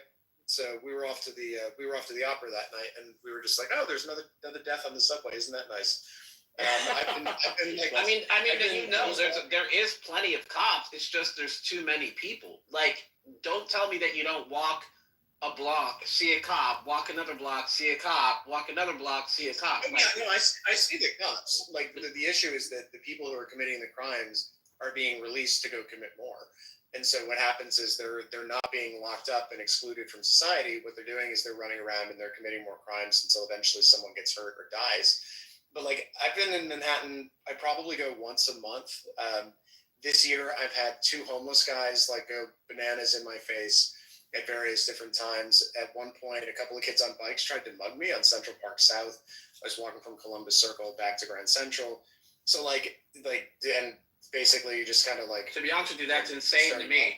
You start yelling and make them think you're crazy and they back off.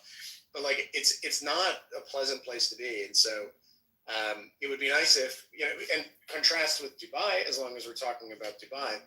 In Dubai, I could probably leave money on the sidewalk.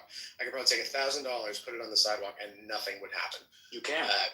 Somebody did that. They put the keys to their Rolls Royce on top of the car and left it there for like 3 days. Flew away, came back, and the key was still on top of the car. Yeah, I left my laptop for like out at a cafe for the whole day, and they just took it inside, and they're like, I think they left it here. I mean, to be completely honest with you, I mean, it's amazing. Your depiction of what happened between Columbus Circle and Grand Central, okay, I understand. I acknowledge that. I'm usually on like 35th and Park Ave, so like, that just doesn't happen.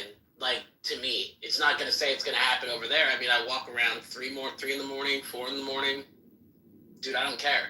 Like, it's just whatever. It's just never happened to me in Manhattan. But I've heard, horror stories. I think Elon even said that, like, his mom got, like, mugged or something, like, once or twice in New York, like, recently.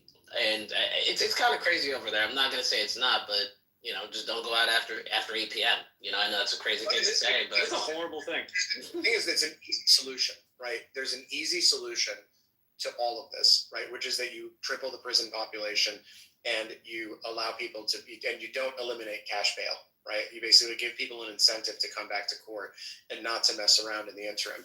And there's like no institutional capacity to do this because anyone with common sense has left. Everyone who's left behind adheres to this sort of crazy decelerationist ideology of, oh, well, it's all going to be fine. We should just throw open the jails and everything's going to be great. And this just keeps happening and keeps happening. And there's kind of like a doom spiral. Anyone I know who's been in New York long enough just had it. And they've gone to Florida, they've gone to New Hampshire, they've gone to Connecticut. They've gone to all these other places other than New York City. And the people who have been left behind in New York either don't have the talent or don't have the inclination to fix it. So, and as a result, what happens as a result? Well, I go in less, right? I go into New York all the time. But I go in less, a lot less. DC, I used to have a place in DC. I stopped going. Yeah, once a month now. That's it. Well, I won't go to DC at all. So some of my buddies are like, "Oh, you're coming down to the inauguration?" I was like, "No way."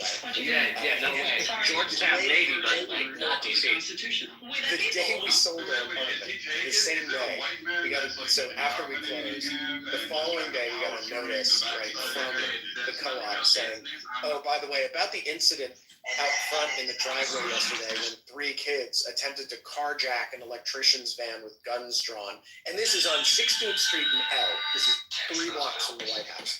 That's happening. And so about that incident, blah, blah, blah. And it's like, you know what? I am so glad to be out of there. And this is the kind of stuff that just happens in reasonably nice areas. Like you're getting mugged on you're getting mugged on Central Park South. You're seeing carjackings in broad daylight 3 blocks from the White House. It's crazy.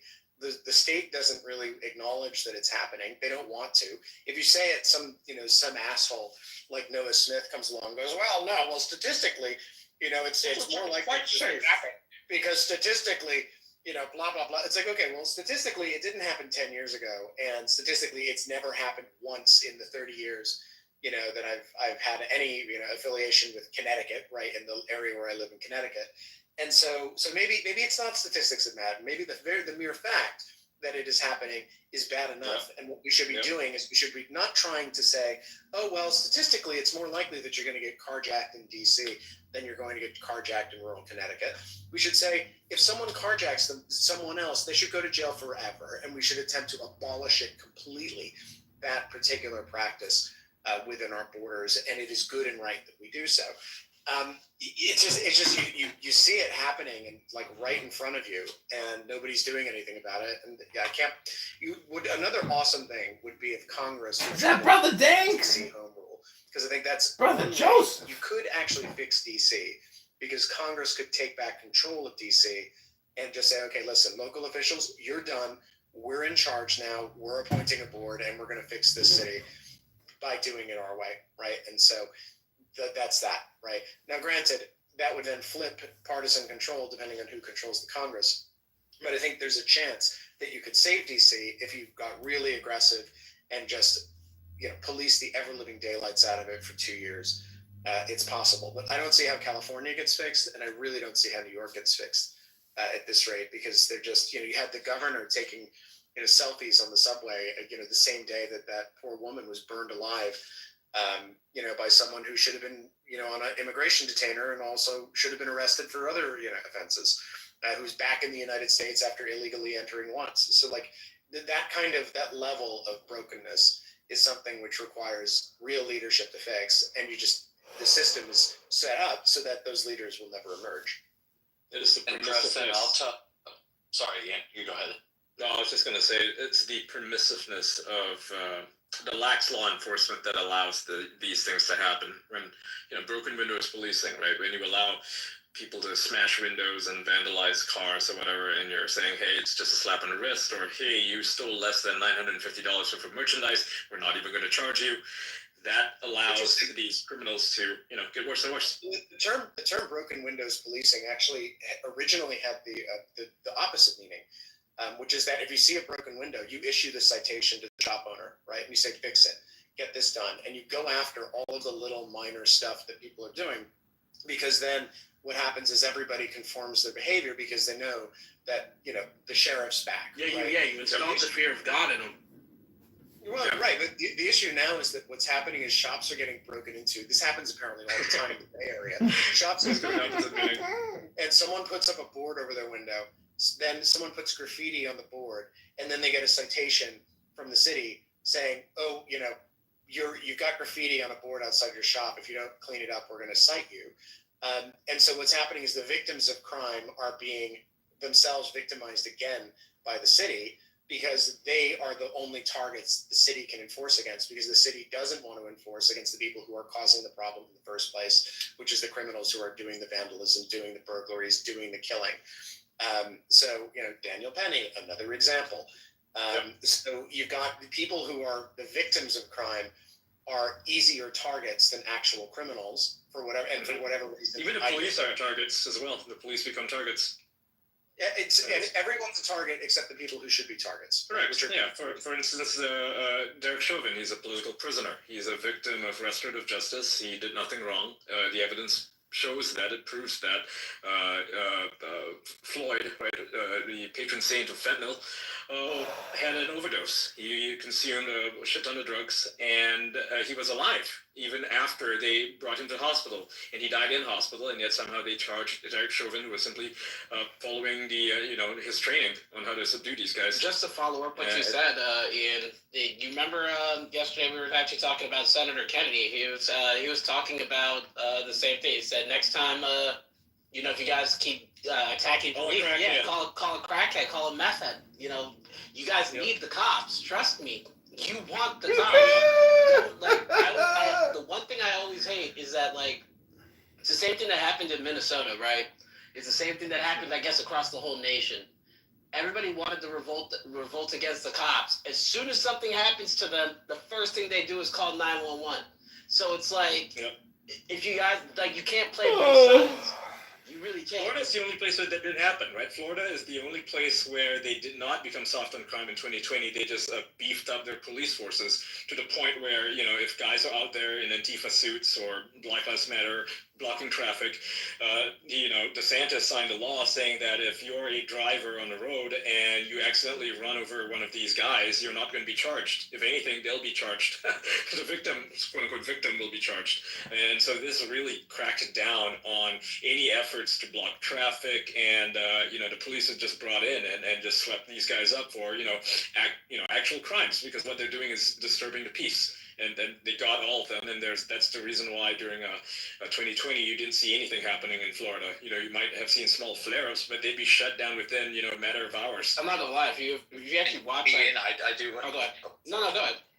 Yeah, because I want to give you guys something. If you guys want an incredible sledgehammer to enact at the state level against riots, Kentucky since the 1850s has been the only state that has a cause of action where if you are a property owner or a business owner in a city and that city government knows or should have known that a riot is about to take place and they do nothing to stop it and you do nothing to participate in the riot, but your property or your body is damaged as a consequence, you can sue the city for the damages. And we're the only state. We had that because Lexington and Louisville, during these Union riots in the 1850s, didn't step in. We enacted these laws, and I'm actually suing the city of Louisville right now over I represent a couple of small businesses that were just obliterated during the Breonna Taylor riots. A little bit of procedural background on it. Pretty much they said if this gets to the merits, we're going to win. But the Kentucky judiciary, which by the way is much more left-wing than you would expect, they held that Louisville is not a city. They held that it's a metro. It's absurd. And the case is currently in front of the Kentucky Supreme Court right now. And truly, both parties agree, this case rests entirely on whether or not Louisville is a city, which feel free to Google the word Louisville and tell me what it says, because the first three words you will get in the results is city in Kentucky. And further, yes, Louisville has a metro system of government, but that system of government did not exist until the 2000s, and this is a 150-year-old statute. But yeah, that's something for the state lawmakers in this audience, if any of you guys are still in here. Introduce the legislation. The statute in Kentucky is KRS 411.100. You want to talk about a sledgehammer that makes sure that local governments will step in and put a stop to riots? That's the statute.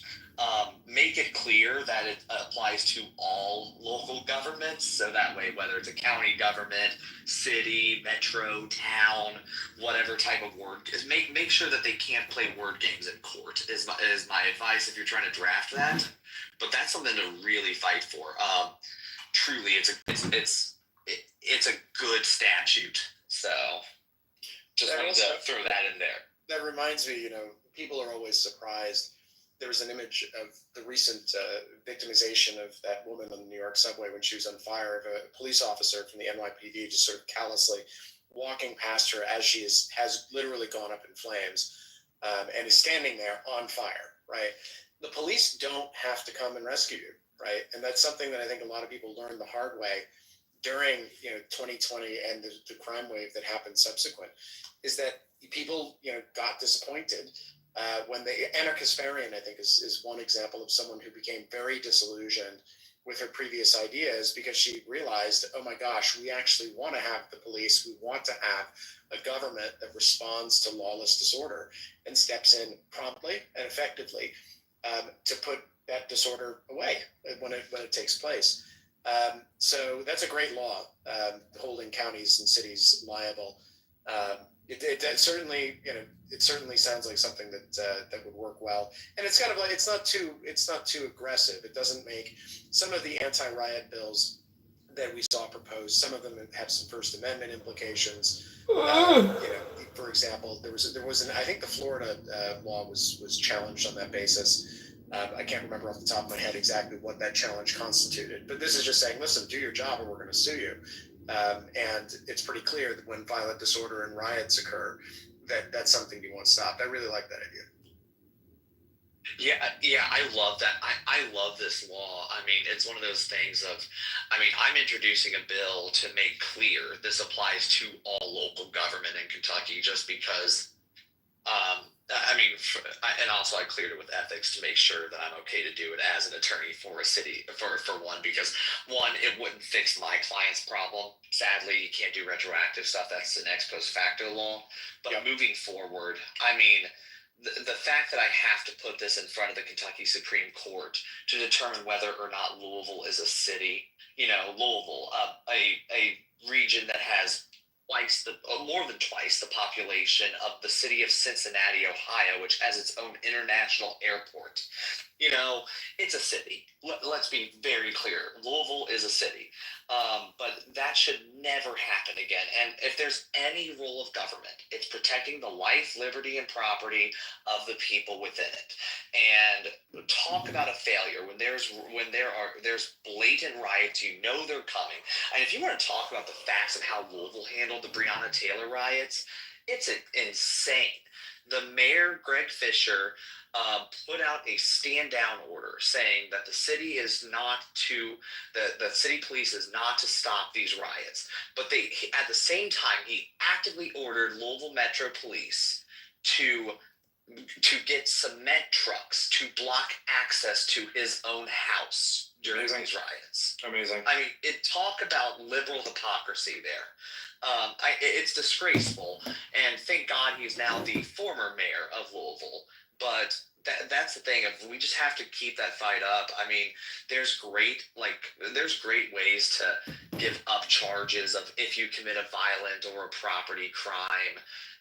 You give it a higher degree to it if you did it during a riot. Those are all options that I think are terrific, and there's nothing wrong with doing those.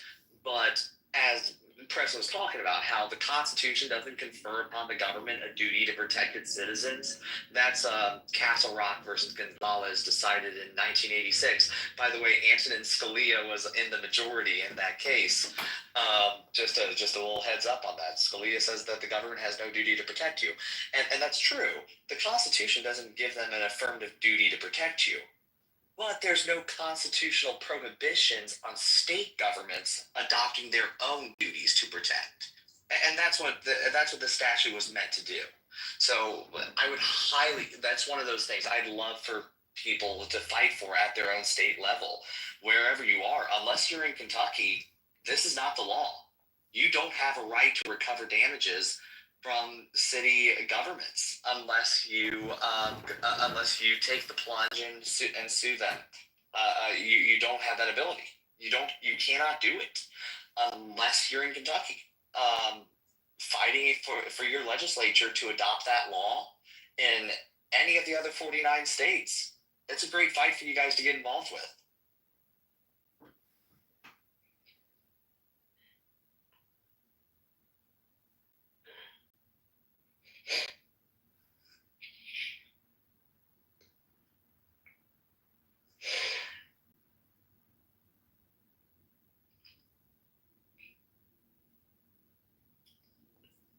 Sorry, there's a bit of stuff going on in the back channels, hence the silence.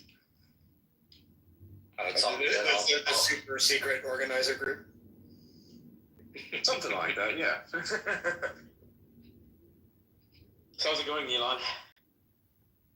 Is he more? Is he like posting more now? Has that happened? I'm not sure. It's funny. Even the alerts account. Even the alerts account is getting in on it just for the fun. He did this before, actually. By the way, I still remember that. So there's an account out there that's called Elon Alerts, and it's an account that basically tracks whenever he replies to anyone, follows someone, or does a profile change. And what the alert is, it's just basically a post with a screenshot of the interaction plus the interaction itself quoted, right? And it comes with a bunch of text and it says, okay, Elon Musk just, replied to X, Y, and Z, and there you go, it has to post that as a source. So in this case, he changed it to something else. He changed it to Elon Musk, aka Adrian Dittman, motherfucker. This guy, he did this before. He did it before, yeah. Yeah, he did this before. Before it was Elon just replied to his super secret account whenever he replied to me, liked a post of mine, just liked a post from his super secret alt account. I still remember that. That was great. True. Amazing. Absolutely wicked. Yeah. By the way, Elon replied to one of my posts about regime change in the UK, and he responded. He said, absolutely. Oh, yes. That's so good. I mean, we have bombed countries in the Middle East for far less than what Great Britain is doing in terms of transgressions on human rights. Mm-hmm. I just have to point that out. I'm not condoning our foreign policy in the Middle East, but let's be clear. If you believe that the bombings in the Middle East have been justified, there is no reason why we should still be an ally to Great Britain with how they treat their citizens right now, while actively encouraging blatant child rape of minors openly and arresting people for calling it out. And arresting their parents as well, right? The kids, in some cases, the parents found out about it, tried to deal with the rapists, and they were arrested on account of stirring up racial hatred. Britain has not. So that crime is actually a pretty old one. The stirring up offense, I think it's from the 60s. Britain didn't. This thing where Britain is way over arresting and way over enforcing its speech codes is comparatively new, right? And so this is really a phenomenon from the last 20 years. And before, you had a different generation of people running the government. You had a different generation of people running the prosecution services. You had a different generation of people running the courts. And so as a consequence, they approached, with these overbroad speech rules, they approached them with very different sensibilities. And so they were able to draw distinctions between, for example, offensive and grossly offensive. So they could say offensive speech is not allowed, grossly offensive speech, offensive speech is allowed, grossly offensive speech is not allowed. And when you said, what's grossly offensive? It would be something like, I don't know, like posting goatsy on the window of an elementary school and taping it to the wall or something like that, right? And they'd say, okay, well, that obviously is a problem. And so that's going to attract a criminal sanction, whereas posting an offensive tweet like J.K. Rowling, for example, in the sort of trans discourse is not the sort of thing which would ordinarily trigger an investigation. So at some point in the last 20 years, you had a changeover in the people who were running these institutions, and that changeover roughly approximated with the same changeover we had in the United States, where now people who are between the ages of 45 and 55 and running HR departments in universities have particular language and particular frameworks that they use to understand the world, except in the UK, those people all had the power of arrest. So that's kind of what happened. I don't think it's something where if the next generation proves to be incredibly based and we can get some solid changes on, tightening up the language of a lot of their statutes, it's savable, right? Potentially. And I think we're going to see places like Canada. Watching the rebuke of Justin Trudeau's government there is I think the first big rebuke was what happened in Argentina, and then the U.S. was next, and Canada early next year will be the next one after that. I think the Conservatives are going to have a majority of something like 300 seats in their parliament after all is said and done. And I think Justin Trudeau is currently slated to lose his seat, which is right in downtown Montreal.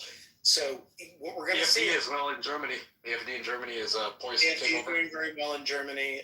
Obviously, I think it was Fratelli d'Italia, whatever it's called, over in Italy, won a few years ago, and remains to be seen. El Salvador as well.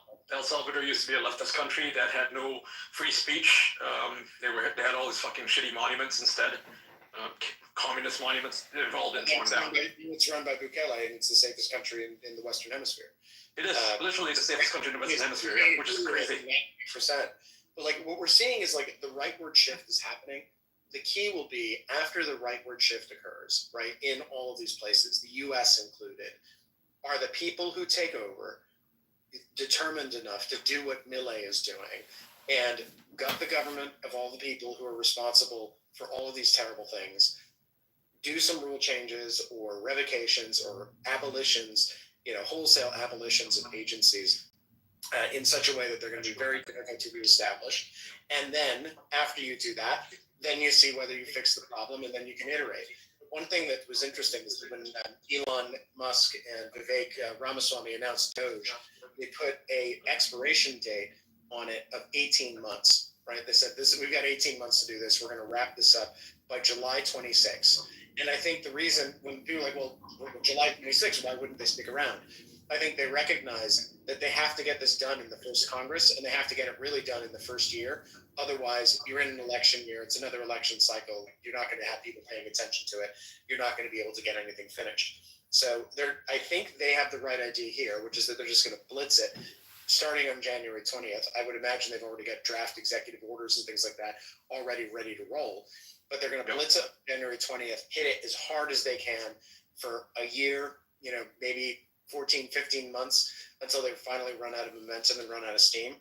And hopefully that'll be enough, right, to either put the country on the right path so they can widen their majority, or that we've done enough damage to the institutional apparatus that was slowing us down that it'll take enough time to reconstitute that if we do lose the House or if we do lose the Senate, that's not going to be fatal to the entire enterprise. But Canada's going to need to do the same thing, and eventually Britain and all of the European countries are going to need to do the same thing, and you're going to need root and branch, right? It's not going to be enough to just pass a bill saying, oh, you all have free speech now. You're going to have free speech, and then you're going to have to do some major institutional change to make sure that the people who are left behind, who are responsible for enforcing the censorship, aren't in a position to just continue doing it because they're too used to it. Correct. Britain needs change. It needs regime change. As does France, as does Germany. I'm hopeful for Germany. Not super keen on the leadership of that party due to things that I know about them, but they are the only hope, and I hope they can get their shit together because they have too many scandals. Unfortunately, they sort of like walk into rakes. They have a habit of doing that, and I hope they don't do that moving forward because right now it's a pivotal time. Unfortunately, or maybe I don't know, an opportunity presented itself, right? A terrorist attack, and I think a lot of Germans are simply tired of having to live in fear. Tired of living in, a land that's I wouldn't refer to that. Plundered. I wouldn't refer to that as an opportunity. It's a tragedy. But it's one. Well, what Hillary Clinton said, right? I mean, don't let a good tragedy go to waste. Well, but it's something. I lived in Europe for 15 years, and the thing that finally got me to leave was the London Bridge attack, because that happened something like I think 3 blocks from my apartment. And it was a similar type of thing to what just happened in Germany. I would get off the tube every day and I'd walk across the bridge and I'd go to my office, which was on the north side of the bridge. I walked back and forth on that bridge every day for 4 years. And then some jackass drove over it, plowed into a crowd of people, jumped out with a knife, started killing people. And eventually he was taken down by some armed policemen who arrived 5 minutes later as he was running through Borough Market and getting away, right? So the guy who beat him with a cricket bat. Then there was the other one, which of course also happened on London Bridge, which is where it was a restorative justice therapy session, and a bunch of people sitting with terrorist convicts. One of them grabbed a knife, stabbed the social worker, and killed her. And then another convict who was there and who was on the side of the Angels, fortunately, grabbed a narwhal's horn off the wall. Right. It was the Blazers Hall. Across my office was directly across the street from that in Adelaide House, and so he went and grabbed a narwhal's horn off the wall and then beat the ever-living daylights out of the attacker, and was hailed as a hero as a result. But they're taking these guys and they're saying, okay, cool, no handcuffs, no restraints, no nothing. Here, just have like a therapy session in downtown London in a lovely building where they have narwhal horns on the wall, and to try to talk about your feelings, right? And these are people who are locked up for serious terrorism offenses. So there's a disease in the British soul, right, which allows this stuff to keep happening. It's a disease, I think, in the European soul, which allows this stuff to keep happening. And it's a really simple fix. It's dangerous people, take them off the street forever. Just like if you are caught being part of a terrorist organization, if you're caught, carjacking people, if you're caught engaged in serious criminal conspiracies or serious criminal activity, I don't think you need regime change, right? You just need child rapists who deserve death. Well, I mean, the death penalty doesn't exist in Europe anymore either. But like, why are guys being let out on conditional releases? It's ridiculous. Like I just posted a piece of news in December, just last month. A guy who was a leader of a grooming gang in one of the towns. Him and like 6 others, right? They had a 103-year collective sentence. He was sentenced because he was a ringleader to 19 years. They let him out 10 years early. And this was a part of, Starmer's whole, let's let all the non-violent convicts out plan. That's actually that's part of actually standard British sentencing policy. So what happens is if you get a 20-year sentence, you'll be let out at 10. And you'll be basically let out on conditional release or on probation. This guy raped and abused numerous children. That doesn't matter. Yeah. If you're sentenced to 20 years in the UK, they let you out after 10. If you plead out, right, before you go to trial, they knock time off your sentence. If you plead off just after you're arraigned, you get more time off your sentence. So you could look at someone who should be getting 20 years and they're getting out in 5 because the country doesn't want to build prisons. It doesn't want to imprison people. The issue here is a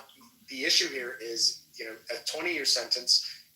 Call it what you like. I think a 20-year sentence is a pretty long sentence. But if someone's getting out after 10, it's not because they're being particularly light or particularly lenient with that particular defendant or that particular criminal. It's that the whole system does this to every criminal, right, across the system. It doesn't work, right? And they protect these guys after they get out. Well, and part of the reason it's becoming, and maybe now that it's become a political problem, because this happened so long ago, and now these guys are released and out in the street, and people are saying, oh my God, how could you let them out? Well, how could you let them out? Because you gave them a 20-year sentence, and the sentence, the way that criminal sentencing works in England and Wales is that you serve half of it, and then the rest of it you're released to the community because we deem that you're no longer a threat. And maybe that will be enough, right? Maybe enough muggings, enough people getting pushed onto the subway platforms in New York will be enough at some point that people realize that the issue is just that we're letting the criminals out of the jails and we're not getting them separated from decent, normal, peace-loving, law-abiding people. And that's what we need to do. I think the bigger issue here is that you have a lot of prosecutors and a lot of judges who believe in restorative justice. They also believe in rehabilitation. I do not believe that any of these criminals, the ones who commit particularly heinous crimes, meaning not, simple theft, right? Like they're not pickpockets. These people cannot be rehabilitated. If you rape and abuse dozens of children, or even just one child, right? It doesn't have to be dozens. It could just be one child. You do not deserve freedom. You should be locked away forever or killed. It's simple. I mean, I tend to think that the crimes of violence are ones that. I'm a huge proponent of capital punishment. Well, no, I mean, it's if and I think it should be public as well. If we're being honest, I think it should be a public exhibition. If you do something bad, everybody needs to know about it, about what you did, and you should be served up as an example to the rest of society to not do these things. Well, the Eighth Amendment has a thing or two to say about that. Well, Britain doesn't have an Eighth Amendment, so they don't. A thing, right? But yeah, but they do. I mean, they do have certain provisions of the Human Rights Act which are operative. Sir, get rid of it. but it's so I think crimes of violence is really maybe one angle where we could make a distinction that would stick politically. And you could say, listen, crimes of violence aren't the sort of thing which we should be letting people out of prison early for, or where we should be involved in bail reform. If you've got, if you're driving with unregistered tags, or if you commit petty theft and you're not actually involved in hurting anybody, or if you pick someone's pocket, like, okay, fine, release that person. If they go back one or two more times, then maybe stop releasing them. I think there was a statistic in New York that something like 90% of the petty theft and low-level theft crime is committed by fewer than 300 people who are just like serial recidivists and just keep doing it again and again and again. Where I get really bent out of shape is when you get particularly like armed carjackings, armed robberies, armed home invasions, and then those people get released, right? With that, I cannot conceive, and maybe I'm just not educated enough. Maybe I haven't taken the right Marxist courses, at university to explain why I'm supposed to like this. I just can't conceive of circumstances where I ever would break into someone else's house with a gun and point it at their face while loaded and say, okay, now you need to give me something or do what I want, right? I cannot imagine circumstances where that would be appropriate, or where I would do that. And anyone who does it is just so violative of the basic norms of society. Like, that's the kind of thing where I say, why is this person ever being let out, right? Just for that kind of behavior. But then you get people who say, oh no, it's fine. You do that in New York and the gun isn't loaded. And Alvin Bragg will say, oh, well, it wasn't actually so bad. We're going to release you. We're not going to hold you on bail. And that's that. However, if in New York you carry a gun and you don't point it at anyone, but you don't have a permit, so you're just carrying a gun for your own self-protection, and they arrest you, they'll charge you with a felony, and they won't release you. They'll only release you if you use the gun in anger. And if there's not a round in the chamber, they'll let you go. So it's one of those crazy things where you have this two-tier system, just like you have in the UK in certain respects. But in the US, we have a two-tier system too, which is that certain crimes are favored and other crimes are not. If you want to conceal carry in New York but not harm anybody else, and you get caught, boom, immediately on the felony track. They're not gonna let you argue that down to a misdemeanor, and that's it. If, however, you walk into a bodega and you point a Glock in somebody's face, and the Glock doesn't, in that one instance, it just doesn't happen to have any ammunition in the chamber, they'll turn around and say the gun wasn't loaded, and so you weren't a danger, and so we're going to send you down the misdemeanor track, and we're not going to hold you at Rikers. So it's like Preston, were you just referencing the "Give me $5" case? I'm not sure there's a specific case, but I was just reading I think I'm referencing what I understand to be the Manhattan DA's prosecution and charging guidelines for criminal offenses involving property theft in New York. Okay, yeah, there's this old case in New York where what happened was this really old dude was sitting on the New York subway, and these adolescents, much bigger, much stronger than him, were accosting him and like getting in his face. One of them said, "You better give me $5." In response, he pulled a revolver out and shot a couple of them. And he actually got off on all of the shooting offenses on self-defense, but he was still convicted for having a handgun on him. This is a pre-Heller case. Outrageous that they still proceeded with that possession of a handgun charge after he, these people were clearly threatening him. Yeah, I mean, a better example, I think there's a guy in New York, I can't remember his name, but I know the case is ongoing.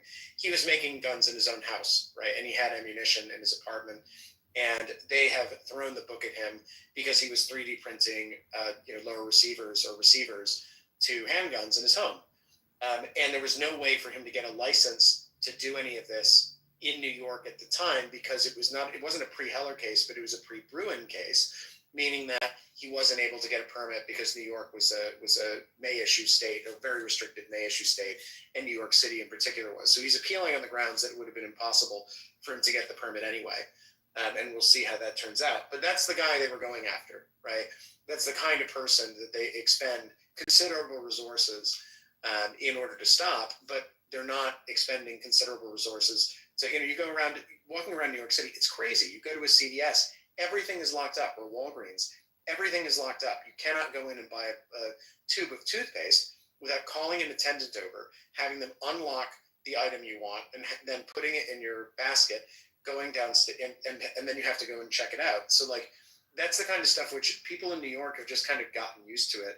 But as someone who's not from New York, you go in and you say, this is insane, this is not sustainable, and this is clearly policy failure somewhere along the chain.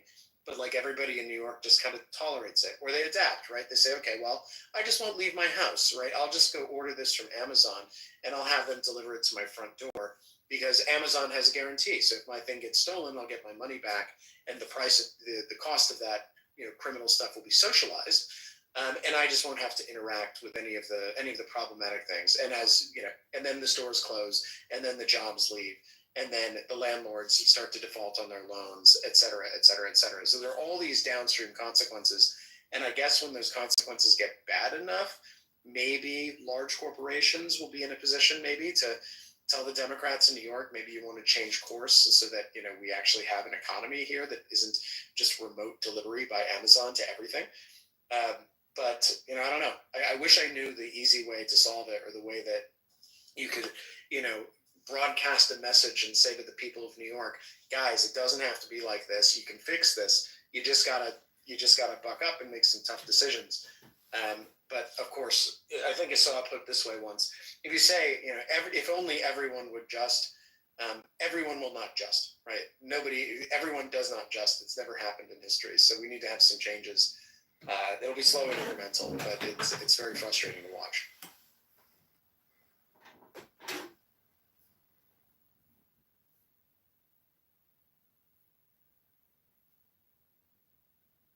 Since there is silence in the conversation, I'm just going to say that all gun laws are infringements. The Second Amendment says shall not be infringed.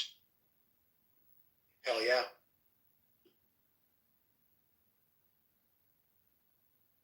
Before I went to law school, became an attorney, and ran for office, I used to work for the National Association for Gun Rights. So I just had to make that little statement just to be clear. I have not changed. Upon further review, my New Year's resolution is to become an even bigger thorn in the side to the swamp.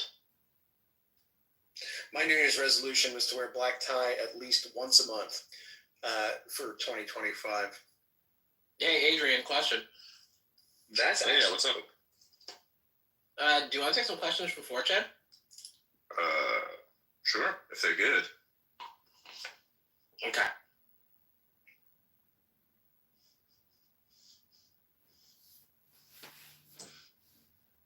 Okay, so just for context, by the way, we did a few nights ago, I think it was like 2 nights ago, actually, we did a thing where we brought people on. Actually, what we did was we saw someone posting a doctored screenshot of someone who is pretending to be me, ironically enough this time. It was a person pretending to be me, pretending to be Elon. So, however that works, that's the way it was. And this person shared a screenshot that was doctored, where it supposedly looks like some sort of thing where you have access to an admin panel or something, whatever that was, right? Turned out later that this was all a joke, because here's the thing.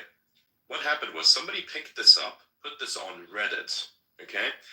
After it was on Reddit, then somehow all the lefties picked it up and tried to make it as though Elon is on 4chan, which of course is not the truth.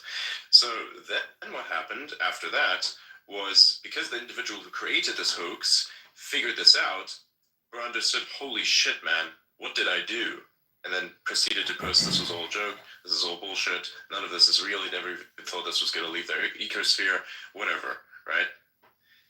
So before we knew all of this, of course, we wanted to just have a conversation with the people on 4chan, so we were like casually looking at their stuff, we were talking about some of the stuff that was posted, which is obviously ridiculous, and debunking it, and then it turned out they were actually, someone was listening to our show, and they were writing posts in real time, talking about what we were talking about. Then there was a back and forth of trolling, which was them being more racist than anything else, primarily accusing Audi here of being very racist, which is really weird. And then, later, after all the trolling got out of the way, we actually were able to have a good conversation. So I said, hey, you got some questions you want to ask us? And then they started writing up a bunch of questions, and we started answering those questions. So then it was a bit of a back and forth until the replies were maxed out on their threads there. So that was pretty funny. Yeah. Just for context. I got a backlog. I got about 10 questions here that I wrote down from 4chan from yesterday. So I can go over them anytime you want. Mm-hmm. It depends. I think. I mean, look at.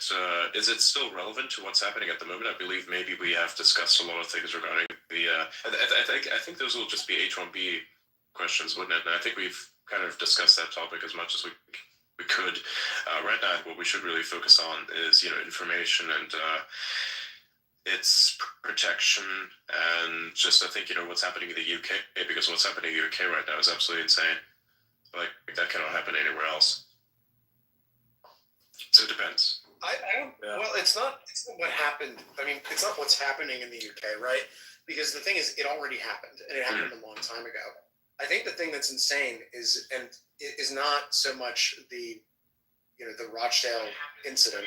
What's insane is the ability to which, the extent to which the internet has the ability to start driving. Now that we finally got one. It's still happening, though, right? It's still happening. It's not just Rochdale, right? There's literally about 20 cities, including in Scotland as well, where these grooming gangs are active, remain active to this day, and that's not even counting the smaller instances of individuals who are maybe not a part of any gangs who are committing these crimes. It's mainly Pakistani immigrants who go to the United Kingdom and enjoy certain protections that are simply not given to anybody else, right? We've seen a lot of cases where, I read one today where a Pakistani migrant had raped two South Asian girls, right? So they were not white, and he got a much longer sentence than any of the perpetrators of the, who are, their victims are white, right? Because the judge deemed that the victims,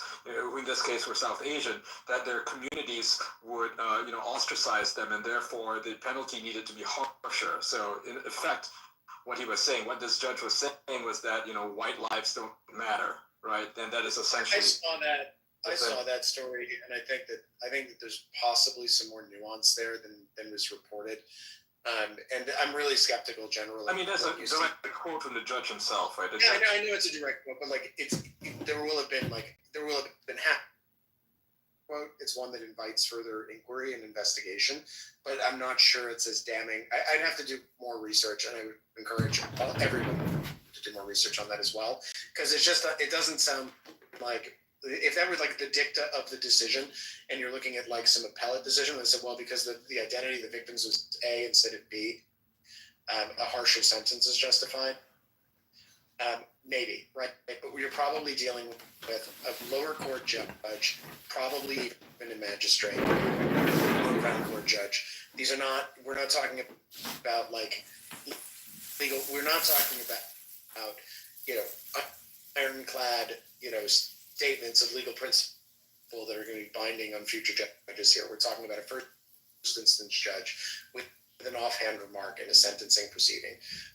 But what the thing that is most interesting to me about all of this is the extent to which just having one platform of the majors being open for business in free speech terms, and internet companies over the last, so from 2018 to 2022, is that the mainstream media dictated to the platforms and dictated to the government and dictated to key opinion leaders and dictated to everybody what was going on in social media and how they should interpret it and understand it.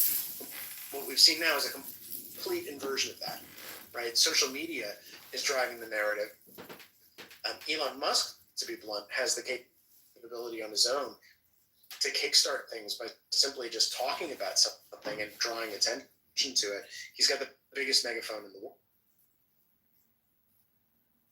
The X is driving this discussion in the UK and the discourse in the UK. You have a lot of British people saying things that they weren't allowed to say or were too afraid to say before, and they're saying it in sufficient numbers that they can't silence all of them. And I think we're going to see that pattern repeated again and again and again and again in various different places as various different groups of people who use this platform discover that they can use it to drive real political change and start to get large numbers of people to pay attention to niche issues which have been censored pretty consistently from sort of 2014 to 2022.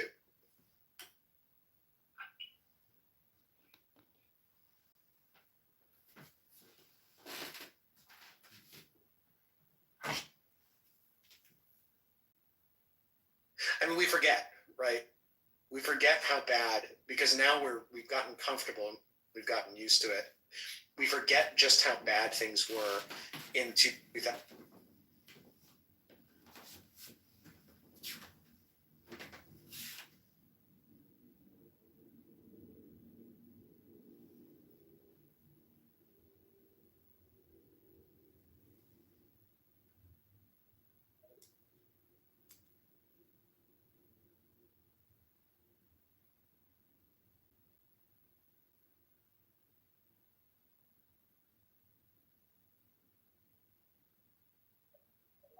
Like,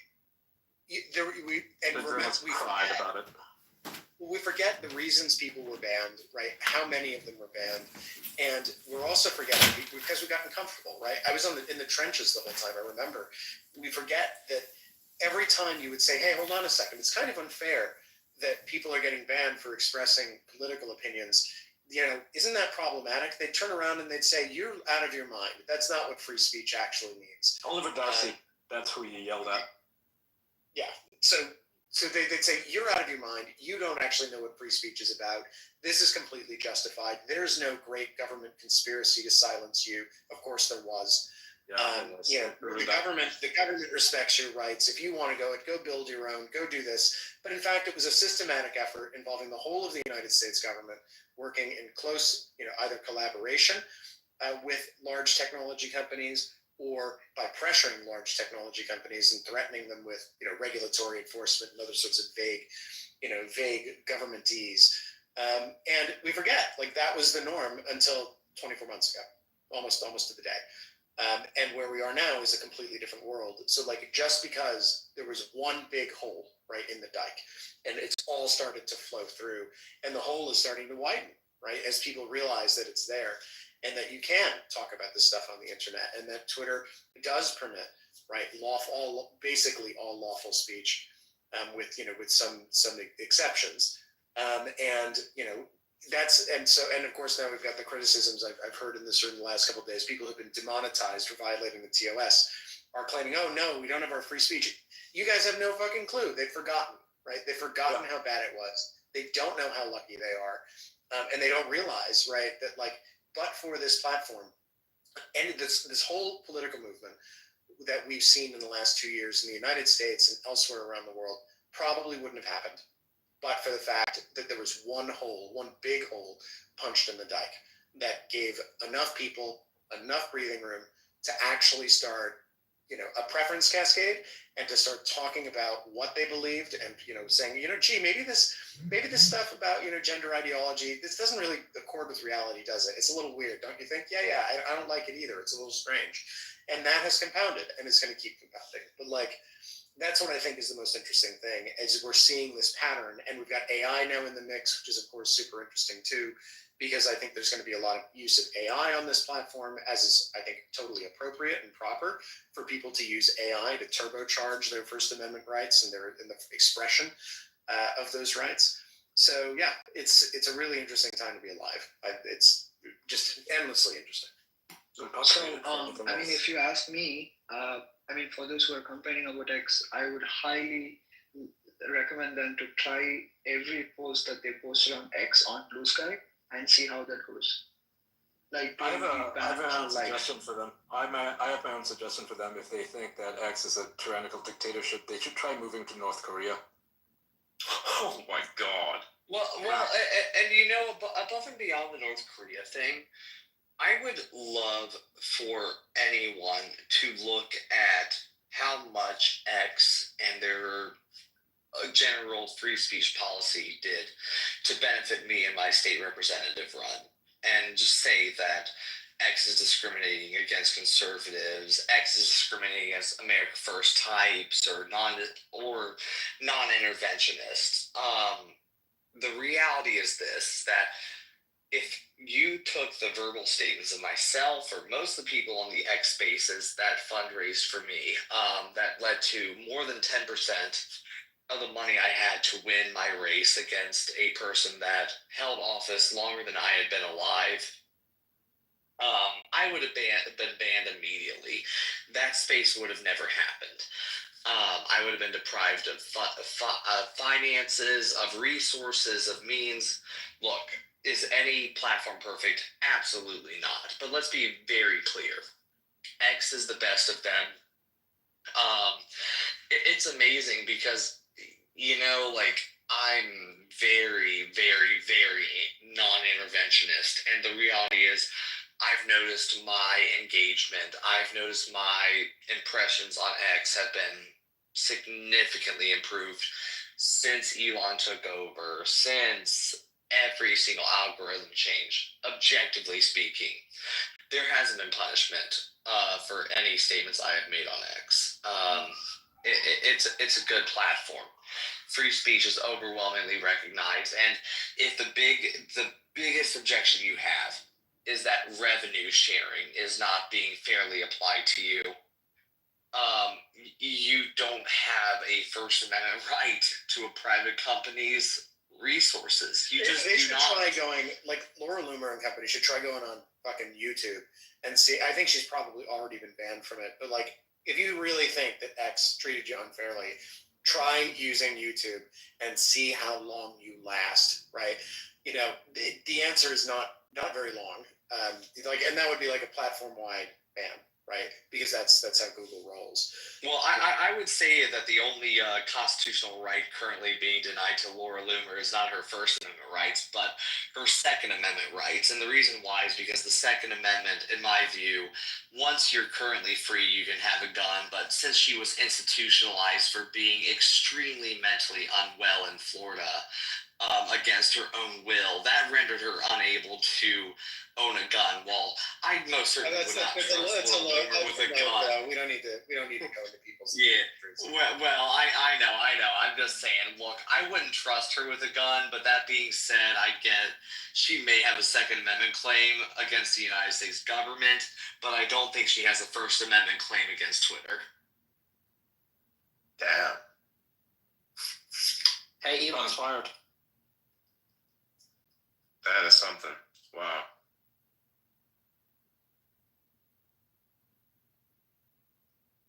I wonder if I'm sorry, I had to say that because I've seen her talk about the censorship stuff, and it just drives me up a wall. Like, look, you don't have a First Amendment right to someone else's money. You just don't. I think it's like, it's not even that, right? The idea, the thing that's interesting about what that particular line of attack is doing, right, against X, is they're trying to conflate the issue of, yes, the First Amendment isn't implicated.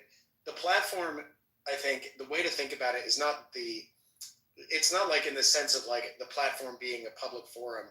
The question that you need to ask is, when the platform was yanking your check mark, right, were they making a decision that was content-based, right, or was it sort of like a time, place, and manner kind of restriction? And if it's content-based, was it motivated by discrimination for a particular viewpoint? In this case, Twitter has a rule, right, or X has a rule, which says that you don't dox people, right? And it doesn't matter who you are, what you do, what it is. You post someone's docs, bang, you're liable to lose your blue check mark and potentially get kicked off the platform. It's a content-neutral rule, right? It doesn't matter whose docs you post. It doesn't matter why you've posted it. It doesn't matter what argument you're making. It doesn't matter what position you hold. It's if you dox someone, you get dinged, and that's the end of it. And like that particular piece of First Amendment doctrine appears to have escaped all of them, right? Because they're just saying, oh, well, we're being treated differently than everybody else, so it must be a First Amendment problem. Well, if you threaten someone, right, the government's going to treat you a little differently than they're going to treat someone who doesn't threaten someone, right, out in the real world. And so it's one of those things where it's clearly not a politically motivated decision. It was like you posted docs, that was it. And the First Amendment has has doctrine around that, and it says that the government, right, in similar situations, is able to take out, to undertake remedial action. Incidentally, there's also First Amendment doctrine about using and posting docs to rally an internet mob to go harass people. The case is Gersh versus Anglin, and it's out of the District of Montana, and it involved Andrew Anglin, who's a prominent internet neo-Nazi. I'm not sure what his affiliation was. I think it was Stormfront. Was his? Yeah, it was Stormfront for him, so he ran Stormfront. And there's a woman named Tanya Gersh who lived in Whitefish, Montana, and she, I believe, she was an outspoken critic of his. And he just posted her docs online. Daily Stormer. He posted it on the Daily Stormer. That's where it was. He posted it on Daily Stormer. And an online mob went and bombarded this poor woman with abuse and threats and various other things. And so he pled the First Amendment. And she said, well, hold on a second. It was an online harassment mob. That doesn't quite count. And the court sided with Gersh. And he has since, I don't think he's surfaced since. I think he's on the run, probably out of the United States and off the radar. And that was years ago, like 10 years ago. So like this thing where you have docs being posted online, which can only serve one purpose, right? It can only serve to try to get the internet to flow into some receptacle in somebody's home, either people coming to their front door or ringing their phone or, showing up on the street outside of their house. That is the only purpose posting someone's docs serves. None. No other legitimate purpose for discourse or dispute. And, that's it. Like, that's why platforms do this. Because, again, even like Gab, right? Gab is a pretty well-known platform for its free speech rules, right? It allows all kinds of stuff that virtually no other platform will allow. But no anime. Anime is banned. It doesn't ban anime, but I believe it bans porn and anime porn. So I'm pretty sure it doesn't ban anime. But like even Gab, like you post docs on Gab, you're done, right? They will just ban you outright. There's no like second strike, like, okay, we're going to remove your verification. It's just you post docs like it's a small company with a small team, they'll just kick you off because it's totally not worth the hassle. So like that's the kind of stuff where everybody everywhere has agreement, and to have a bunch of conservative influencers say, oh well, you know what, this is now it was amazing how much traction they got. But like as someone who's been in the trenches of this free speech thing on the internet for the better part of a decade, to see people complaining about the current state of affairs, it's just bizarre. It's bizarre. It strikes me as profoundly ungrateful, and it's like just like ungrateful is one thing, but also like counterproductive. Like really, you're gonna try to tar us with the same brush that we tarred actual censors for years and years and years, and you're gonna try to flip those arguments around because you're pissed off because you got demonetized. It's amazing. Reminds me of a case in Colorado where they were fighting for extended magazines, right, for handguns or firearms, and they wanted, the courts were like, okay, well, 10 is too few. Let's set it to 30. Okay, it's a fair number.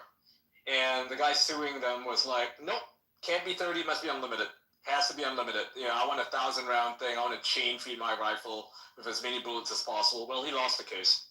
So that was fun. Well, that's actually interestingly, those cases are all working their way through the magazine cases and the assault weapons cases are all kind of knocking on the door of the Supreme Court. I think Bianchi is currently it's been scheduled for he was scheduled for conference at SCOTUS in December, and it's since been rescheduled. So they'll probably, my guess is they get a cert grant, and they probably hear it in the fall term, and that's all about magazine capacity and things like that. I mean, I'm a big unlimited magazine component. So yeah. To Preston's point on that one, the Second Amendment is very, very, very, very clear when it comes to magazine capacity restrictions. The unlimited position is the Second Amendment position, where the First Amendment is very, very, very, very, very to the 999th degree clear that a claim to someone else's money, aka monetization, is not protected by the First Amendment. So that's how I would differentiate those cases. Sure. You have the right to have as many rounds as humanly possible. 1791 showed like several hundred rounds to a magazine or to a clip, or to the capacity of a firearm, where in 1791, if you tried to sue claiming that your claim of entitlement to a private party's money violated that their denial of that violated your First Amendment right, you'd get laughed out of the courtroom. That would be my counter to that. It's state action. Yeah, like it's a state action doctrine. It's just not a government entity. Rightly so. Just because you Well, like, use I think- somebody's yeah, service and- doesn't and give you that's the right thing, to it's their like- wallet, you know? Well, the thing with Lou right, and like I others mean, that- for example, like if for example, like someone walked into my house to have a very heated argument with me because they disagree with the vote I take in the Kentucky General Assembly, and I tell them, hey, I'd much rather you not have a gun in here while we have this conversation, they can't really sue me on the Second Amendment. Likewise, if I was trying to pay them to have that conversation, but they start getting into a conversation that's just, I find completely unconscionable. I'm like, look, I'm not going to pay you for this conversation. Likewise, that's not a First Amendment violation. It's the state actor doctrine in a nutshell. I think the point is that, like, Loomer and company, they're trying to accuse Twitter of hypocrisy, or X. I'm sorry, it's old habits die hard. They're trying to accuse X of hypocrisy because X touts free speech, right? And yet it engages in content moderation. And, like, I think, so, like, of course, you can say, listen, I'm going to go set up a private clubhouse, and in my private clubhouse, we're going to hew as closely as possible to the First Amendment. And then if you start violating your own rules, people will turn around and they'll say, this is not free speech, this is unfair, right? But, like, even with that analysis, right, even forget all of that, right? The question is the spirit of the thing, the principle of the thing, how good a job is X doing on balance to try to maximize the free speechiness of the site, you know, given all of the circumstances and given the fact that the First Amendment doesn't apply to it. Like, I give it a 9.5, 9.8 out of 10, right? Like, I think 9.5, 9.8, like, for Americans, pretty close to 10 in play. And then across the world, obviously, it's subject to other rules and other jurisdictions that mean that it can't necessarily perfectly comply or replicate the First Amendment there, because, like, in Brazil, the Brazilian Constitutional Court is notoriously censorial. In Germany, you know, under the NetzDG, you get takedown orders all the time. Britain's going to have the Online Safety Act. That's going to be another regime that they have to comply with. So, like, even, I think the question really is the free speechiness of Twitter as a private company, is it free speechy enough, right? Are they doing a good job at being free speechy in the class? And I think the answer is yes, to be blunt. Yeah. Consider the fact that when I was in Europe, right, I got censored by the European Union for posting stuff about how Haitians eat dogs. That was fun.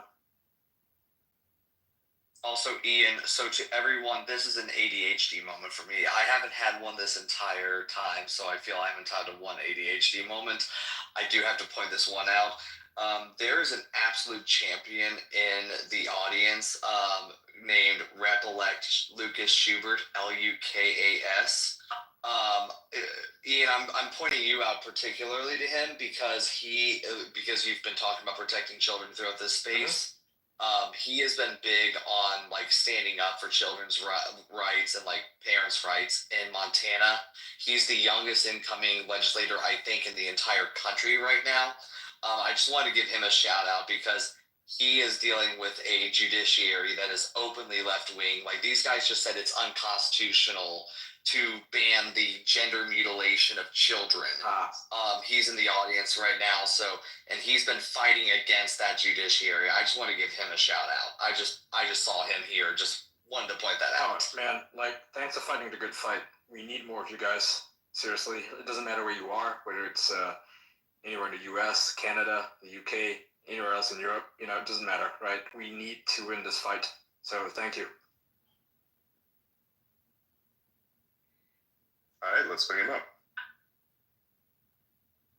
Yeah, if you want to come up, just Yeah, Rep Schubert, dude. If request and let's come on up if you want to talk about like what's going on in Montana. I mean, dude, like when I think about like a state where every state representative, every state senator should not just be a Republican, but should be a like conservative MAGA Republican. I think about Montana, and I just think about the uphill battle that you have. So if you want to come on up, please do. Yeah.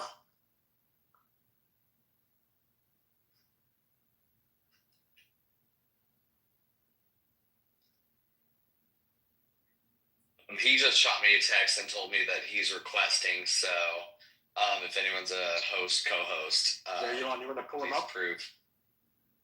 Yeah. Bring him up here. He's rocks. This guy is rock solid. Like, it's hilarious. Every legislative thing that I wind up in, whether it's pro-life, more libertarian-leaning Republican, or populist-leaning Republican, I've seen him here, and he's been able to like make all wings of the party happy with his advocacy. I mean, I'm just thinking about it, like, I mean, his age ends in teen right now, and I just want to give that guy a shout out because I mean, he's one of the youngest legislators in the country. Yeah, you're gonna go up against a lot of veteran assholes, you know. Oh yeah, I mean, and that's the thing. Like, I'm the youngest legislator in Kentucky right now, and even though I'm in my 20s, like, the guy is still like, and he's putting up a fight. And so, oh, there he is, Lucas. How are you, buddy? Yo, what's up? Yo. What's going on? What are we talking about? I was just at the gym, so requested it, but then turned the volume down. So We're talking about the protection of children, particularly right now in the UK, right? What's going on there? Pretty fucked up. Pretty happy that. Well, yeah, that's the thing. That's the liberal justice system for you. You know, and here in Montana, we have a very liberal judiciary as well. And I know it's not 1-to-1, but the UK, their left-wing, you know, Labour government, those guys, they banned puberty blockers for little kids. Meanwhile, here in Montana, this Montana Supreme Court, you know, we're a conservative state, but these judges, they said that we're not allowed to ban gender transition surgeries on little kids. And so, you know, the judiciary it's not talked about a lot, and that's by nature, I think, because these judges, they're not accountable. They act like legislators, they act like executives, but they're shrouded in secrecy, they're shrouded in black robes, and you know, a lot of the time they're appointed. But the ones that are elected, at least here in a state like Montana, they run as quote-unquote nonpartisan, but then they get so much money from these liberal groups, from Planned Parenthood. You know, and another example actually about that, we have this judge, Ingrid Gustafson, Supreme Court Justice. She got over $200,000 from Planned Parenthood in independent expenditures when she ran for office, and then she proceeded to write the opinion in favor of Planned Parenthood over like some law that said that basically you would have to notify or like show ultrasound. I don't know if it was that one exactly, but it wasn't even like a full ban or anything. So yeah, 100% these judges, I mean, they are causing trouble all across the West, you know. And then you have like George Soros coming in and funding district attorneys, funding judges. But yeah, what's going on in the UK too? It's like, you know, frankly, this woke stuff, I mean, it's just anti-white. Like, they hate white people. I don't know what to say. They do. Yeah, they do. Straight up. So. Yeah, the legislation there is, it's not even the legislation, right? It's the failure to enforce the laws, right?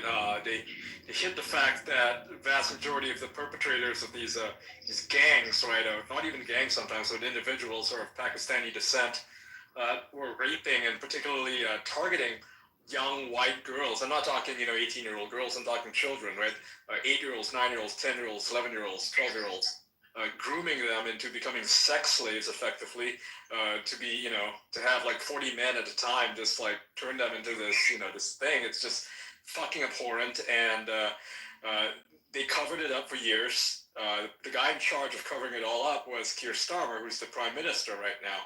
And the reason they did so was because they simply didn't want to lose the Pakistani vote. They didn't want to create, some racial enmity or some bullshit. And so they let all these guys off the hook. Many of them have been photographed being chummy with the police officers who should be the ones arresting them. And yet they all knew each other, and they covered up all of this stuff happening. Parents who came out and spoke out against it got arrested. The girls, in a lot of cases, were treated as if they were the ones who were asking for it, as if they were, prostitutes or something. It's just completely disgusting. And we're talking hundreds of thousands of white girls here. Well, yeah, that's the thing. I mean, the child trafficking, that's something, that goes on everywhere. Obviously this case is particularly bad, but, really all across the Western world, you got these disgusting pedophiles. And, we need to ensure that this stuff does not continue, that it is completely shut down. I got a bill coming up here where we're going to put some penalties for distributing child pornography online. So still working on that one, though, getting back and forth with the drafters. But, in the U.S. at least, like illegal immigration is a huge source of this because you have all these people coming in here, no one knows who they are. And, they got cartel connections, they got human trafficking connections. And so, we need to deal with this 100%. 100%. Well, so TJ, what's your take? What's your take? I don't know if you already said that before I joined. Yeah, I just mentioned I have 4 colleagues in Kentucky, Candy Massaroni, Steve Rawlings, who was actually my current state representative who just moved up to state senate when I took upon his duties as state representative in January 1st, Steve Doan, and Josh Calloway. They introduced a bill last year in response to a child rapist. This freak raped a 6-month-old baby while working at a daycare and received only house arrest. And the reason that they received house arrest was because that giving this thing anything short of just house arrest would result in a disruption in its gender transition therapy. They gave house arrest as a fucking kidding me? That's fucked up. So he basically got away for being trans. Pretty much, they said this person is transgender, and therefore they won't punish it for literally raping an infant. What? And wow. Those 4 representatives and now one that's a senator introduced the bill to be clear. If you commit sexual assault or rape against a child, you are eligible for the death penalty immediately. And I don't think that's excessive. Yeah, I get it violates a current Supreme Court order, but I think there's enough votes to overturn that rule. If there's any role of government, it's protecting children. Lucas, can you send me a news article about that? I wanna bring it to my audience later. I can send that over to you, Ian. Because that happened in my state. Okay, yeah, I followed you, so yeah, just feel free to hit up the DMs. Yeah. Will do. It's one of the most disgusting incidents I've ever seen in my entire life. It's one of the worst things I've ever heard. It's extremely upsetting. It made me sick to my stomach just seeing the fact that we literally gave house arrest to someone who would do that to. Literally just the facts of it are. Yeah, literally a baby. The facts of it are so upsetting. As I explained it to you guys just now, I'll be level. I self-censored there. I didn't give the full details of it because it is so upsetting to me that emotionally, I don't feel capable of really giving the full details of it.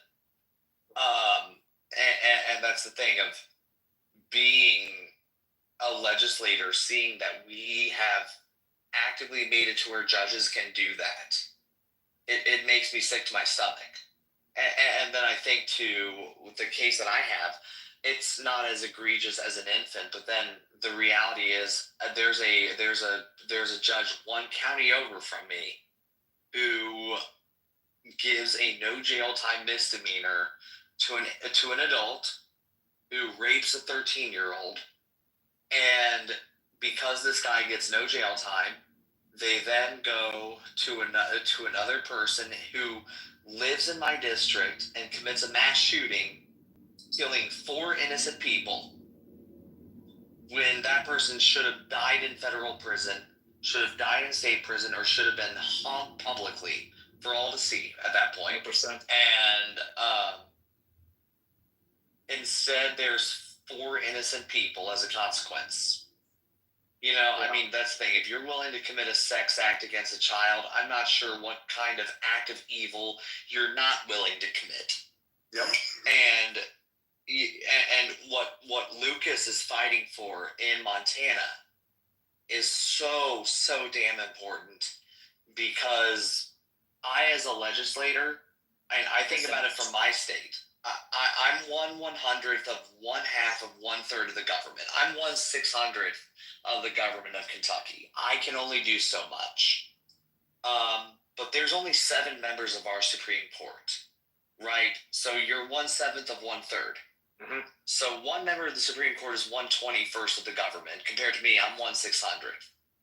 I put in a bill, I pass it, I get it signed, but 4 of those 7 is enough to strike down my law. And if I try to make it to where it's harder to be a pedophile in Kentucky, it takes 4 Supreme Court justices to strike that down. We have to be mindful of our state judiciaries. We are so too prone to say, well, they're nonpartisan and they're going to go with what the law says, when so often they don't go with what the law says. They go with what their feelings say. Lucas in Montana, I mean, especially, Montana is an extremely conservative state, but their judiciary is anything but. And that's my big takeaway from this all, is we have to be mindful not only of our legislative branch, not only of our executive branch, but also our judicial branch, to make sure that the laws that we pass actually have effect. I can think about in Kentucky, the Supreme Court just ruled 4-3. 4 ruled in the majority, 3 in the minority, and said that possession of a child sex doll is not probable cause to search a person for child pornography. They just let a child pornographer go. And that's the thing. They just did that. That's the thing. It's like, it's so funny because, you know, these Democrat politicians at the state level, they say, oh, we need an independent judiciary. You're trying to bring politics into the courtroom. Our courts are fair and equitable. You know, but then when the Supreme Court, when Clarence Thomas comes out and says, listen, this is how it is, then they're like, oh, our courts are so corrupt. You know, I mean, it's just a farce. In reality, everyone is going to be biased. Everyone is going to have their persuasion. And, you know, I don't know how it is over in Kentucky if you guys actually have partisan elections, but here, where it's not partisan, no one knows. You know, only people who are political junkies really know whether a judge is liberal or conservative. And that's why you have these wide-ranging gaps where, because the liberals have all the money, that their judges end up winning. But, you know, I mean, like, fundamentally, just this whole topic, I think, articulates how much, you know, what we're up against really matters, right? Like, what we're fighting is literally pedophiles, right? The left-wing, you know, part of the government and the far left, they literally support pedophilia. And, you know, I mean, just look at, like, California, where they passed that law back in, I think, 2020, where they reduced the penalties for gay pedophiles. Fundamentally, that is what the next thing is, right? The never-ending stream of, you know, we have, whatever, 2015, it was gay marriage. Then 2018, you know, 2019, transgenderism. Then 2020, 2021, transgender kids and, you know, teachers transitioning, you know, their students. But and right now, you know, obviously Trump's in there. But what that's going to cause, right, because when Biden was in there, it caused people on the right to actually get serious, look at the issues and start playing to win. What it's going to do on the same when Trump's in there, it's going to get the left to really step up their game, basically, because obviously they're not in power and they want to regain power. But I mean, they are going to radicalize, and obviously in politics in the United States, it's a two-party system, so we're going back and forth between the left and the right. I mean, frankly, I think, and I posted about this, I think in the next 15 years, that just open support of pedophilia is going to be close to a mainstream Democrat position.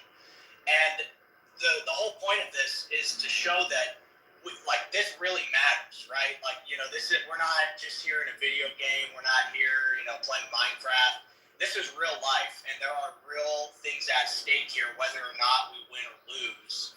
And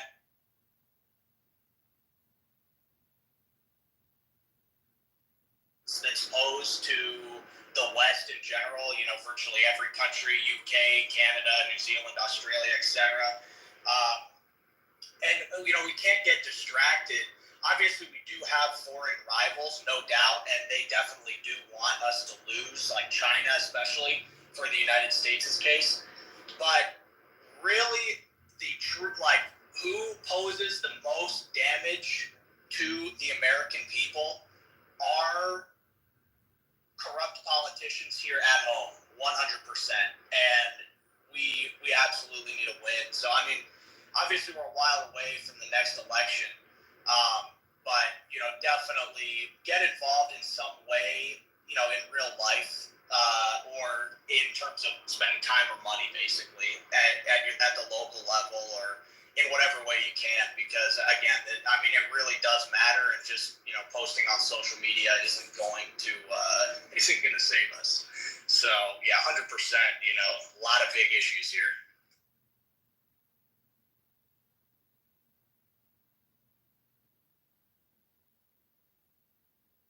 Yeah, I mean, and that's the thing of look, just because someone has a letter next to their name, don't support them immediately.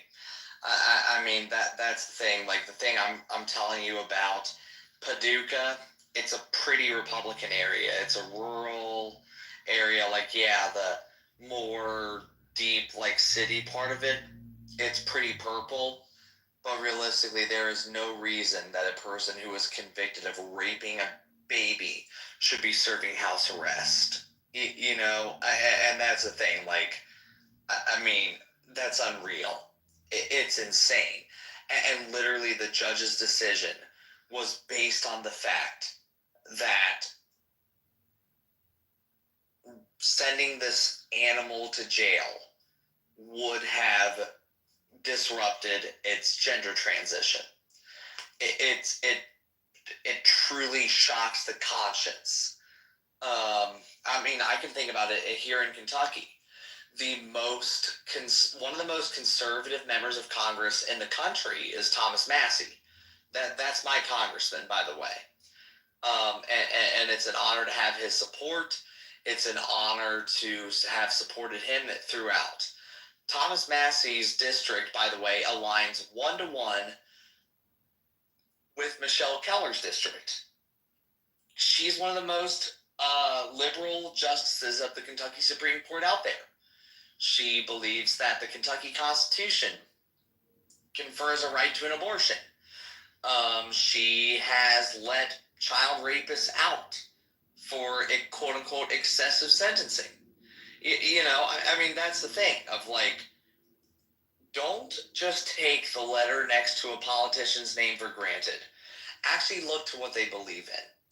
And I say the same thing for myself.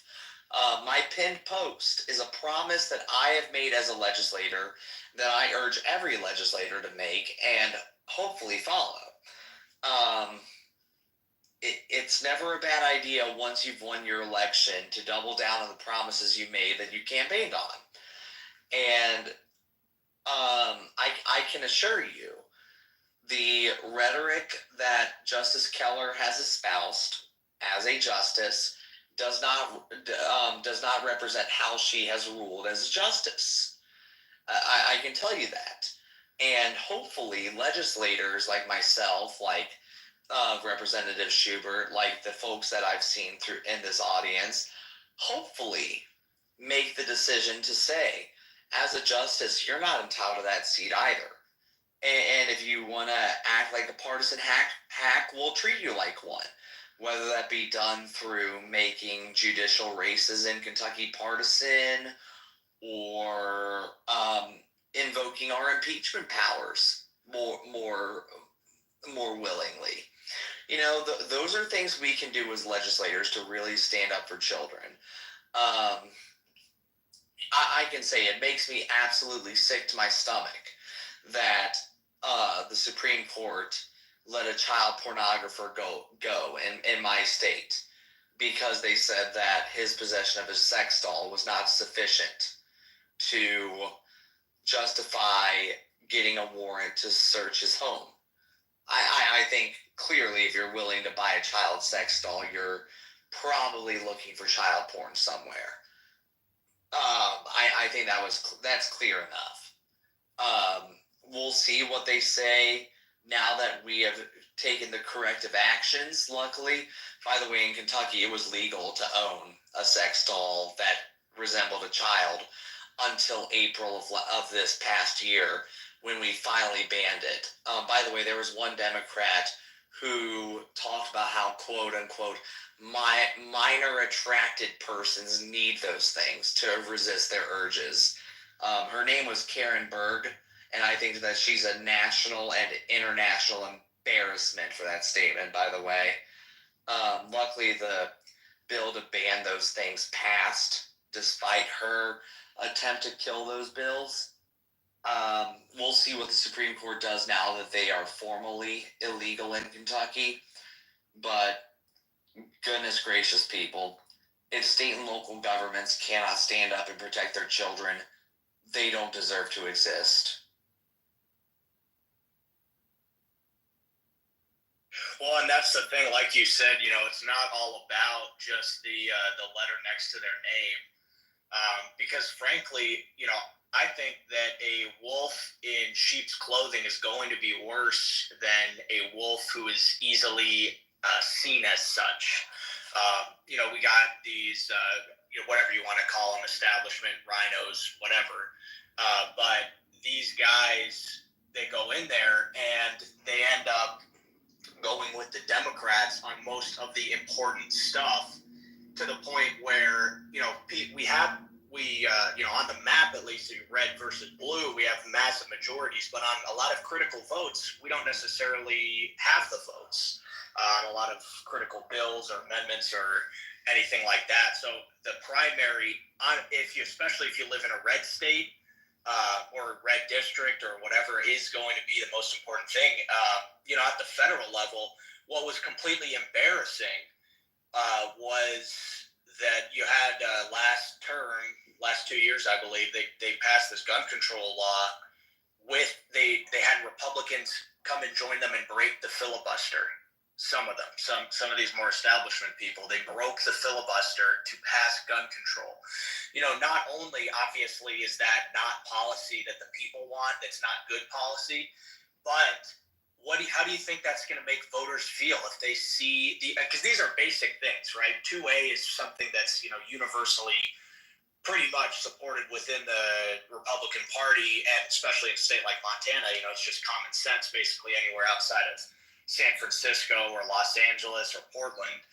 But, you know, voters, they see that. How does that, you think that's going to make them more or less likely to vote? You know, so the primary elections really is where the future of this country is going to be decided at, especially if you're in a red state.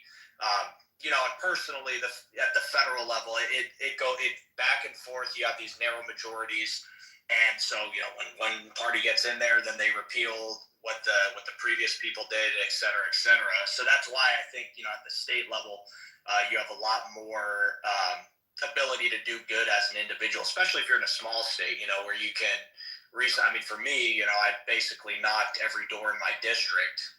I don't know about you, Representative Roberts, but yeah, I know you got a little bit of a bigger district, but really, getting involved. I think at the local and state level primaries, that's where the real fight is going to be had on a lot of important issues. Yeah, I mean, I can just say from the state representative perspective, Lucas, I don't know how many people live in your district, but I made this reference before. 45,000 people live in my district. It's a whole lot easier to control my district than it is to control a member of Congress's district, which is 750,000. You know, you can really make a serious difference. And just because the federal government says, hey, the Constitution doesn't require this at the federal level, doesn't mean the state government cannot put in that rule, right? Like, take Candy Massaroni, Josh Calloway, Steve Doe, and Steve Rawlings' bill to give the death penalty to child rapists. Obviously, the federal government, it's going to be a whole lot more difficult to get something like that through. But in Kentucky, where each state house race is 45,000 people, I think that the people in this space alone could make the pressure needed. To be clear, we don't put up with this. And whether I think the government should be killing adults or not after they commit crimes, if there's any time for the government to end a life, it's after that person victimizes a child in a way that they will never truly recover. You know, it's such an easier fight. For one, you have the 10th Amendment, which says that any power not given to the federal government belongs to the states. So it's so much easier to survive a constitutional challenge at the state level. But second, the people, the manpower needed. Realistically speaking, you can pretty much, with the money needed to win to win 5 congressional races, you could win a majority of an entire state legislature. And that's just remarkable. The difference you can make by just having a relatively small amount of money, but just refusing to back down and just absolutely standing on principles. You can do so much. And by the way, in state house districts and state senate districts, money only goes so far. And I just think about my race. In my primary, I was up against a guy who held this district longer than I had been alive, whose name was phonetically identical to a member of Congress over this district. He had $750,000 up against me, and in my primary, I had less than a tenth of that, and I won with 75% of the vote. You can really, really make a difference if you focus on state and local level races. I'm telling you, like, wherever you live, you can make a difference. Like, there's obvious exceptions. Like, look, I would never advise you to put a penny into trying to flip Los Angeles Republican. But that said, it would be easier to flip Los Angeles Republican than it would be to flip all of California Republican, I suppose. Impossible at the same time, but easier. So if you ever feel hopeless, you're probably feeling hopeless because you are fighting at a level that you cannot make a difference on. And that's one of my regular prayers that I give to God at all times, is to help me take a stand on the areas where I can control, but to also help me accept the areas in which I cannot. And I think that's a prayer for everyone in this group, to always keep in mind, know what you can control and fight for that area. And those areas that you cannot, just don't waste those resources. Every resource you have is valuable. And no matter where you are, you can make a difference somewhere. And just focus on those areas where you can make a difference.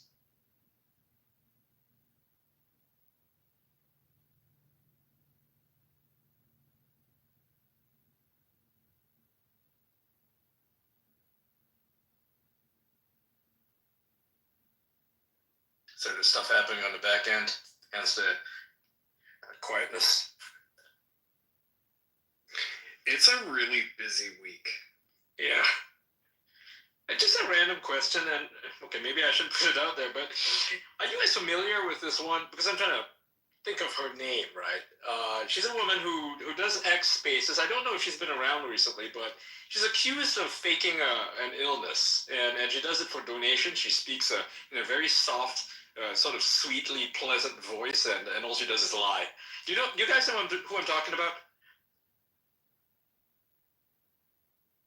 No, I've never heard of them. No. Not sure enough. She might not be active anymore, but yeah, if I find her name, I'll let you know. I'm sure someone's gonna message me her name because I know exactly who I'm talking about.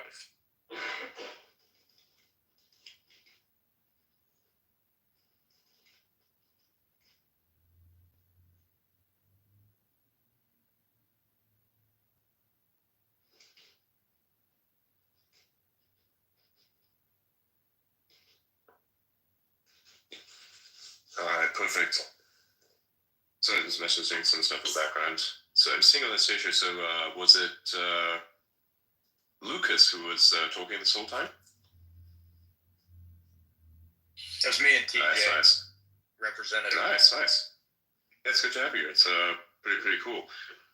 Normally,